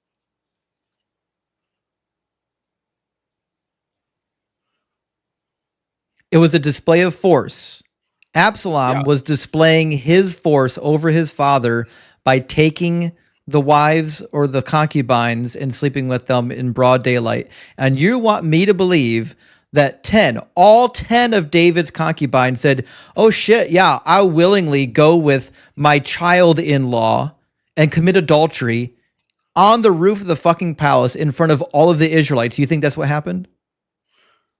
I think the Bible does not say that they were raped. Do you think that they went consensually, yes or no? I think they could have. You think they could have? Okay, so you're just going to blame the victims. Cool. No, I will. What were they wearing? Do you think they were dressing salaciously? Do you think they're being provocative? I don't know, but what I do know Maybe is they that should have covered up people more. who what I do know is that there are a lot of people. Why in didn't the David have Bible him who killed? what I do know is that there are a myriad of He can't do things it. in the Bible. I'm trying to just respond to the first Why point. didn't David Keep have him interrupting. killed? Do you want me to respond to any of your points, or are you going to keep interrupting? Answer the immediate question I'm asking right now. Why didn't David have them killed? Why didn't David have them killed? Because David is a very sinful man. Oh, okay. So David should have had him killed, but he chose not to. By a strict reading of the law of adulterers die, yes. By that same regard, David should also have been put to death. Yeah, I Right? agree, but just because his the son law took his says that punishment. there's an absolute does not mean that every case is capital punishment. Well, no, it does actually. In fact, there were witnesses because according to Deuteronomy 17, there was at least 2 witnesses, and it's their obligation to pick up the stones and stone them. I don't agree that it means that every single time that this must be done. I believe that is the maximum sentence. Obviously, so all of the Israelites that watched 10 of David's wives commit adultery, all of them were like, "Oh, we're just going to let it go." I mean, we see the Israelites get to a point where they are considered worse than the Amalekites, right? Like they are considered like an utter abomination in Ezekiel, right? God says that there is literally none who are worthy; they are all villainous, they are all evil. So yeah, absolutely, I can believe that they just shrugged off the law and said we don't care. Absolutely, I can believe That's that. crazy. The Because mental they do gymnastics it you have again. to do to get through some of these stories will never surprise me. It's crazy that you have That's to not mental gymnastics. I'm just saying that people are literally essentially lie to yourself to believe that David's 10 wives are gonna be like, yeah, I'll just willingly sleep with my child. You know that they're all mother-in-laws to this child, right? So you want me to believe? Hold on. You want me to believe that 10 of David's wives, as his child is storming the palace to coup his father, was willingly going to say, yeah, I'd love to go sleep with my child-in-law in front of all of the fucking nation. You think that happened? I do not know their motivations. I think it is a possibility. It's not a possibility, and It's not a possibility. And you're delusional that you're willing to even. Hold on. You're Can you delusional. demonstrate that You're delusional that you're even willing to blame the victims in this circumstance. You're another red flag. You're the reason why your religion is fucking dangerous. You're it. You're the reason. You're sick. You're disgusting. You should be ashamed of yourself. And I hope you watch this back later and see how disgusting of a human being you are, which pangs me because I can guarantee in real life you're probably not as bad as the horse shit you're defending on fucking Mother's Day. You're doing this on Mother's Day, defending these women being raped. It's disgusting. Anyways, let's grab some super chats and we'll keep on moving, friends. Oh my goodness. Losing my mind over here on mute. Dude, it's unbelievable the gymnastics these people do. It's like like so bad. Like they make themselves bad people Yeah. in a desperate attempt to defend a bad God. They paint themselves into the loony bin corner. They're doing it. That no one's doing it for them. All they had to say is, that doesn't seem right to me. I don't think that should have happened. Maybe I'll look into this. What they really should say is, honestly, that's horseshit. This God can't be real. But they're not going to do that. But still, Right. anyways. Satan, thank you for the super chat. Satan's dropping some support tonight. Thank you, Satan. It says, so Christians say God is against corn, but isn't God the author of the first Corn movie when he raped David's wives? Yeah, exactly. He also advertised it live. We're the watchers. Also, good night while watching. Good. So this is actually a really good point, because not only did God have them raped, he had them commit a sin by watching, so all the Israelites could see the nakedness of the women. In Leviticus chapter 18 and 20, that is a grave sin. You shall not see the nakedness of so on and so forth. So, and remember, Adam and Eve were in the garden, and they were naked and not ashamed, implying that you should be ashamed of seeing somebody naked. Crazy. Adele, thank you for the super chat, though. It says, sent a super on Friday's live that I think got missed. I'm sorry, Adele. I try to read every last super chat. I'm a man of the people. I appreciate everyone who supports my stream, and I have to past my bedtime to read them all. It's possible that it was this late. Sometimes, like, you'll send a super chat during a debate, and then, like, it might not get read for like another 45 minutes because I'm in the middle of the debate, and I don't want to read them out in the middle of the debates. I read them between the debates. So anyways, but if I missed one, I apologize. I don't mean to. It says, was I correct that you were in MO, Missouri, on your recent travels? User Rock Hard for Doug and I are Kansas Cityans. No sports talk necessary. Holy shit, Adele. Not only was I in your state, I was in your city. If I had known you lived there, I would have met up with you when I was there. I was literally just in Kansas City. Great barbecue, by the way. Love the barbecue. And now I know next time I go to Kansas City, Adele, we're going to have to hook up with you and your husband and make some stuff happen.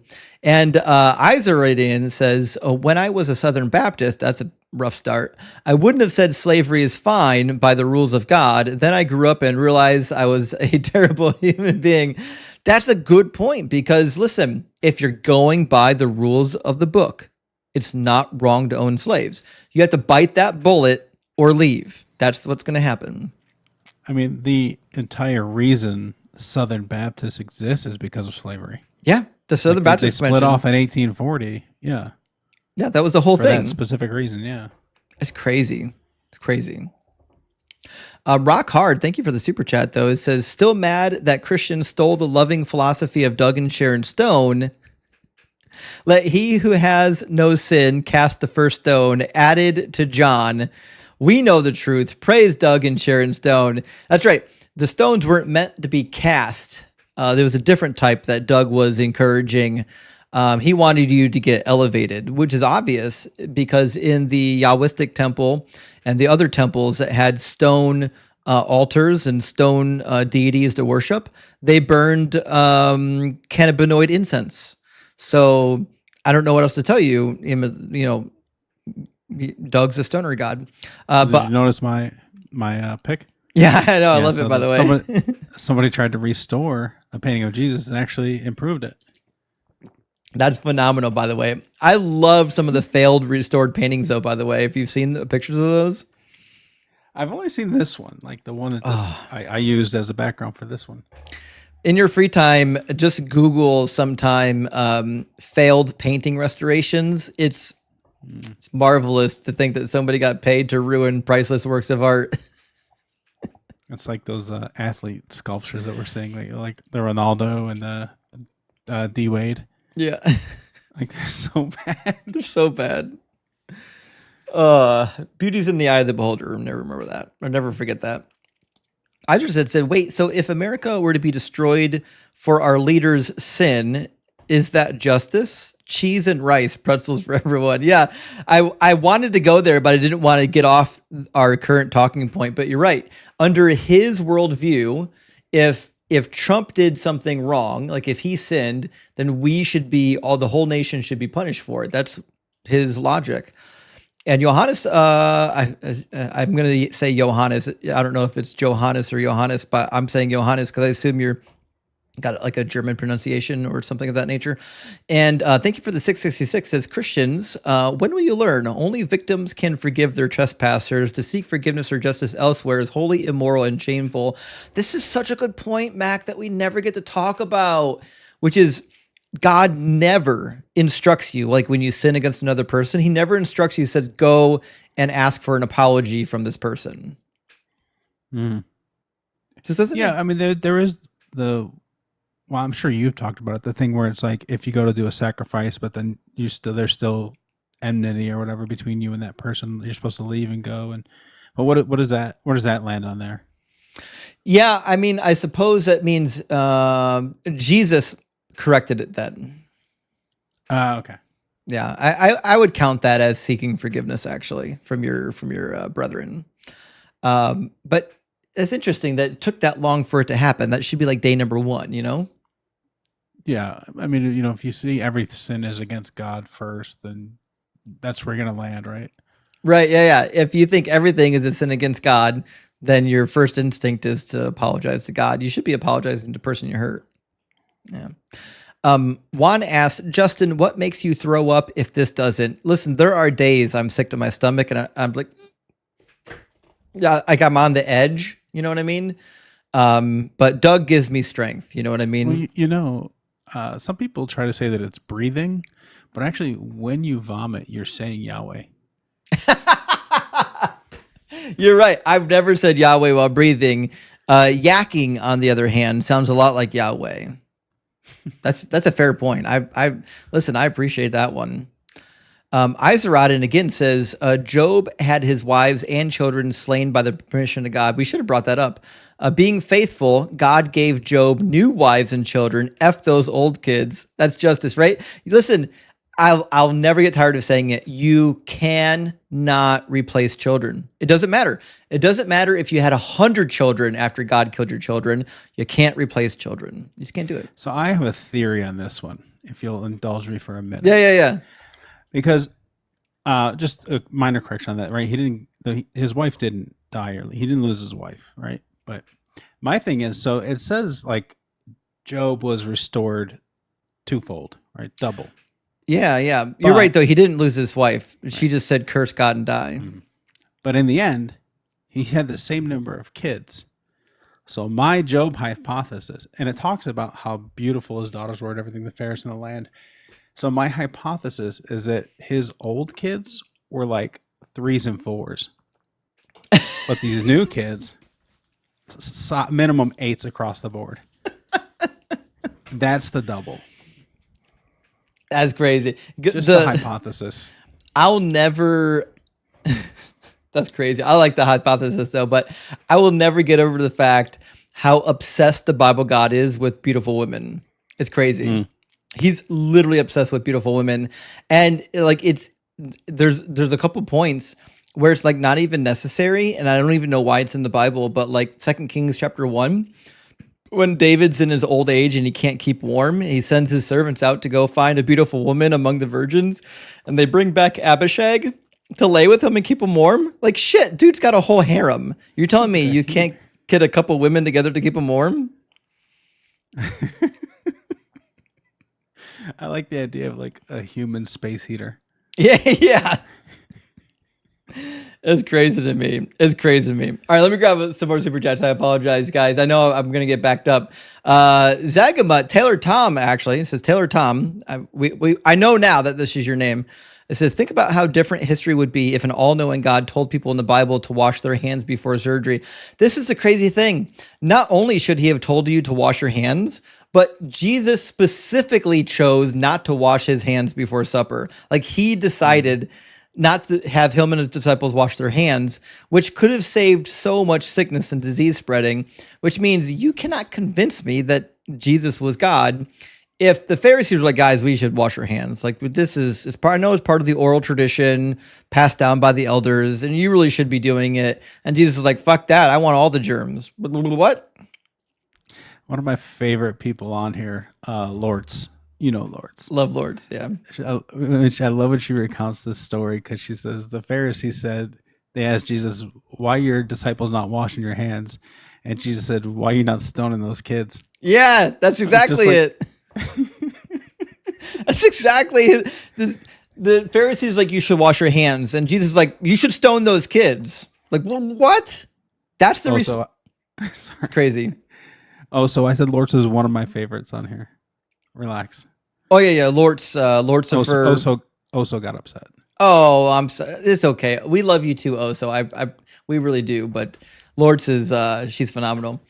Jam and Jay says, "Can this be a podcast? My battery dies at work."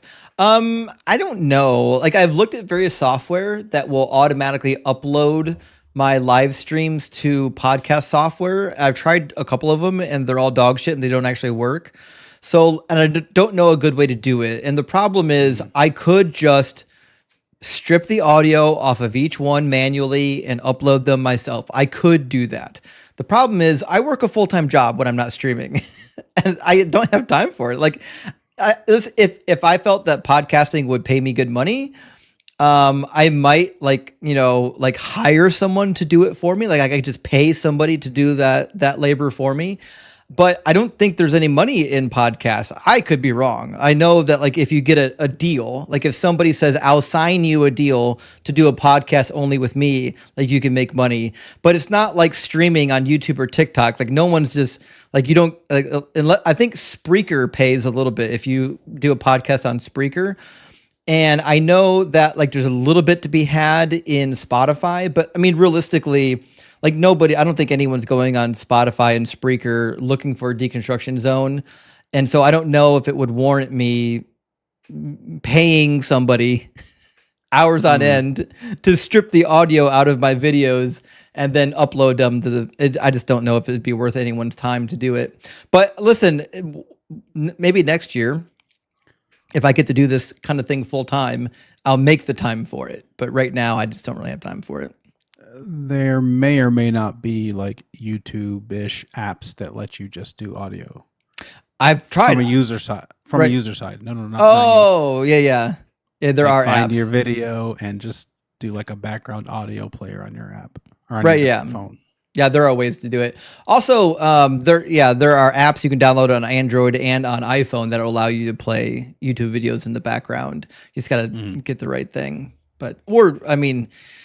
You could get YouTube Premium, but that's a little expensive. There is a workaround on Android to do it, but we don't need to explain right now. Sayla says, I can already feel it. A nice, warm, salted pretzel incoming. Yeah, he pretzeled pretty hard, didn't he? Whatever. Hammond says, you know how the ancients thought that each nation had a god? Then what is the U.S. deity? Colombia? In any case, happy Mother's Day. That's actually a fair point.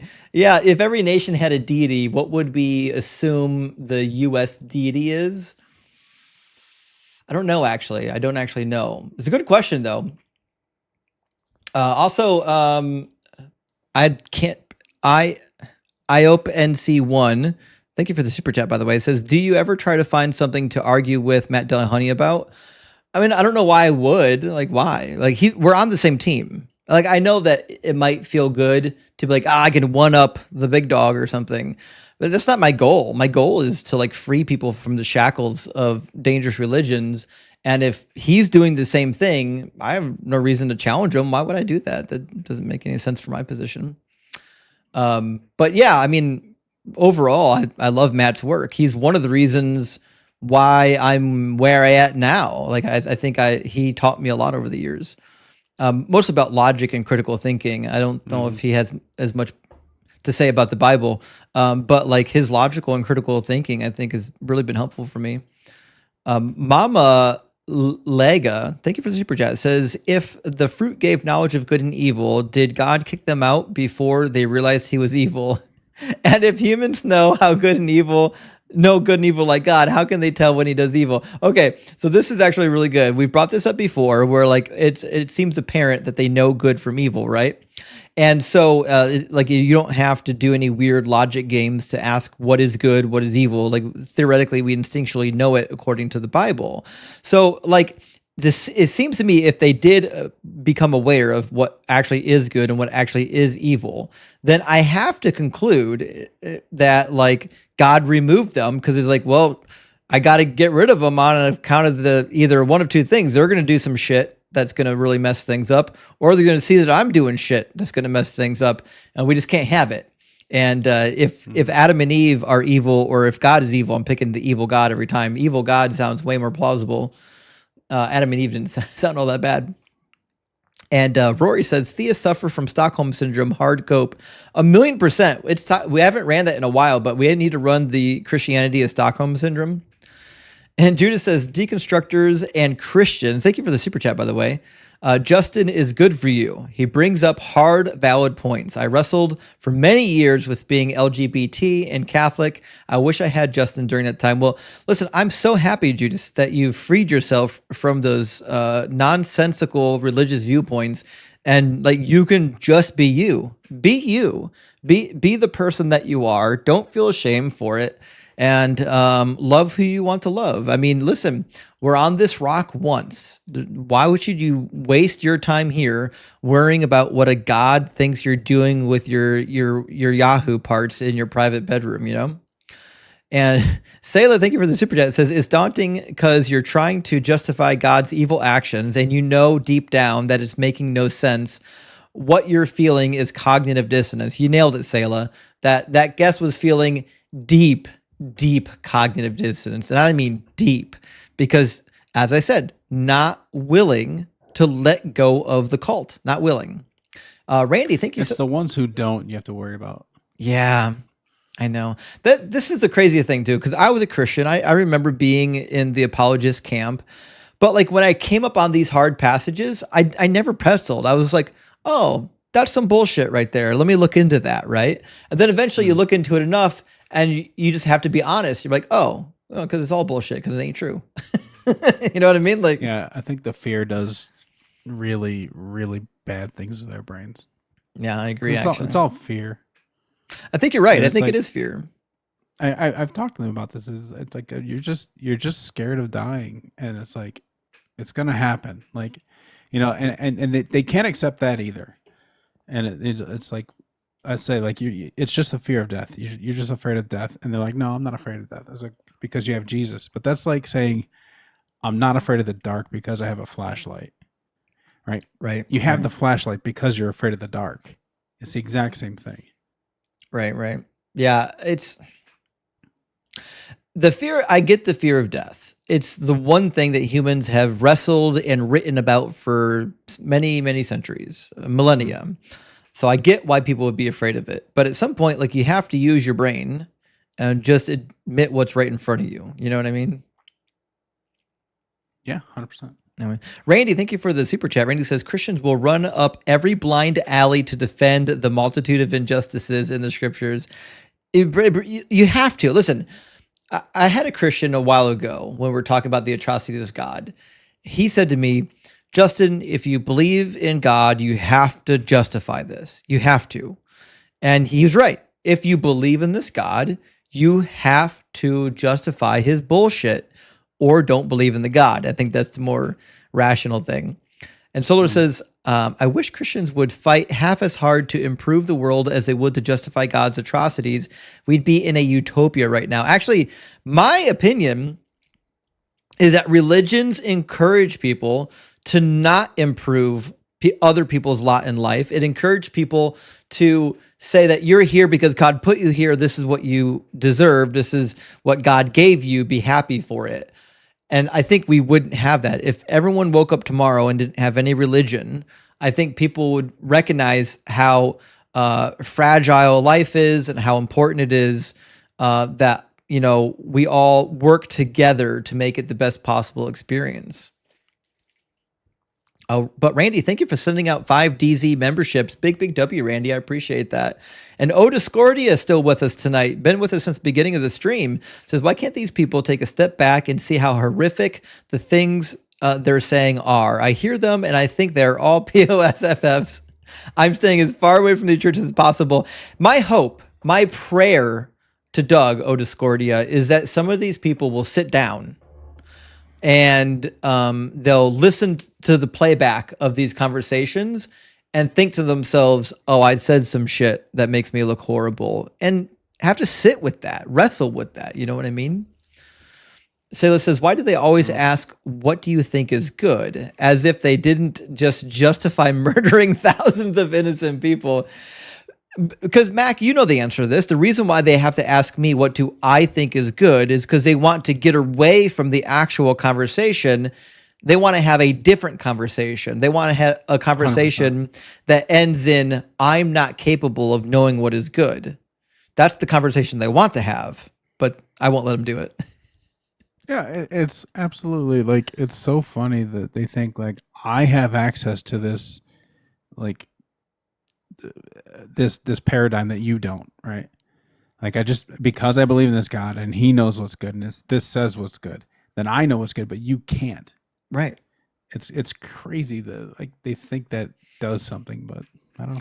Which is why, like, when I have these discussions, I think people like should listen carefully. A lot of people accuse me of being double-tongued, but I'm asking the theist, do you think this is good? Do you think this is just? Do you think? Because like, they don't have to accept my subjective morality. I'm not demanding that they accept my subjective morality, but I do demand that they accept the morality in their own book. Like, if the book says something, like, yeah, I mean, that's what I do too. I just flip it right back. I say, I'm asking you about your beliefs. Mine are irrelevant.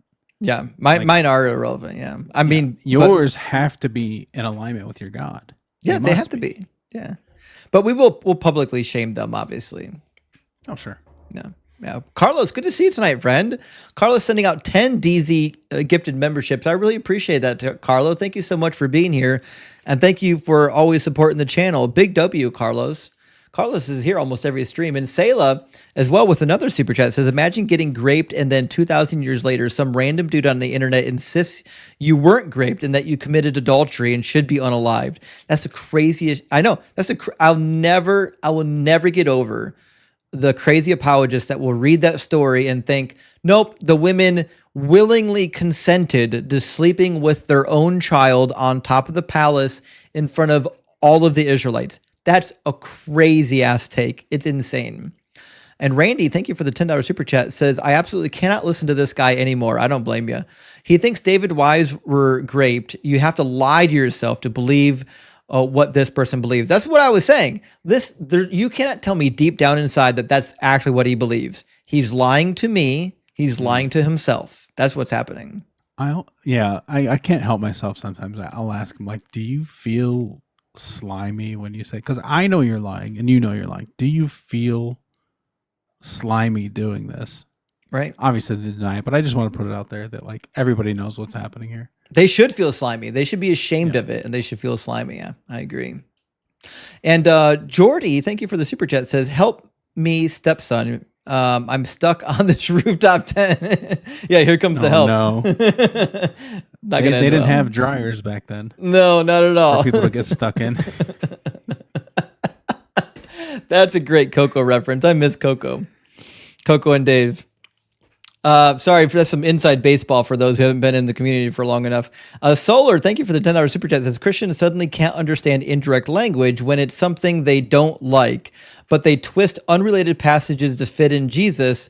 Well, it doesn't say they were graped exactly. So this is actually a really good point, because they will go to the Bible and they'll say, well, the Bible doesn't directly say that there's a Trinity. You have to infer it from the passage. But when we go to the passage about David's 10 concubines, it's perfectly parsimonious to infer that these poor women were graped, and there's no reason to think otherwise. But then they think I'm crazy for making that inference. It's crazy to think about. Yeah, it's just special pleading. Yeah, you're right. Special pleading. Nailed it. I need so I picked up a packet of red and yellow cards. I was gonna number them or letter them with all the logical fallacies and give people red cards during the stream. I just didn't get around to labeling them. We're gonna get around to it though.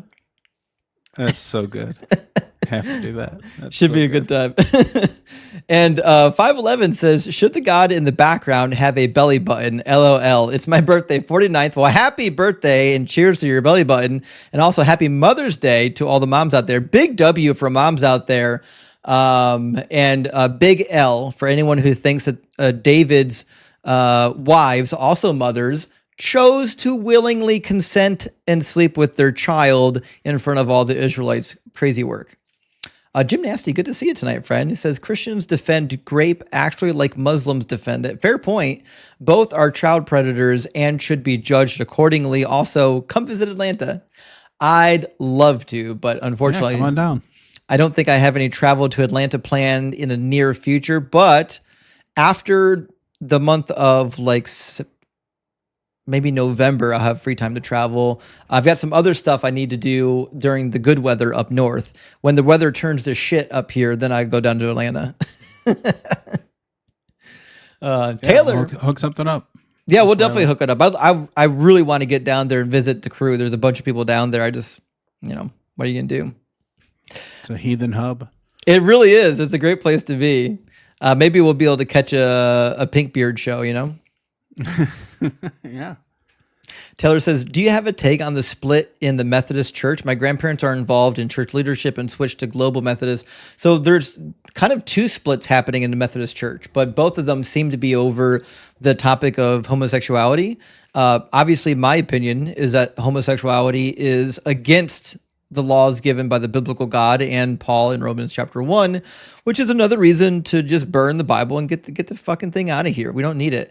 The fact that churches are arguing over this tells you that they recognize that there's a problem with the text, which is why a lot of the churches that are ordaining homosexual ministers and doing homosexual weddings, they have to find ways of pretzeling around the text rather than just admitting that the text is anti-LGBTQ. They should just get rid of the text, stop pretzeling. And Meg, I appreciate the super chat, says exor for that one thing, David was without sin, so his argument is null and void. So this is a good point that we should have brought up. I didn't want to get into the contradiction argument tonight, but First Chronicles chapter 21 does introduce a contradiction, which is that in 2 Kings chapter 15 or something, it says that David was faithful to God according to all of the commandments of God in everything he did, except for the incident between himself and Bathsheba, which is wrong because he sinned in the census. It's just another contradiction. Good eye, Meg. I wonder about that one, because was that a commandment? Well, there is a path. Now, whether you think it's a commandment or not, he still sinned. God said he sinned, and he said he sinned, which means he did something he wasn't supposed to. There is only one passage in the Old Testament that could lead you to believe that you shouldn't be numbering the Israelites, but it's not clear, and it may not really even be a commandment, but there is a path forward for that. A lot of commentators say that no, there's not actually a commandment prohibiting it. It's just kind of intimated in the text. But we should talk about that sometime. Okay, maybe I'll make some notes and put a video together on that, because you're right. There's not a direct passage saying don't do it. There is one passage in the book of Numbers that kind of is a suggestion that you're not supposed to do it, but you can take it either way. You know what I mean?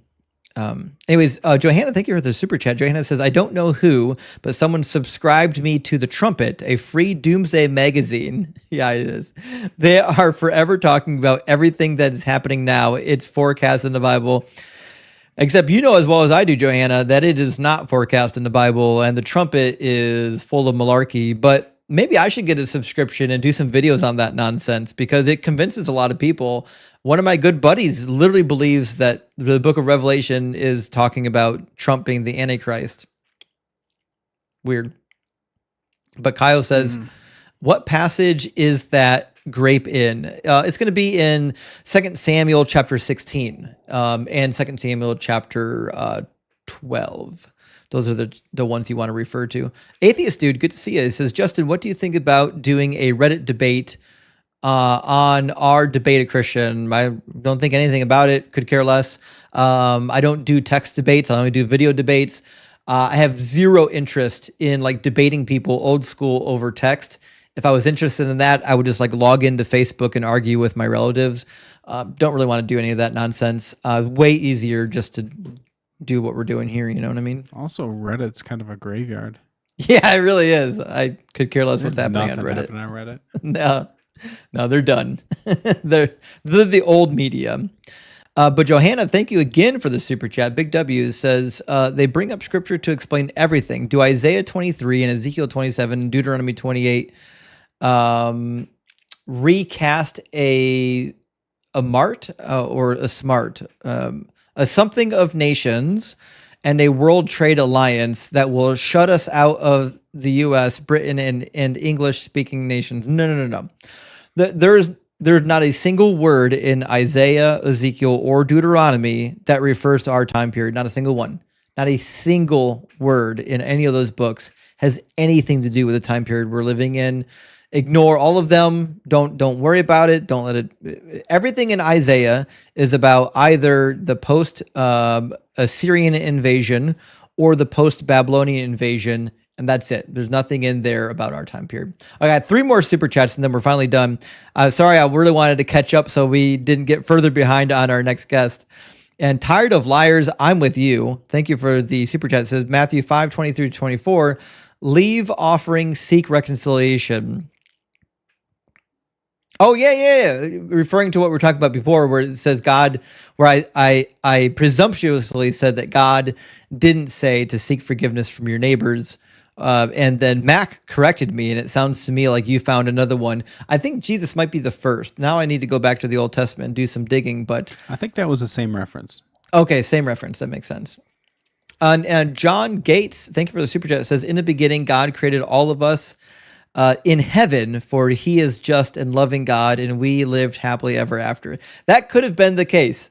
God could have just created the good world without all the bullshit, and he chose the opposite. And he could have done it because according to Revelation 21, theoretically, there's going to be no more pain and suffering or tears in heaven, and presumably we're all going to have free will. So like whatever he's doing there, he could have done first, you know? That's the thing, like that's what heaven is, though, is like worship, right? That's going to be like the main thing in heaven is worship. So he wants everybody to be worshiping him, but he wants to kill a few people first. Like, I'm going to pass. By a few, I mean most. Yeah. He's like, I really want to like have everyone with me and do like this big party and whatnot. But before that, I've got some bloodlust I got to get taken care of. In fact, one of my favorite passages, I think it's in Jeremiah. I'm pretty sure it is. He says, I am full of wrath and weary of holding it in. I gotta get this out. Yeah, he's like, I can't hold it back. I gotta go kill some people. Yeah, Jeremiah 6:11. Yeah, Jeremiah 6:11. Yeah, there you go. But he's loving, guys. He's loving. Pour it out on the children in the street. Yes, and the elderly. The elderly and the children. Husband and wife, the elderly, all those. Wow. What a good God, right? Phil, thank you for the super chat. It says, I thought Obama was the Antichrist. They keep changing. Yeah. They do. That's all they can do is keep changing it. The same thing that the ancient Hebrews were doing with the prophecies. When they don't come true, change it. Change the timeline. Words don't mean words. Aromatics, my friend, good to see you tonight. It says, didn't Job get punished for being good? What could have been just or good in the story? Nothing. Nothing was just or good about the story. God punished an innocent Job to test him, theoretically, even though he was all-knowing, for crimes he didn't commit. And all the children as well got punished. And it was just to win a bet because God was like, Mom, I want to show this Satan guy. What? You know, I was on a panel with Rabbi Hannah, and she was talking about like earlier tellings of it. Job was like a dick and like arrogant and all this stuff, and was just like kind of had it coming. Was like that was the idea. So it's interesting that evolution. I would have to see more about it, but I just remember that it stuck in my head. I was like, yeah, that would make the story make sense at least. So in the Jewish literature, you find lots of contradictions with the Bible. in order to make stories more palatable. And that's one of them, right? Because in Job, it refers to Job as Tom, which means blameless, without blemish. That certainly wouldn't be parsimonious with the way he's described elsewhere in order to justify the atrocities. So, like always, it's like, as long as you just change the story, it could be more palatable. Just don't tell them the real version. Tell them the version we like. Yeah. Oh man. And TTV Atheist Gamer says, when you check my Discord message, it'll fix all your audio issues. TT, I'll definitely check my message. Somewhere I'm kind of backed up there too. But my guess is you're going to say that I need to use a mixer and use something similar to, I forget the mixer I tried once before. There's a couple audio mixers that allow you to take the audio from one app to another and port them over and do all kinds of stuff with it. I tried them all. They're all broken in Windows 11. Windows 11 overrides half that shit. They want you to do all the mixing on the back end in Windows 11. Can't do it. It used to work great in like Windows 10. Windows prior, like Windows 7 was better. The newest version of Windows, which is what I'm using, can't use the cable apps, the cables, the AB cables app or whatever it is, and the other variants of it. None of them work. I've got another mixer. I use Motive Mix from Shure. Doesn't work. It won't port the audio the way it's supposed to. Windows overrides it. So maybe you've got something that works in your machine that I've never discovered. I'd love to hear about it. I'll be checking my Discord. And also, Johannes says, see Yahweh's navel. Is that because he's born of man? No, it's because AI, AI is just kind of doing what AI does. But he does have genitals, according to the Bible, which seems odd because he wouldn't need any of those. Those are completely useless. But Asian, thank you for the $5 super chat. It says, hey, Justin, have you seen YouTube video of Alex O'Connor and Link? Oh, yeah. You mean Rhett? The reaction of Christian apologists blows my mind. Very sorry for the different topic. No worries. I did watch the interview. I loved it. I love Rhett and Link. In fact, that duo, when they came out with their deconstruction story, that was literally the thing that inspired me to start doing deconstruction content. It took me a little while after that to kind of get online and start doing it. Maybe like a year or so, I was doing like some online discussing with friends on Facebook. And then finally, I probably should start a YouTube channel and discuss these things openly. Because like a lot of what Rhett and Link were doing, I feel like their research was good. Like they were doing legitimate research and came up with good answers that people that are credentialed like me agree with, right? So I thought, I actually have the credentials to enter into this field and to give an opinion. And so that's what I decided to do. I was like, somebody's got to be talking about it.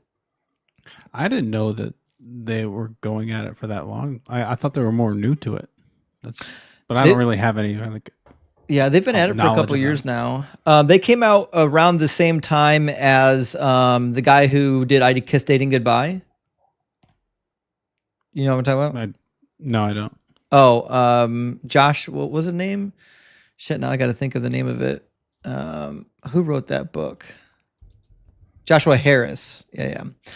So anyways, Joshua Harris deconverted actually. Oh, if you knew that. So Joshua Harris and Rhett and Link kind of all deconstructed around the same time, it seems like. But we've got a new guest with us. Raindrop, welcome in. I think he might have invited you. How you doing, Raindrop? He just invited you. Hold on. Accidental. Hey, I'm her boyfriend though. I got a question. Sure. Oh. All right. Well, I know she's a follower of you, but I just want to have a question. Like, what do you feel about the Pope? Well, I actually don't know much about Pope Leo. What is he, like the 14th or something now? 20th? So I don't really have an opinion. I would say this. Of the popes in the past, I think Pope Francis and John Paul II were palatable popes. I don't know what Leo's going to turn out to be like, but I know Leo is like afraid that atheism is taking over America. But to me, I say critical thinking. I don't know what his positions are on like many topics, so I guess I can't form an opinion. But the reality is, It's possible that he turns out to be a decent pope. It's possible that he doesn't. We'll see.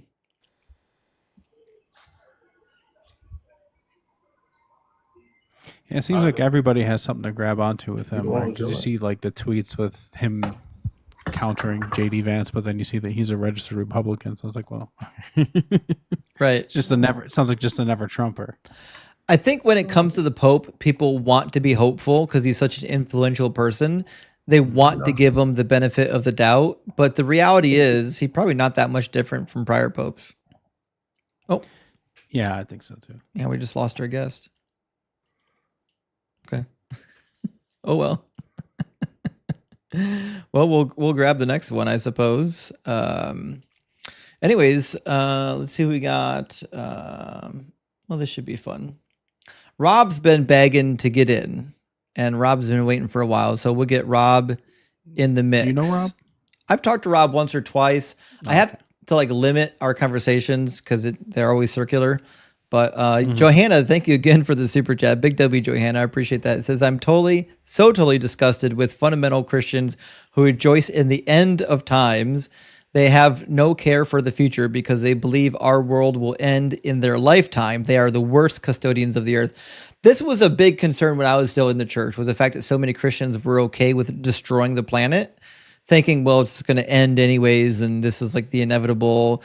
To me, that seems like you're not being a good steward. Remember, because God made Adam to tend to the garden, like you're supposed to take care of the earth. So I'm with you, Johanna. It's weird that so many Christians are okay with just annihilating the planet that we live on. Welcome in, Rob. Yes, why do you think Christians are so much haters? I am a Christian myself. I'm a God-fearing Christian, and I like everybody. I'm sure you do. You know? We're not judging you necessarily. I mean, we might be, but I'm judging the God that you worship. The God that you worship seems to be a bit of a barbarian. Yeah, I don't think so. I think he's a just, loving God. What is the definition of just? Someone that brings justice to the world. Right. But what is justice? It's defending the righteous from the wicked. I don't know if that. I mean, I think that's a component of justice, maybe, but I don't think that's the definition of justice. Want to try again? What do you think? I mean, I don't know. I don't have my dictionary right here beside me. But justice is essentially that you get what you deserve. If you commit a crime, you get punished for it. If you don't commit a crime, you don't get punished. Like what you put in, you get out, right? Yes, I agree. Okay, so do you believe that it's ever justice to punish people who didn't commit the crime at hand? No, I don't believe that's fair. Okay. Is there ever a scenario that would make that fair? No, not really. I can't come up with one. Okay. So, you would probably want me to be punished for being a Christian just because I'm a Christian. Don't. No, I just want you to leave your dangerous beliefs. I don't want you to be punished for believing them. I don't see any fruitfulness in that. I don't like enforce my beliefs on anyone or try and convert anyone to thinking like me, but I don't like to, turn anybody away from my beliefs and my views and philosophies. Is it your opinion that God wants people to go to heaven? Well, yeah. That's why he sent Jesus to die for us. Is it your opinion that Satan is inhibiting that goal? Well, probably, yeah. Look at all the sin going on in the world. Does God want Satan to do that? There's a lot of bad motherfuckers in the world that are doing stuff that's harming people. Does God want Satan to be inhibiting this goal?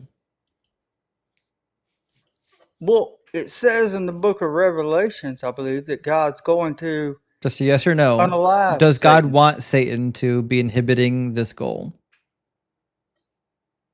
Why do you? No, he doesn't. Why would you think he? Okay, so God does not want Satan to be doing what Satan is doing, correct?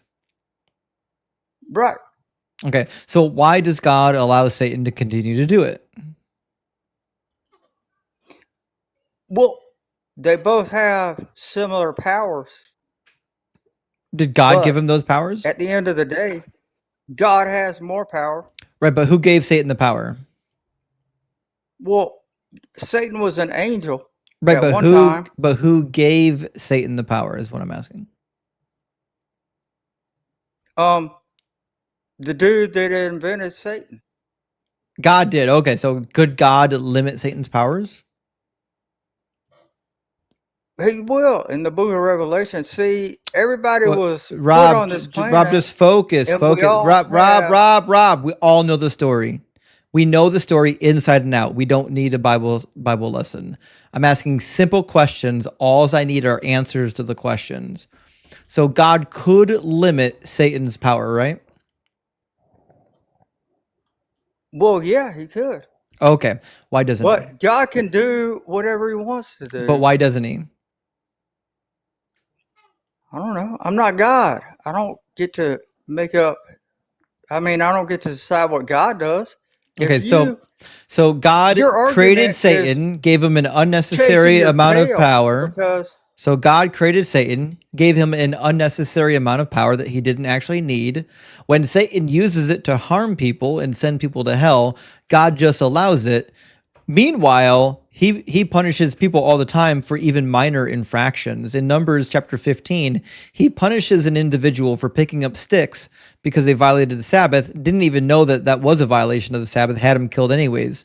So why does God kill the person accidentally violating the Sabbath, but does not kill the individual that is literally sending millions of people to hell?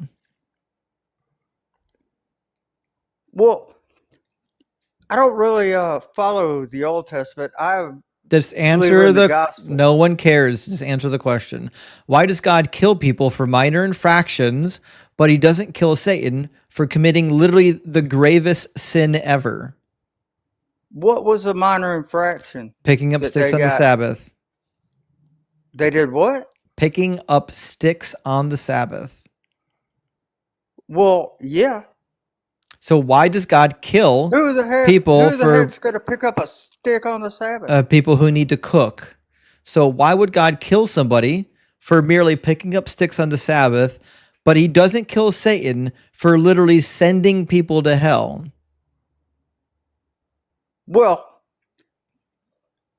he's the one that's sending them there. Him and Satan are working together. Probably. Okay, thank you. Finally got it. Okay, so Satan is doing what God wants then.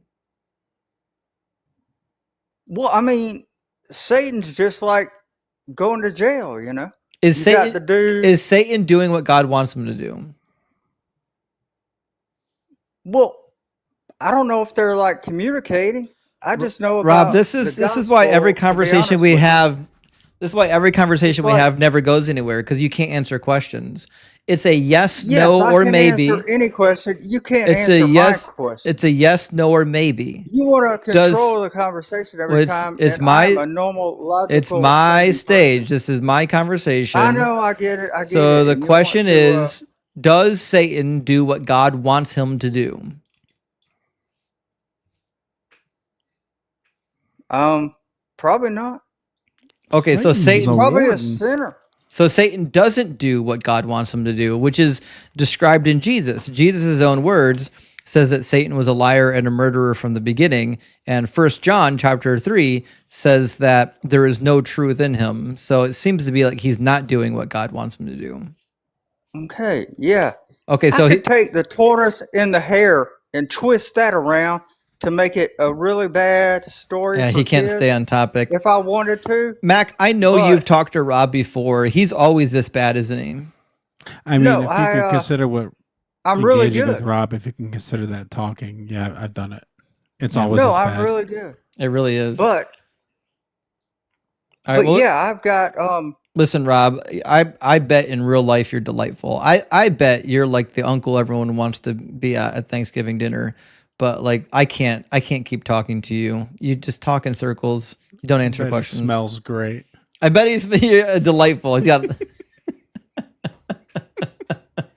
Yeah, definitely. Oh shit. Okay, I got like 2 super chats, and I get the next guest in here. I'm gonna end it after this guest though at 11 o'clock. I can't stay up late tonight. I got a headache, man. I don't know why I got a headache, but I got a headache tonight. I don't know if I'm gonna make it till midnight. A Wild Willie text. I appreciate the super chat though. It says it's like in Old Testament time that all Israelites interpreted the anti-LGBT plus verses, mainly Leviticus 18:22, in the same way as it is interpreted today, as in just prohibiting same-sex intercourse exclusively. There's it's a little more nuanced than that, but that seems to be the case. It seems to be more of a problem with men on men. The idea of women on women didn't seem to be that big of an issue, because the idea was that the crime is that you're penetrating a man and you're reducing his God-given status as a man to that of a woman. It doesn't necessarily seem to be an issue for women, because women don't have penetrators, because God, even though he's all-knowing, didn't know anything about pegging, because he's God. He just doesn't know anything. Also, Jake, thank you for the $10 super chat. Says, here comes a joke. Why are there never any good Reverend Jim Jones jokes? The punchlines are too long. Sorry, that was in poor taste. That was not in poor taste. That was in great taste. I might even say grape Kool-Aid taste, which is, of course, for anyone who missed it, Jim Jones had everyone drink the Kool-Aid and died, which is why I said the punchlines are always too long. Bazing! Amazing joke, Jake. I appreciate that. And guys, if you're not following the Exodus Brothers yet, their podcast is streaming on YouTube and everywhere else where podcasts are streaming. Make sure you get a hold of it. They tell their story of leaving fundamentalist religious cults like the ones we know. And Campbell says, ugh, what's worse, believing God exists or believing God is good? Answer, a solid tie. And trust me, I agree with you. I think what's happening here is that both of these are unpalatable because they can't coincide. You can't believe in this God and believe it's good, which is why it's a disgusting place to be. And Hello. I am here to prove you wrong, and please listen to. I'm sure you are. Let me read this last super chat, and then you'll say whatever nonsense you have to say. Design, I appreciate you being here tonight, though. It says, to see righteousness in a God guiding, losing, punishing, and even barbecuing what's ostensibly being cared for. Anyone ever consider the role was written by a shepherd justifying actions, his flock? So this taps into what we all know seems to be true, which is that the God described is a God that behaves just like the humans describing it, because in the beginning, man made God, not the other way around. But anyways, Theorem or Theodorum, I'm going to call you Theo. Theo, welcome in. So how old are you and what God do you worship? I am 18 and I am deconstructing from Christianity, but I do dare say that God is good. So God let Lot be great. God flooded the earth. God, instead of God teaching the children to be respectful, he just let bears unalive them. Yay, a God of love. The God of love is that we got an atheist what troll here with us.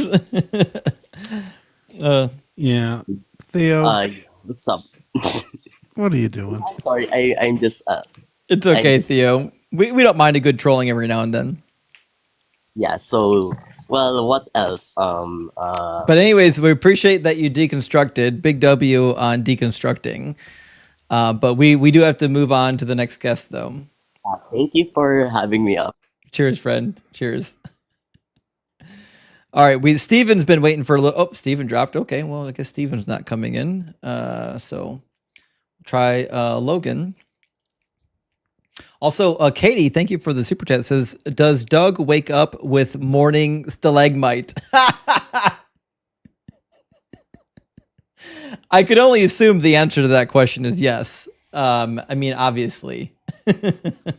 Okay, Logan dropped but came back. We'll try to get Logan in here. That's a great question, though. I appreciate the question. Welcome in, Logan. Hey, Logan, are you at least 18 and are you a believer? And he's gone. Shit. Wait. I'm gone? No, I think it was my Oh, end. I think my TikTok froze for a second. okay. So, how do you feel about like 4 people like witnessing him and then dying for it? 4 people dying for whom? Yeah. Like seeing Jesus be resurrected and they died because of that belief. Oh, I couldn't give a fuck about that. We're talking about whether or not God is good tonight. If you want to talk about whether or not your religion is real, sorry. if you want to talk about whether or not your religion is real, we do that most nights of the week. That's just not tonight's night. But listen, I usually see your lives. we invite you to come back and run that argument on the probably Wednesday night. But it's not really in the purview of this particular topic. Did you want to talk about? If you don't want to talk about this topic, you don't have to. But if you want to talk about this topic, that's what we're doing. I just say, I know you don't like trolls, it's my bad, but cult leaders do it all the time, and people believe it all the time. Really. Oh, I think he's one of us, actually. He just gave me the atheist answer. Well, listen, shit, I think we're kind of out of opposition, but Morpheus wanted to come in and say something with us. Let me get Morpheus pulled in. You'll be able to hear Morpheus, but Morpheus won't be able to hear you, Mac. Morpheus, welcome back, my friend. Hey, what's up, bro? Not too much, man. How you doing, buddy? Okay, man. I got a real quick. Hey, listen. I got 2 things that I would suggest. I'm asking, can you add to your questionnaire for Christians? Right. Here's one. Right. They'll come on here. Try to argue and defend Jesus fulfilling prophecies, correct? Am I right? Yep. Now watch this. What is the foundation of Christianity? The foundation of Christianity is the resurrection. Am I correct? Oh, for sure. So without the resurrection, there really is no Christianity. So the argument, so the foundation is not riding on a donkey. The foundation is not a virgin birth. The foundation is not the miracles. None of those are the foundation. The foundation is the resurrection, correct? You would agree with that, right? So this is the argument from Frank Lacona and Gary Habermas. And I think this is one of the reasons why I talk about the prophecies so much, because the resurrection, even if he resurrected, it doesn't fix all the bullshit prophecies. The bullshit prophecies are going to be a problem no matter if he resurrected or not. But the other thing too is there's no way to argue the resurrection, because if you're pro-resurrection, you have no way of proving he resurrected. If you're anti-resurrection, you have no way of proving that he didn't resurrect. Like you can't go back in history and prove a negative, right? So to me, it's just kind of a wasted argument, you know? No, but that's not what I'm arguing. My argument is this, right? Is what prophecy prophesizes the resurrection? Not a single one. The foundation. Right. That's the foundation of Christianity, is the resurrection. So if that's the foundation, we would expect to find that in a prophecy somewhere. Yet we can't find that anywhere. Right. It's nowhere. Paul in 1 Corinthians 15 claims, right, that there is some scripture, right, that Christ died for our sins and rose the 3rd day according to the scripture. What scripture is he talking about? There ain't none. We can't find it. That don't exist. Yeah. Right. So then for all the Christians, I keep asking them, show me the prophecy of the most important thing in your religion, which is the resurrection. Right. Can you show me that prophecy? They cannot. Right. And that's the foundation. Right. Of Christianity. That's all they have. So I do challenge them on that. I ask them to show me where that prophecy is. And the only thing they can ever do is go to Isaiah 53, which is not a great place to go. Right, because that has nothing to do with the resurrection. Right? None of that has to do with him being buried, rose the 3rd day, or nothing. they'll argue about things like I said about a virgin birth and things that are really ambiguous, right? They'll argue about things that are very ambiguous. However, the most important prophecy is the one that's missing, and that's the one about resurrection. Yeah. Would you agree? A 1,000,000%. Right? Yeah. Right. That's one. And number two, the other one I want to ask you, Justin, is the commandments and laws was given to the children of Israel, correct? Yeah, I mean, Cool. there's a couple commands where God says, that these commands are for the foreign born and the native Israelite. And then there's a couple of points like in Ezekiel and also in Isaiah and so on and so forth, where God is saying that the foreigners are going to participate in the same legal code and that it's going to go forth from Zion to the ends of the earth. So there's this idea in the prophetic literature that the law that Right. Israel had is eventually going to cover all of the earth and everyone's going to live under the same law. Right. That's a prophetic thing, correct? Right. But the question is, what are the other nations being punished for if they weren't never given a law by Yahweh for them to follow? What are they Right. being punished for? Right? Because if the laws and statutes and commandments and all these statutes are for a particular people group, right?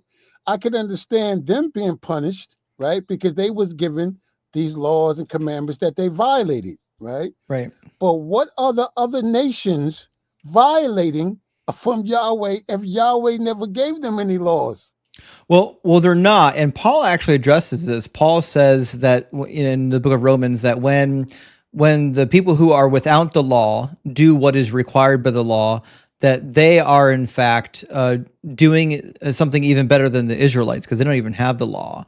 But he seems to be saying that, if you are without the law, then you're not necessarily going to be held accountable to the law, which is why he advocates for not getting your son circumcised. Because he says if you do circumcise your sons, then you are bound to the law. So Paul seems to be of the opinion that the Gentiles shouldn't be bound to the law, but that's only a Pauline thing. That's not a thing for Jesus.